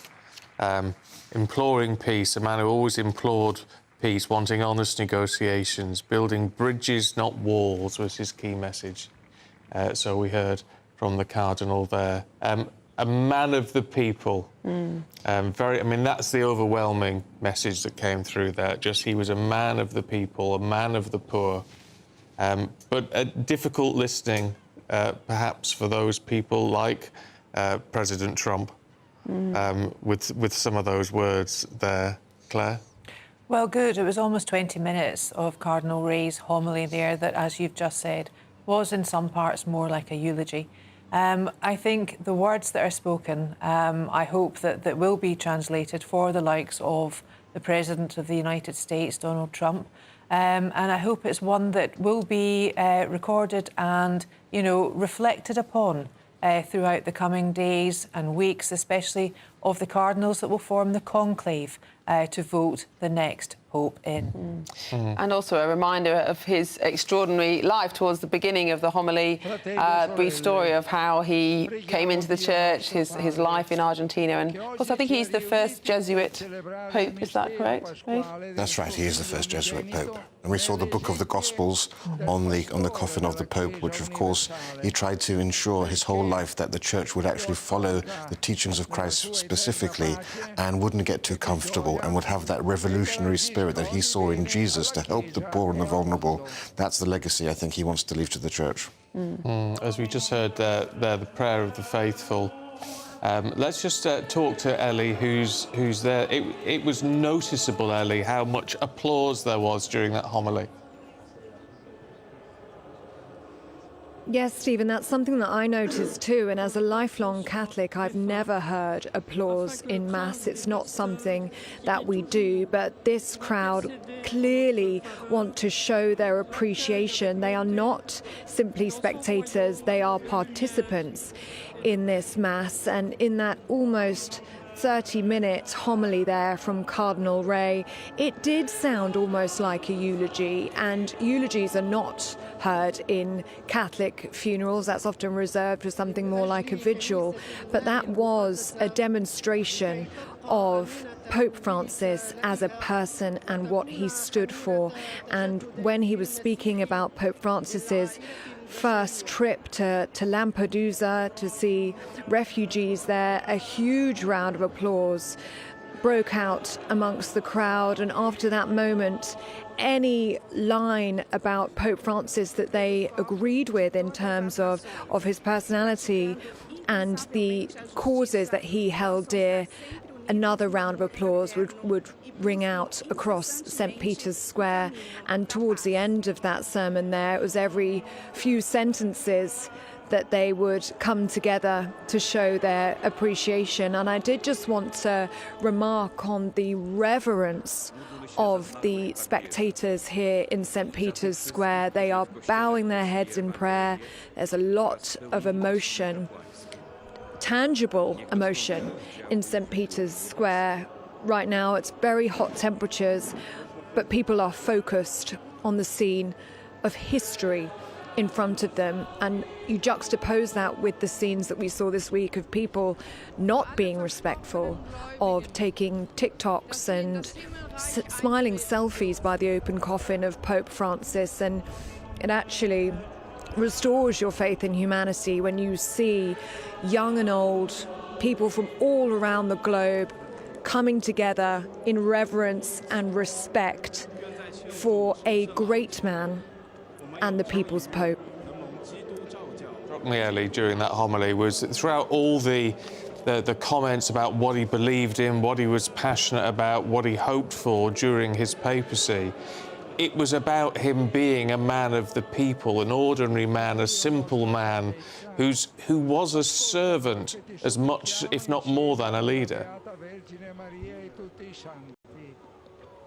It's what we're hearing through all of our interviews. It's what we've just heard in that 20-minute long homily. The message is that this was a simple man. This was a man of the people. And we can see that in the choices he made in life, the choices he made as a pontiff.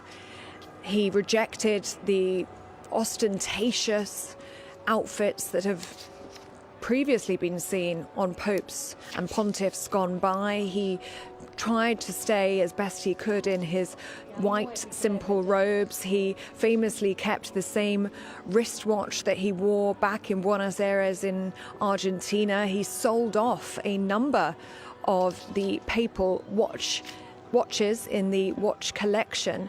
And he was also known, Stephen, as the incognito pope, because in the early days of his papacy, he would go out on the streets in Rome in 2013 and 2014 dressed as a priest, dressed in black, and he would feed the homeless, he would give alms to charity. He wanted to be there amongst the people.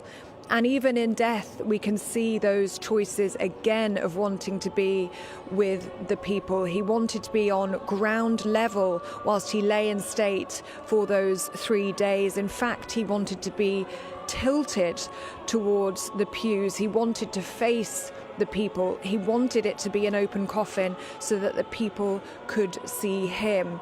And even in his final resting place at the St. Mary Major Church in Rome, he is reflecting the fact that not only is he the Pope of 1.4 billion Catholics around the globe, but he is the Bishop of Rome, and he wants to be out there in Rome with the Roman people so that they can access him, they can visit him, and they can say a prayer to him now. And we were speaking to Father Paul from Norway earlier, who commented on the location of the St. Mary Major Church. And he says he thinks that's significant because it is a poorer part of the city.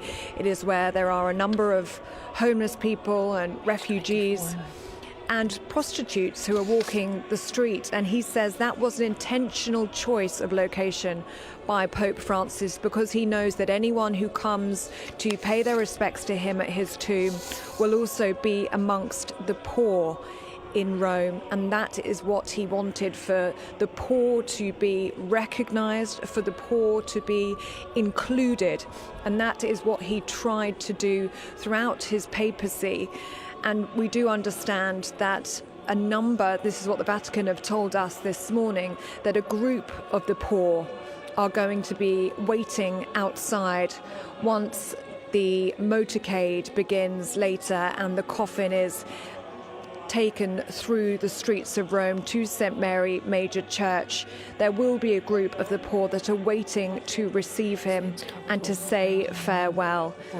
And that is so fitting to a man who wanted to be amongst the poor and wanted to be amongst the people. He dedicated his papacy to the marginalised and the poor. And for them to be with him in his final journey is like the way that he was with them during his life. Yeah, beautifully said. Ellie, thank you. Claire, what's happening now? Right, so after the prayers of the faithful, straight after the homily, which followed the same structure as per every single Mass, we pray for the death and the repose of the soul of Pope Francis. Then the head of the Church itself, that she in its infinite wisdom will be able to guide and lead the world through faith, hope and charity and love. Then we pray for the dead and then for everybody else, the faithful here. So here we see Cardinal Ray, and he's incensing the whole altar that's about to offer the sacrifice of the body and blood of Christ.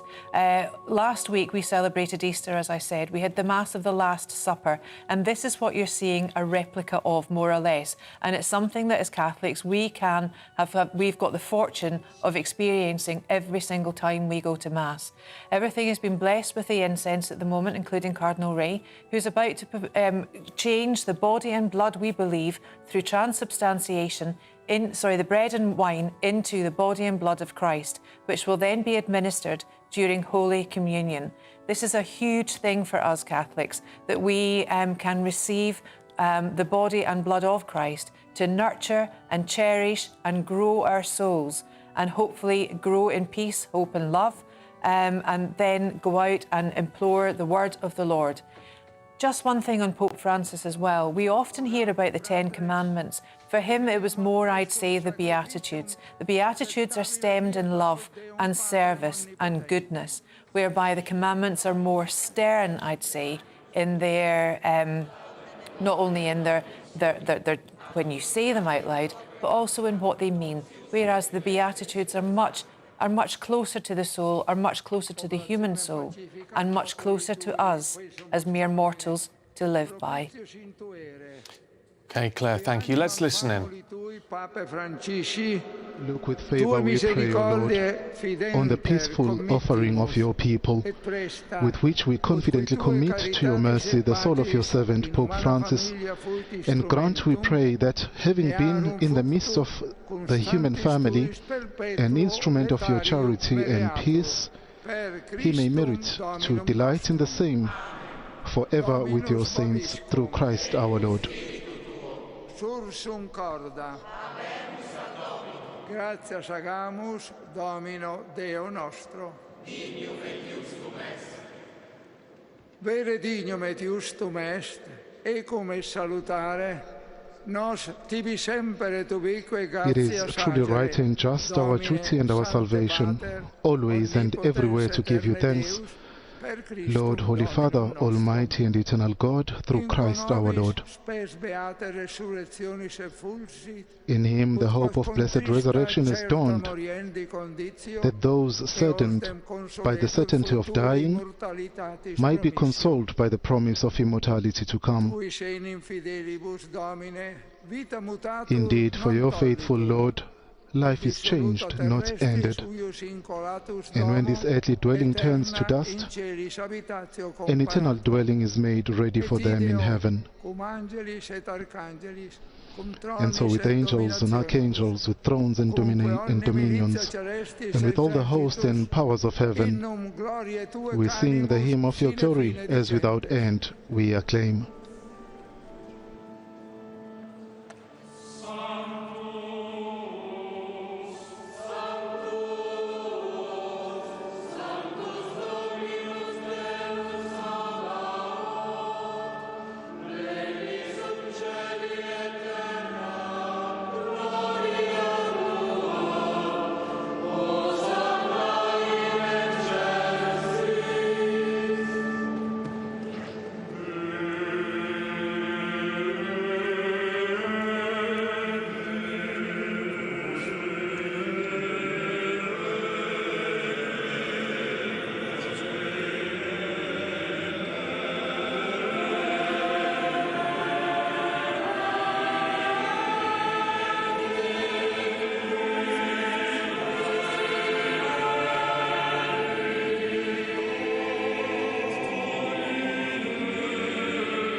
Sanctus es Domine, et merito te laudat omnis ac te condita creatura, quia per Filium Tuum, Dominum nostrum Iesum Christum, Spiritus Sancti operante virtute, vivificas et sanctificas universa, et populum Tuum congregare non desinis, ut a solis ortu usque ad occasum, oblatio mundo oferatur nomini Tuo.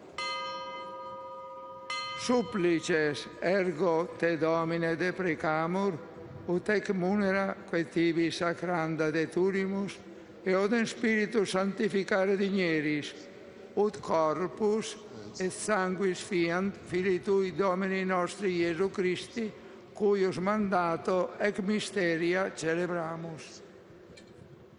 Ipse enim, in qua notte tradebatur, accepit panem, et tibi gratias agens benedixit, fregit, dedique discipulis suis dicens. Accipite et manducate ex hoc omnes. Hoc est enim corpus meum, quod pro vobis tradetur.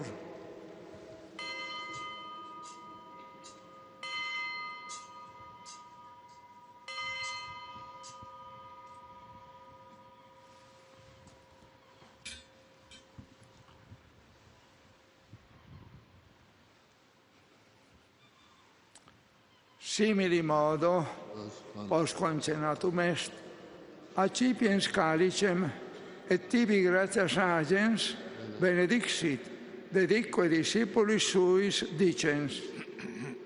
Accipit et bibit ex eo omnes, hic est enim calis sanguinis mei, novi et eterni testamenti, qui pro vobis et pro multis effundetur in remissionem peccatorum. Hoc facite in meam commemorationem.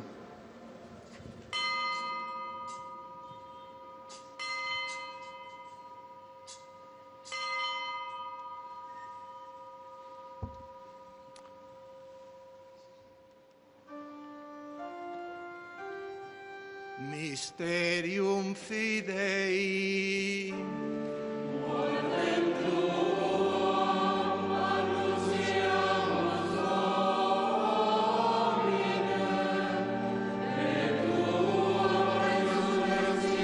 We proclaim your death, O Lord, and profess your resurrection until you come again.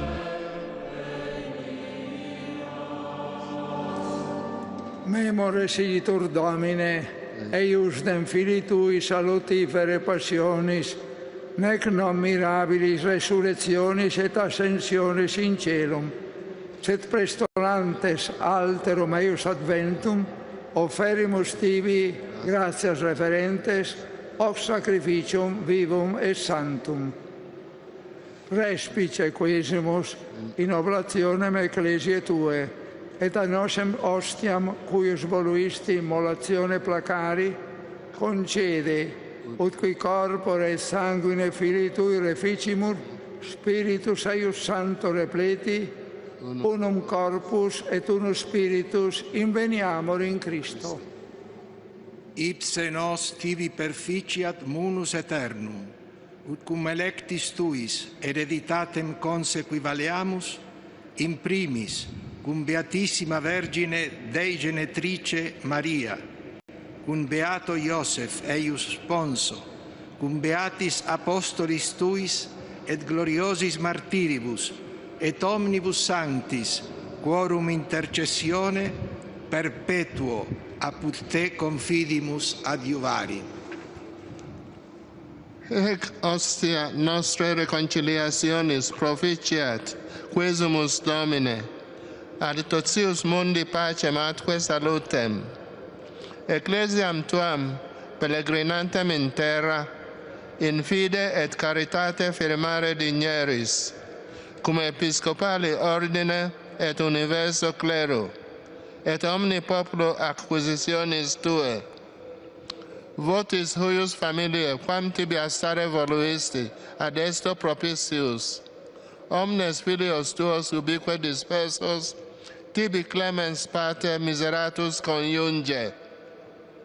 Memento famuli Tui, Pape Francisci, quem ad Te ex hoc mundo vocasti, concede, ut qui completatus fuit similitudini mortis Filii Tui, simul fiat et resurrectionis ipseus, quando mortuos suscitabit in carne de terra, et corpus humilitatis nostre configurabit corpori claritatis sue, sed et fratres nostros defunctus, et omnes, qui tibi placentes, ex hoc seculo transierunt, in regnum tuum benignus admite, ubi fore speramus, ut simul gloria Tua perennite satiemo, quando omnem lacrimam absteges ab oculis nostris, qui a Te secuti es, Deum nostrum videntes, tibi similes erimus, cuncta per secula, et Te sine fine laudabimus, per Christum Dominum nostrum, per quem mundo bona cuncta lageris. Per ipsum et cun ipso et in ipso, est ibi Deo Patri omnipotenti, in unitate Spiritus Sancti, omnis honor et gloria, per omnia saecula saeculorum.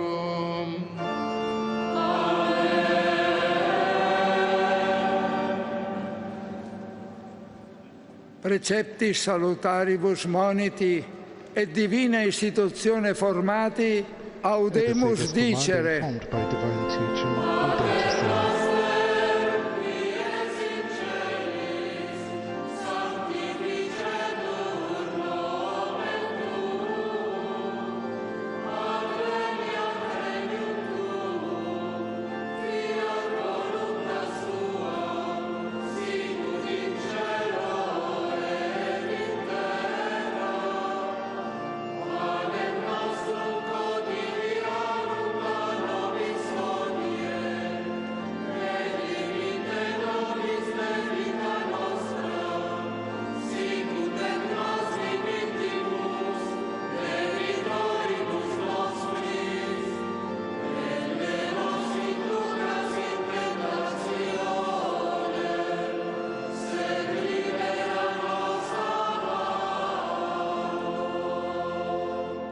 libera nos, quisemus Domine, ab omnibus malis, da propitius pacem in diebus nostris, ut ope misericordiae tua Deliver us, Lord, we pray, from every evil.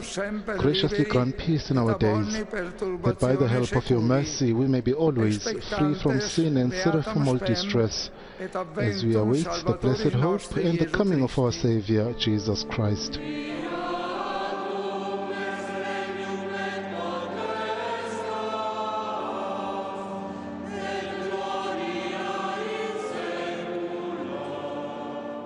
Domine Iesu Christe, quid existi apostolis tuis, pacem relinquo vobis, pacem meam do vobis.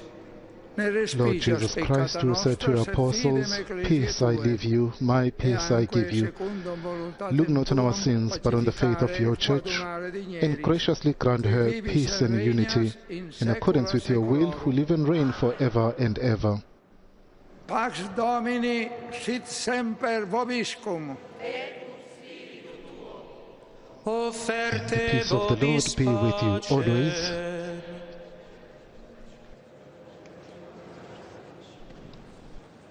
And now the faithful and we ourselves share a sign of the Lord's peace to prepare ourselves to receive our Lord in the Eucharist.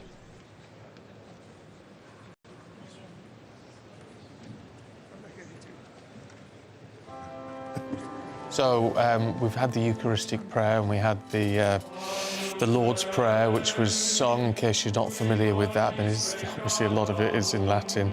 And then the peace, and we saw a lot of the leaders there shaking hands, offering each other a sign of peace.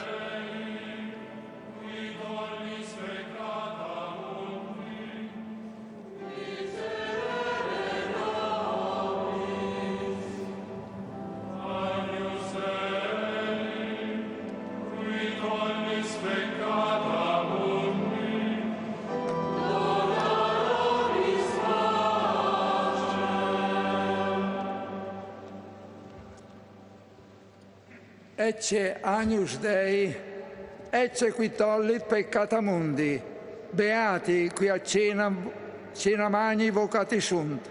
Domine, non sum dignus, ut inter sub tectum meum, sed tantum dic verbum, but only say the word, and my soul shall be healed.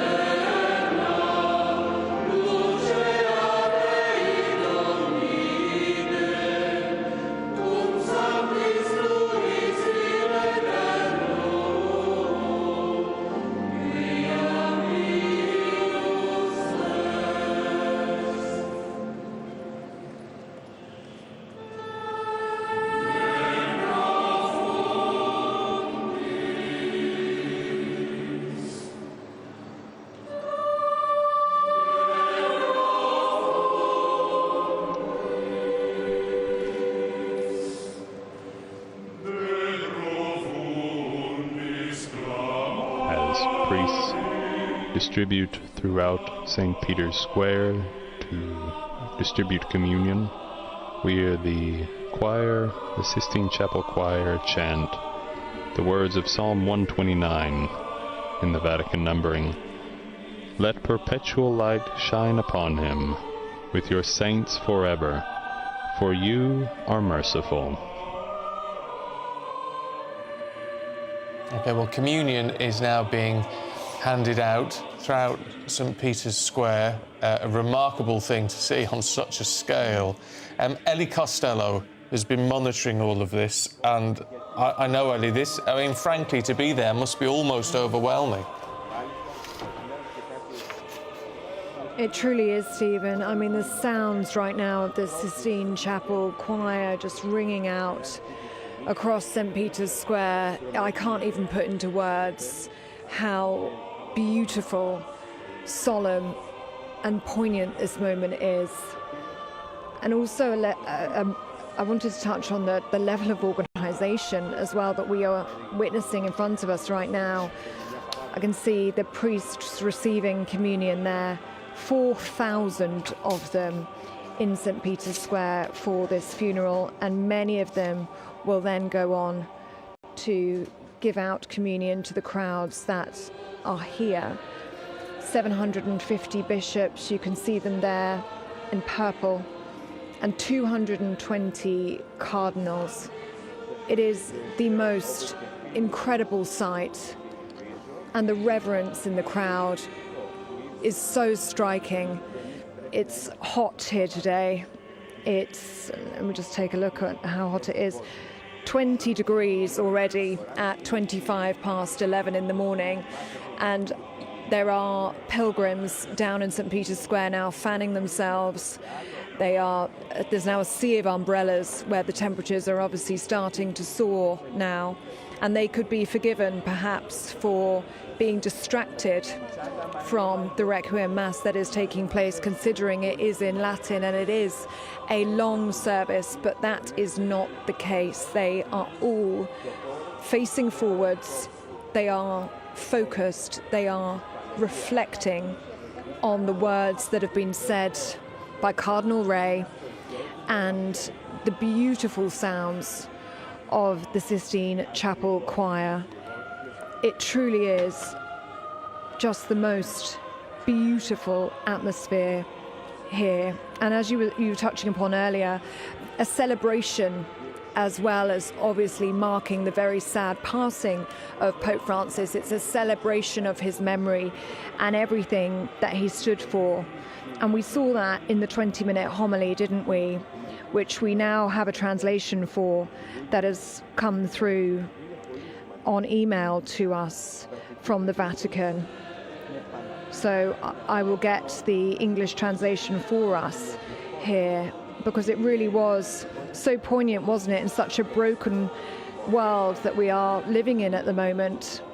The words there of Cardinal Ray talking about the gospel and about Pope Francis.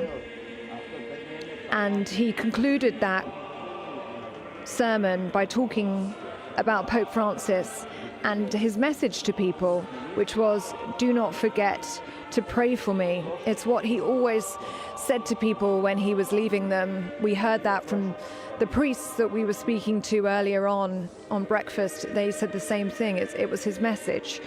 And now, what a wonderful message to us all, that we can pray to Pope Francis as well. And the crowd here in St. Peter's Square just were so engaged with that sermon. They were showing their appreciation.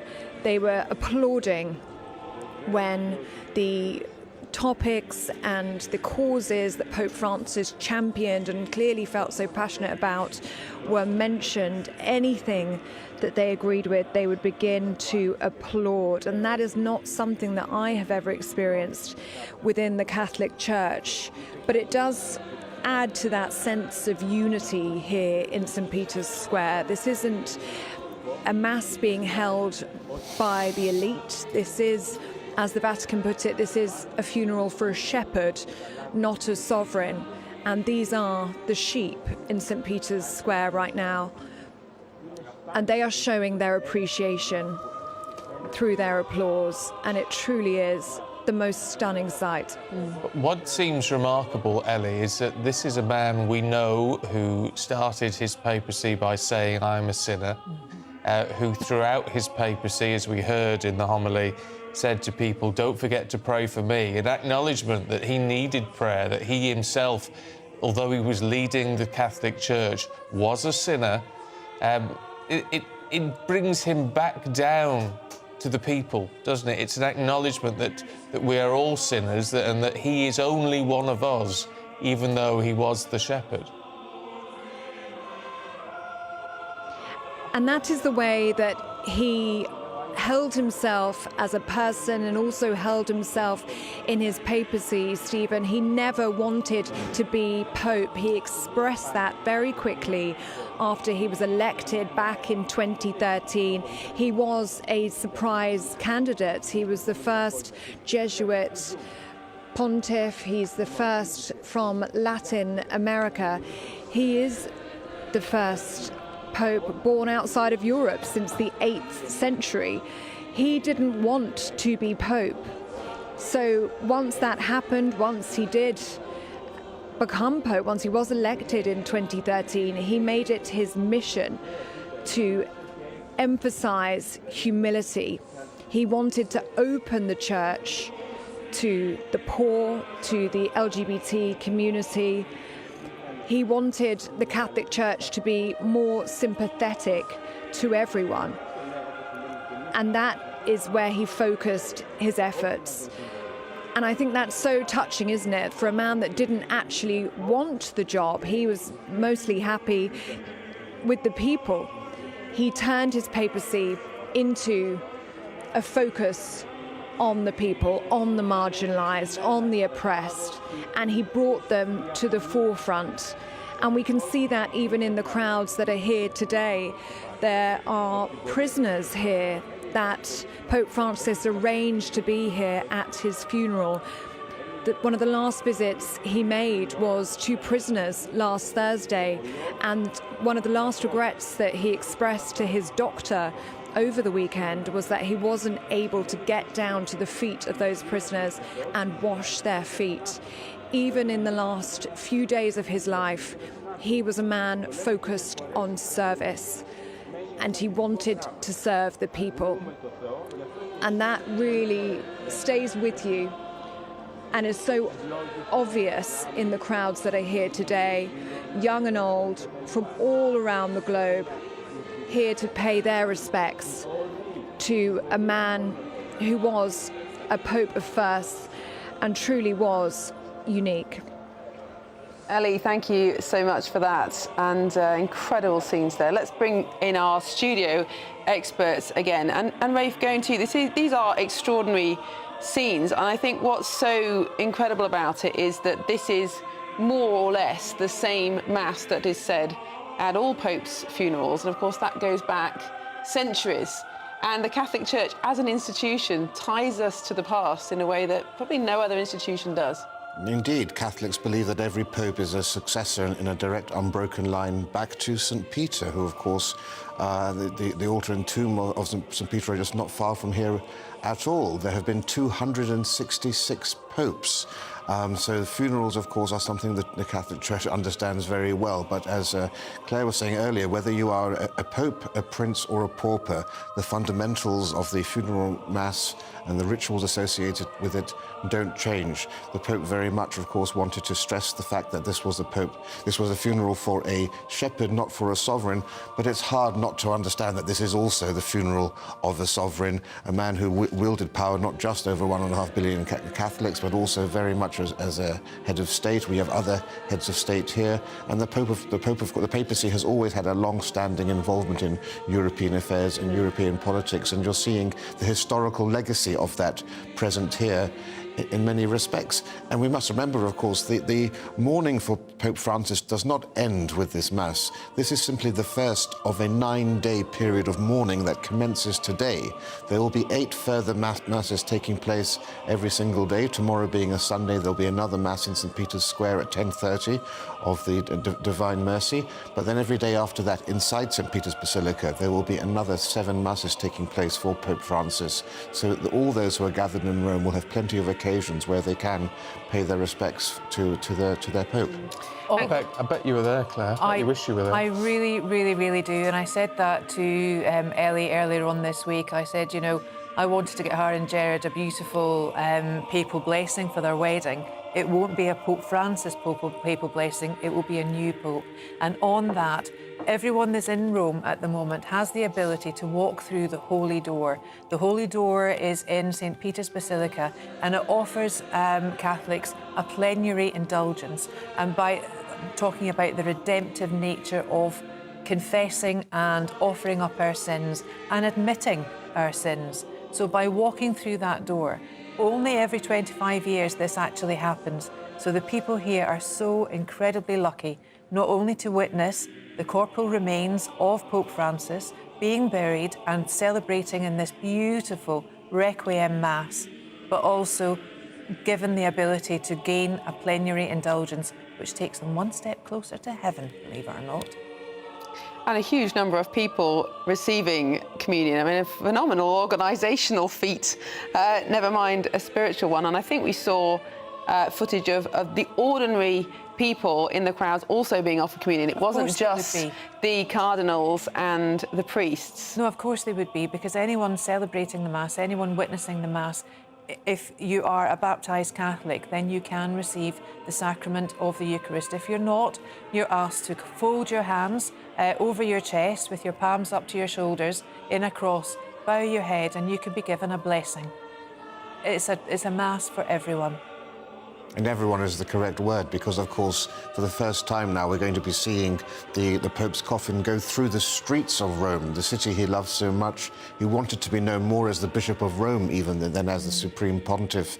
And it is going to go to a church located in an area of town which is essentially surrounded by the vulnerable, even though, of course, it is one of the four great basilicas. And, you know, it has 7 other popes are buried there, but today it is indeed surrounded by poverty. But that is the home for his most adored icon, which he would regularly venerate, of Our Lady. It's called the Salus Populi Romanani, essentially Mary, the protector of Rome. And it's the Roman people who will then now have their chance to pay tribute.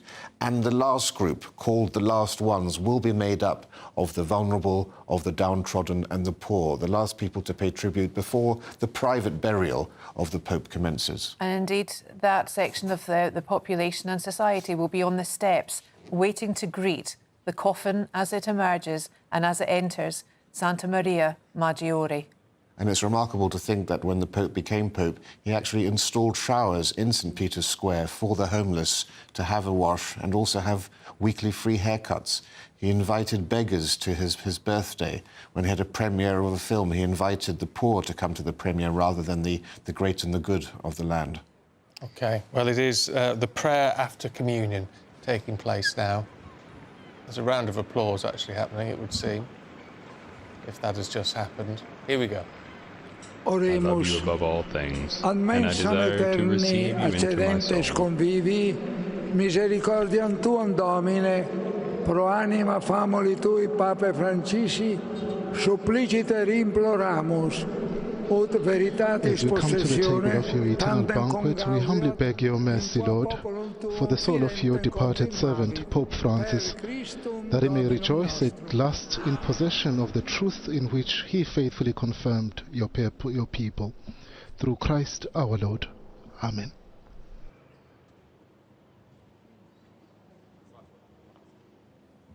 It has been a remarkable and now we move to service. The Ultima Commendatio oh, here we go. Which would be the final commendation and blessing of the coffin of Pope Francis. Fratres, sororesque carissimi, dulcissime Dei misericordiae, commendemus animam Papali Patri nostri Francisci. Let us commend to God's tender mercy the soul of Pope Francis, Bishop of the Church, Bishop of the Catholic Church, who confirmed his brothers and sisters in the faith of the resurrection. Let us pray to God our Father through Jesus Christ and in the Holy Spirit. May he deliver him from death, welcome him to eternal peace, and raise up him on the last day. Through the intercession of the Blessed Virgin Mary, Queen of Apostles and Protectress of the Roman people, may God reveal to our Pope the face of his beloved Son and console the Church with the light of the resurrection.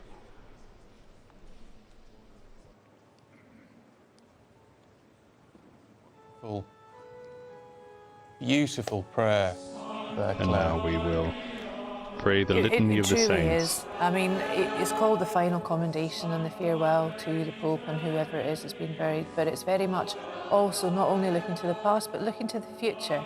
And that's what we must do. And we must look to the future of the conclave that will begin in 9 days' time, practically on May the 6th, we hear.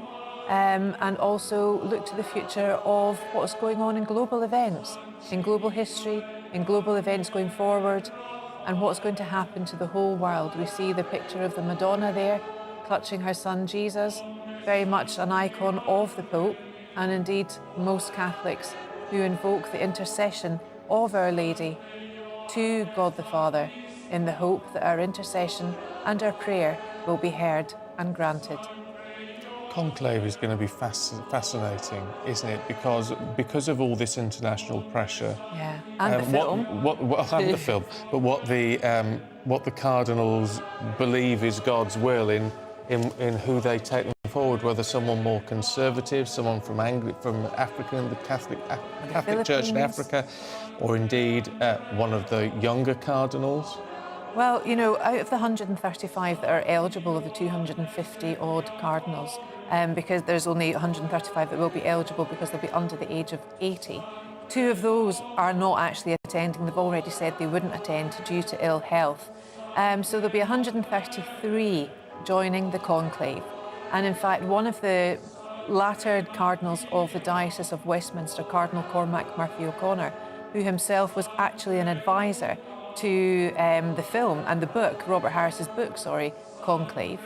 Everything there that was in the film that is it's practically true, it's practically the only thing that was actually true, is the machinations of the conclave.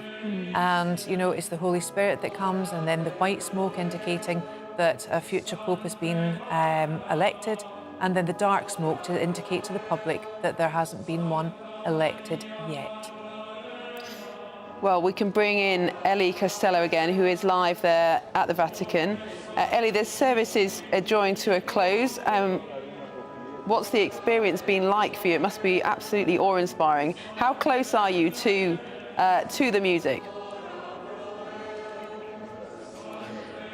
It is absolutely awe-inspiring, Miriam. We are just up on the rooftop above St. Peter's Square now, so we can watch the proceedings as they happen. And just a word on the communion that we were just speaking about. Communion was actually brought up to the rooftop and offered to the journalists who wished to take it. So that's just a sign of the organisational feat that has taken place by the 4,000 priests here in order to get communion to everybody who wishes to receive it. And it is absolutely awe-inspiring, this sight, the sea of red of the cardinals. You can't see as well the edge of the crowd here.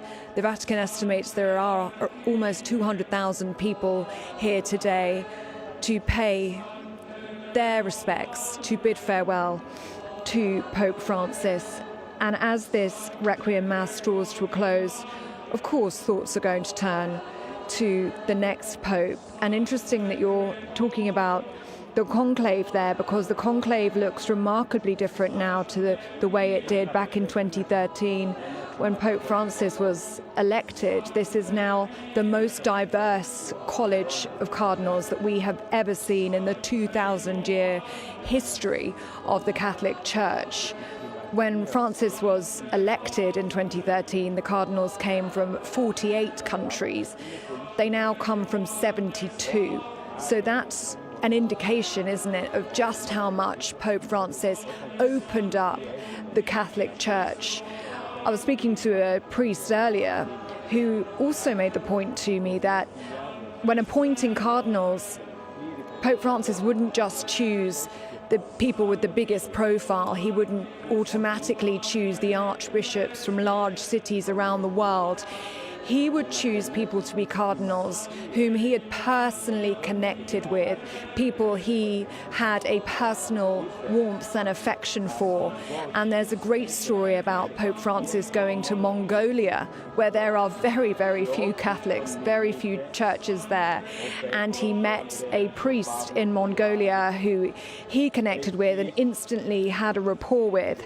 And he has made him a cardinal. So we had the likes of cardinals from Mongolia, from all around the globe. It is now not the European power base that it once was. Actually, I think it's something like 51% of the cardinals in the conclave that we will see gather from May the 6th onwards will be from the global south, where Pope Francis was from. And that doesn't necessarily mean that they will share in all of his views. He's seen as a progressive, he's seen as a liberal. A number of these cardinals are from African countries, for example, where homosexuality is still illegal. So they won't necessarily be of the same ideology as Pope Francis. But it is an exciting chapter in the Catholic Church to see this diverse college of cardinals that will come together in the next few weeks. And actually, just a note on the past few days, actually, what we've been seeing is what they're describing here as a beauty pageant of potential successors. So last night, Cardinal Tagle said the Rosary. So he is one of the potential favourites to succeed Pope Francis. And tomorrow here in St. Peter's Square, Cardinal Parolin is going to be saying Mass in the square.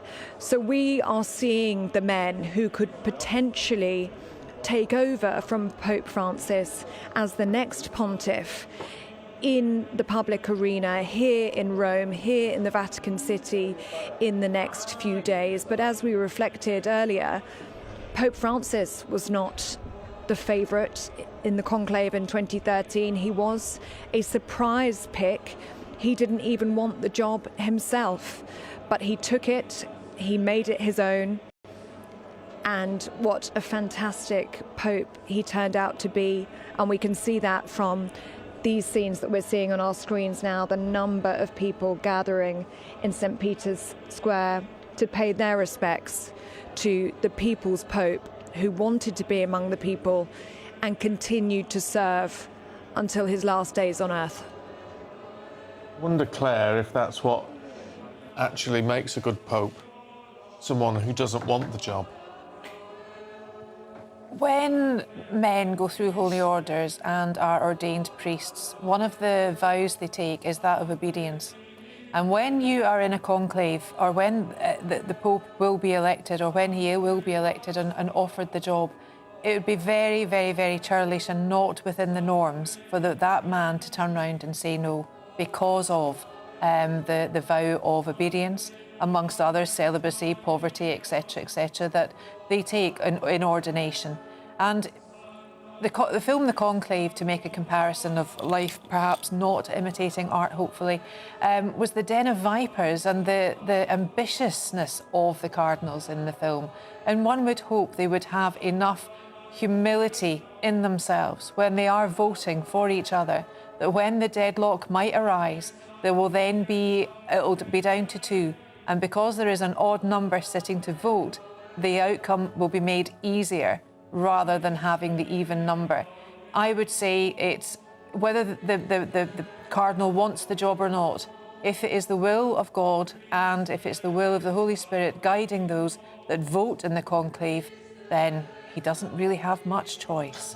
Pope Benedict was asked whether the Holy Spirit chooses the Pope, and he said, well, we wouldn't have had quite the certain types of popes we had in the past, were that the case, but that the Pope, the Holy Spirit certainly informs the decision and the process of deliberation. But the front runner rarely actually gets the role. There's a famous adage in Italy: you enter the conclave a Pope and you leave a cardinal. And in fact, that is what happened last time, and many people didn't actually know who Cardinal Bergoglio was. The front runner today by a long margin is Pietro Parolin, who is the Secretary of State, essentially is the deputy under the Pope. But of course, if past conclaves are anything to go by, we won't know. They'll be voting twice a day, in the morning and in the afternoon, until they do come up with a result. There's no time limit for this. It's in the past, it's taken up to 3 years in the 13th century, although it took only two few days where people will be relieved to know for the last Pope, and it was only 3 days for St. John Paul II. But we won't know anything until we do see that white smoke, because the cardinals aren't allowed to have any telephones, any internet access, any mobile devices for any of that period. That's what conclave means, with key, meaning you are essentially locked into the Sistine Chapel and its surrounding areas. Nor any access to the outside world either. But they will have on board a housekeeper and cooks, cleaners, 2 doctors, one of which will be a surgeon in case of any emergency. Goodness. And importantly, it's a 2/3 majority that's needed, so that there will be a settled opinion within the conclave. It won't be a divisive 50% plus one. Yeah. Yes. Now, of course, we've been talking about the Pope as a man, his character, his achievements, lots of focus on that. But it's also undoubtedly a political role, and he wasn't without controversies, actually, from Conservatives and Liberals alike. Many people thought he would be a Liberal Pope. He didn't actually liberalise doctrine. He famously called for a global surrogacy ban. He didn't change the Church's teaching on some of those issues. But Conservatives also frustrated with aspects of his papacy. So it's going to be very interesting to see how the next Pope is perceived, whether it's seen as a legacy candidate or whether it's someone who will break from the last 12 years. Yes, well, as Ellie was saying in part, one has to remember that 80% of the cardinals who are going to be choosing the next Pope were actually appointed by the Pope. And in fact, you know, it's remarkable to think how many of the, 108 of 135 were his appointments. But that doesn't necessarily, of course, mean that they are going to share his outlook. I mean, it has to be said, he wasn't quite as a reformer as everyone thinks. He was still very strong on the issue of gay marriage, very strong on contraception, very strong on abortion, very strong on surrogacy. So on the traditional aspects of the Catholic faith, he remained very, very strong and traditional. But he raised the questions. That's the difference. It's a bit like the royal family, isn't it? Any steps are very, very small ones. But some would say that's very, very clever politically. Oh yeah. Because you raise the issue to show that you're concerned about it, but do absolutely nothing to change the tradition and the rules. He did that by recognising and introducing a synod, a global synod of synodality in the Church.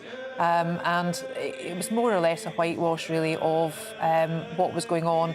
It was very much placated to the congregations to come out and voice what their opinions or struggles, and even what way the doctrine of the Church should change or should move. The encyclical was published last October, and indeed it hasn't really changed anything. We know what's gone on in the past with child sex abuse. We know what's gone on in the past in the terms of what the Church should do, what it can't do, what it ought to do. But the fundamentals of the faith are the cornerstones of the Catholic Church. And one adage is as well, if it ain't broken, why fix it?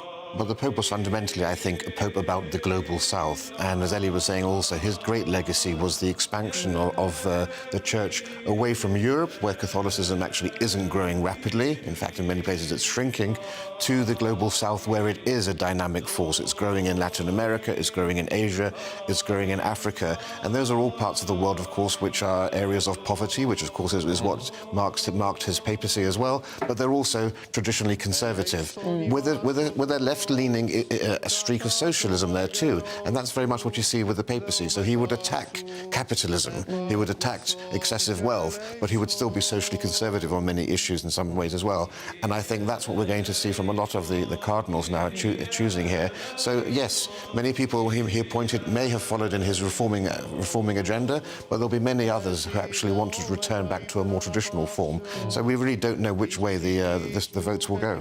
4 of the cardinals that are present at the moment are from the UK, none from Scotland, which is unusual because Scotland for the first time in years hasn't got a Scottish cardinal for the dioceses of Edinburgh and Glasgow, but only 3 of them, with the exception of the Dominican Cardinal, Cardinal Timothy Radcliffe, will be voting for the new Pope. Of course, Cardinal Vincent Nichols, the head of the Church of England and Wales, is there, as is 2 others with him that it will be taking part of the conclave. Well, as we approach the end of this service, before the body of the Pope is taken through the streets of Rome to Santa Maria Maggiore. Let's just listen in.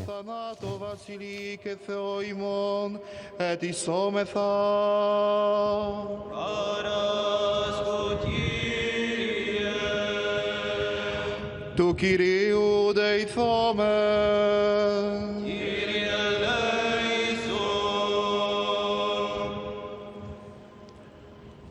Ο Θεός των πνευμάτων και πάσης σαρκός, ο των θάνατων καταπασίσας, των δε διάβολων καταργήσας και ζωήν το κόσμο σου δωρησάμενος, αυτός, Κύριε, Grant repose to the soul of your departed servant, Francis, Bishop, in a place of light and joy, a verdant place, a place of blessedness, where suffering, pain and sorrow are no more.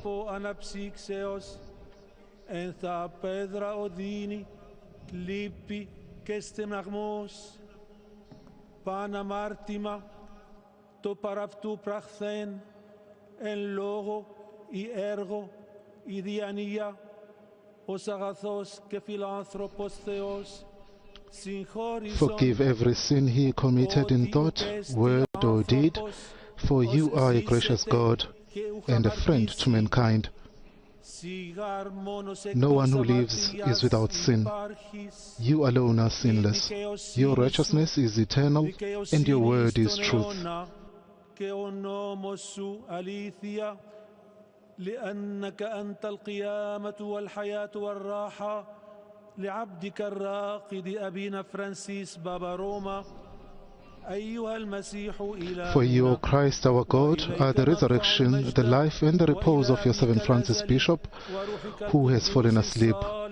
We give you glory with your eternal Father and your Holy Spirit, who is gracious and the giver of life now and forever.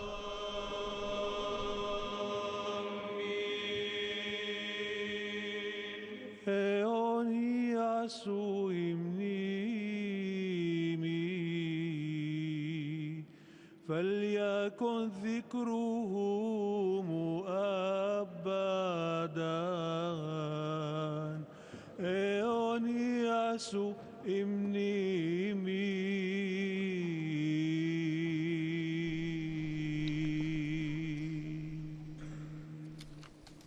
May your remembrance be eternal, dear brother. Well, just as we are nearing the end of the Mass, we're going to go back to Ellie Costello, who is live for us in the Vatican.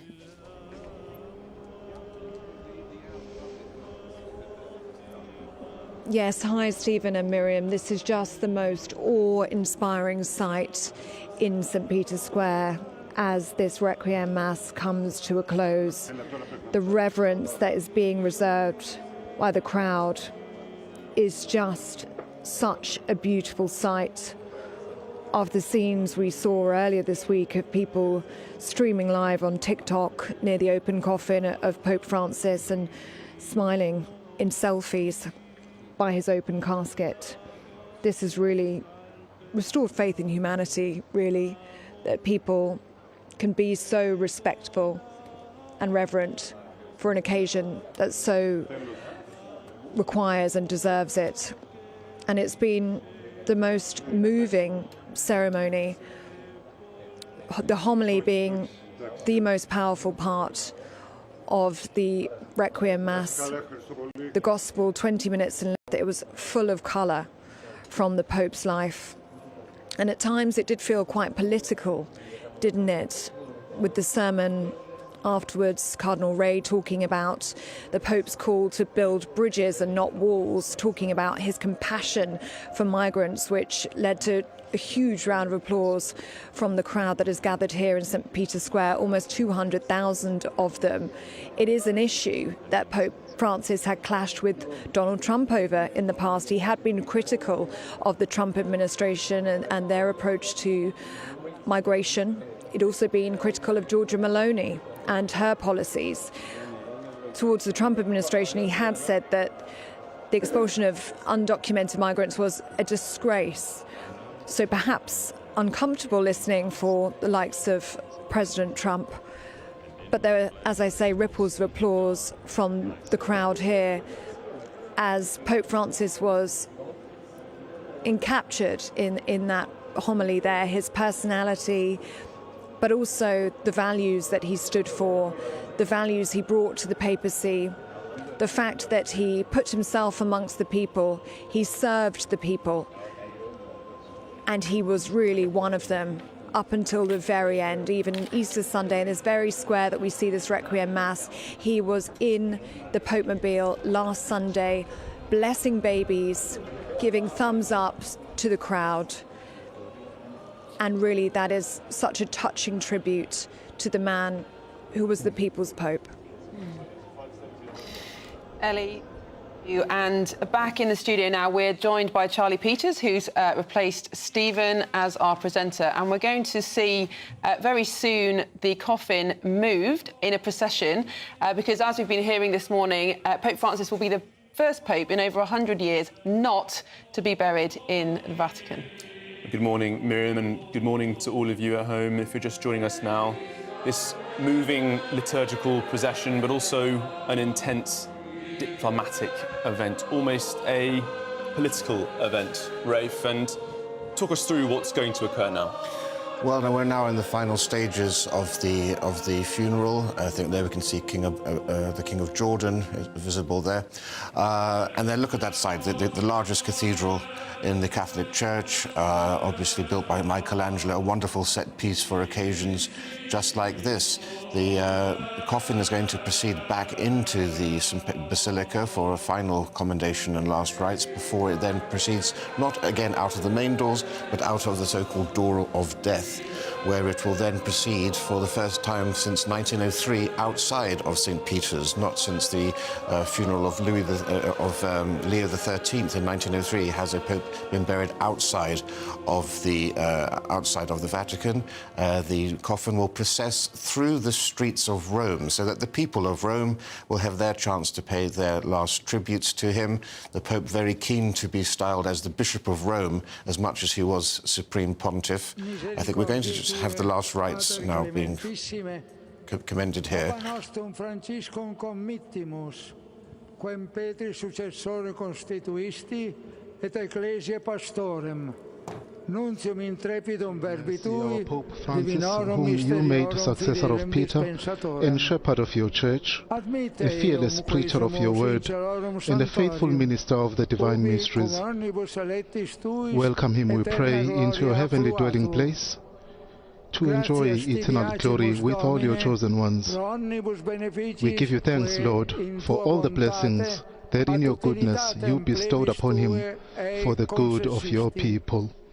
Ecclesiae pastore urbate dona solatium fidei et spei fortitudinem. Grant us the comfort of faith and the strength of hope. To you, Father, source of life, through Christ, the conqueror of death, in the life-giving Spirit, be all honor and glory forever and ever.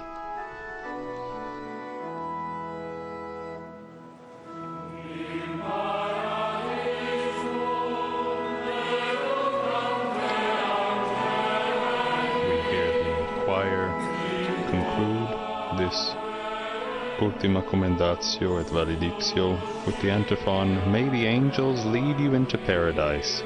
May the martyrs come and welcome you and take you to the holy city, the new and eternal Jerusalem. May choirs of angels welcome you, and with Lazarus, who is poor no longer, may you have eternal rest."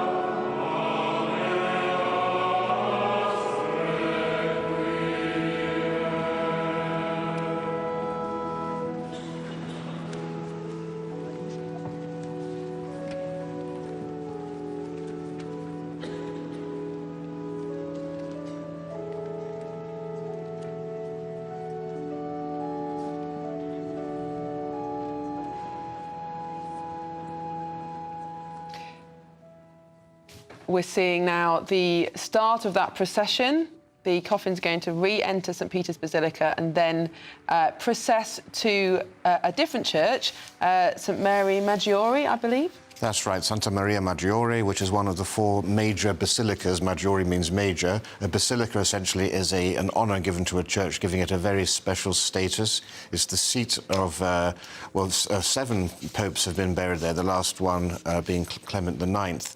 And so the Pope will be the 8th person to be buried there, but not for a very long time. Also, the tomb of Bernini, one of the great sculptors of the Baroque era, also buried there. And it's going to pass through many of the landmarks of Rome. So we'll see it passing, for example, they'll go down the Imperial Way, past the Vittorio Emanuele monument, which people may remember looks like a big white giant wedding cake.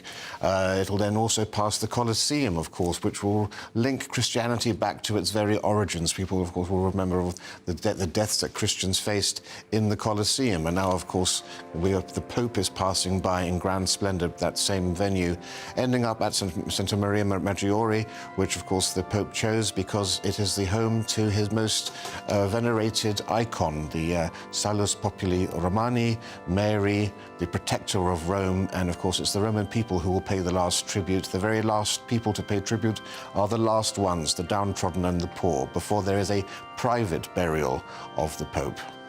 And Claire Muldoon, we're seeing now people observing this procession, and as you just heard from Rafe, that crowds will be gathering along this route, all 5.5 kilometres of it, paying their respects. And the last Pope to be buried outside the Vatican was Leo VIII, who died in 1903. I know, and isn't this just a wonderful service that this is one of his last serves, I think, to the congregation and as Bishop of Rome, to the people of Rome and the Catholic faithful that have gathered here to witness this beautiful Requiem Mass.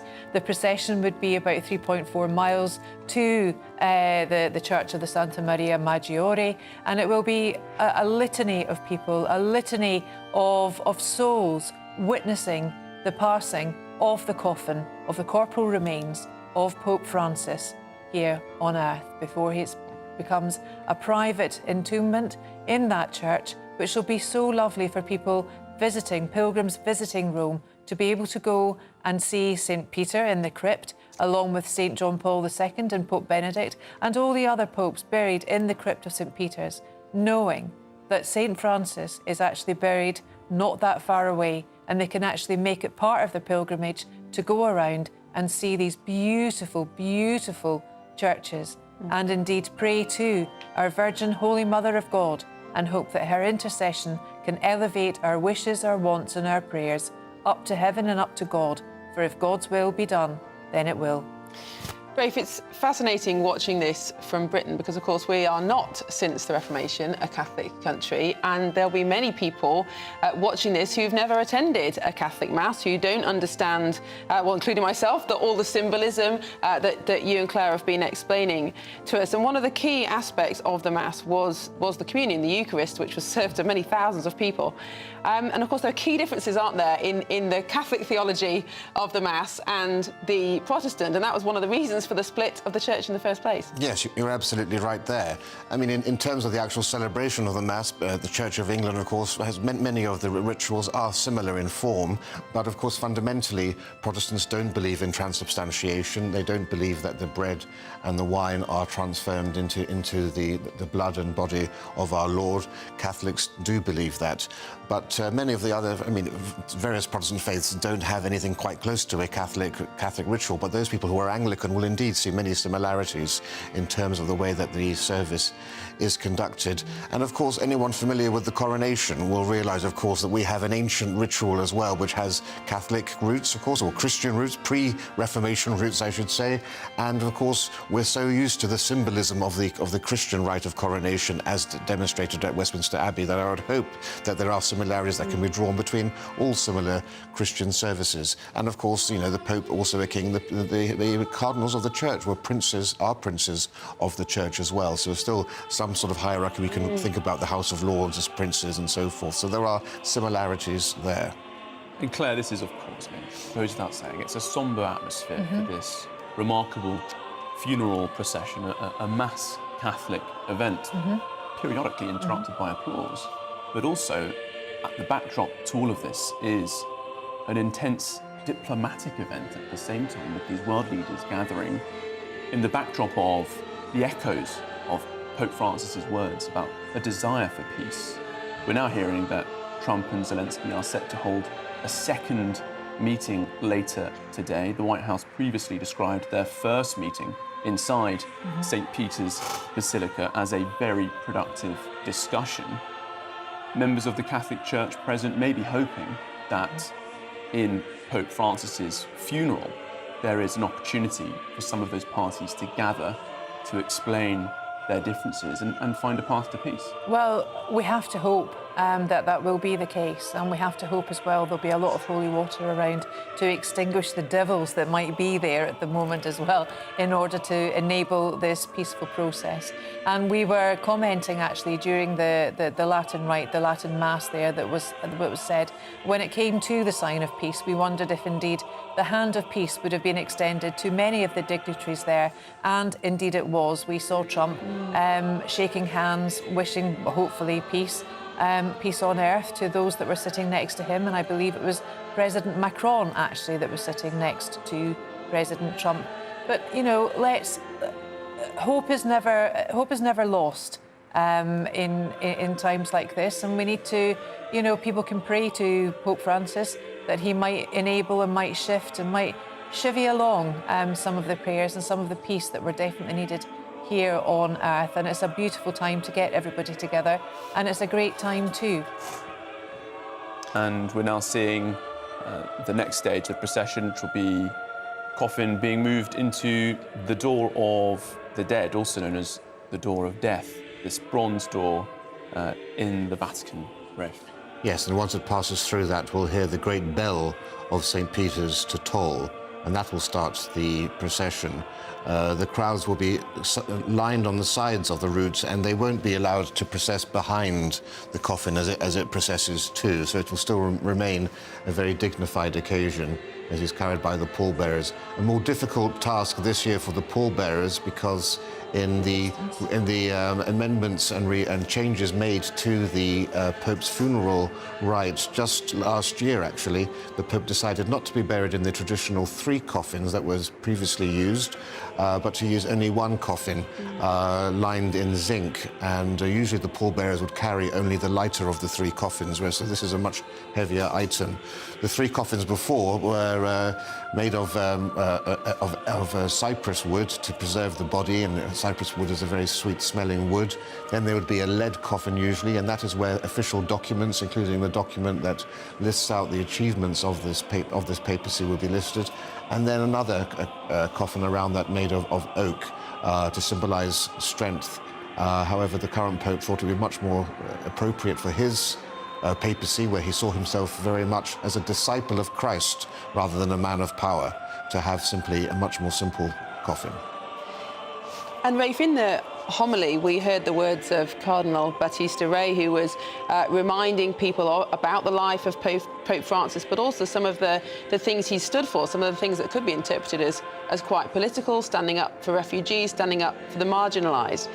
And it was a reminder, really, of how, through history, the Catholic Church, the Pope in particular, has been that counterweight to secular power. If you go back to ancient British history, the biggest threat for British kings was, the English kings, was to be excommunicated, and that acted as a check to their political power. That's still right. happening today. And when kings were excommunicated, as happened in England, they would make a pilgrimage to Rome wearing a horsehair shirt, often doing it on their knees, to beg penitence and forgiveness and to be included back into the church. And of course, it was a fundamental aspect of Christian monarchy to have a notion that you were divinely ordained and that your authority came from divine status. And it was the Pope that conferred that divinity as a conduit from God. So it was the Pope who would preside at coronations of Christian monarchs, famously except for Napoleon, who grabbed the crown and crowned himself. But the idea was that, you know, the temporal authority was just as important as the spiritual sovereignty was just as important.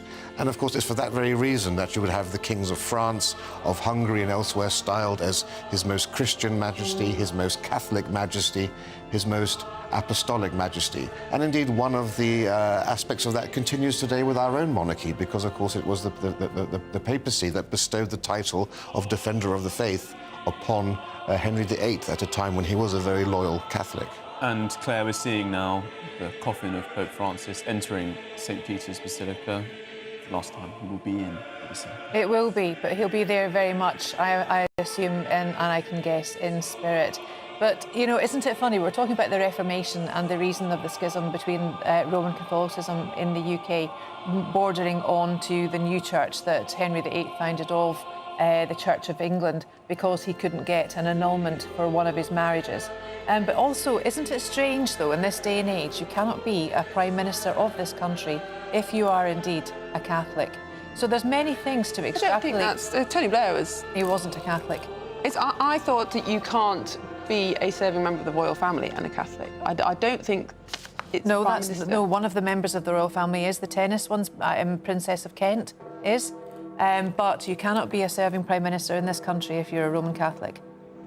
I'm not sure that's correct, but certainly it was the case that you couldn't be in the line of succession to the throne if you were a Catholic. Yeah. And so, for example, Prince Michael of Kent ceased to be in the line of succession when he got married. But that has been amended now as well, so you can be in the line of succession as a Catholic. And as we hear those bells now, Rafe, the Mass has now concluded. So yes, let us listen to the great bell toll.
incredible scenes there. There are believed to be hundreds of thousands of people in Rome for the funeral, and just a small snapshot there of the people who have filled the Basilica.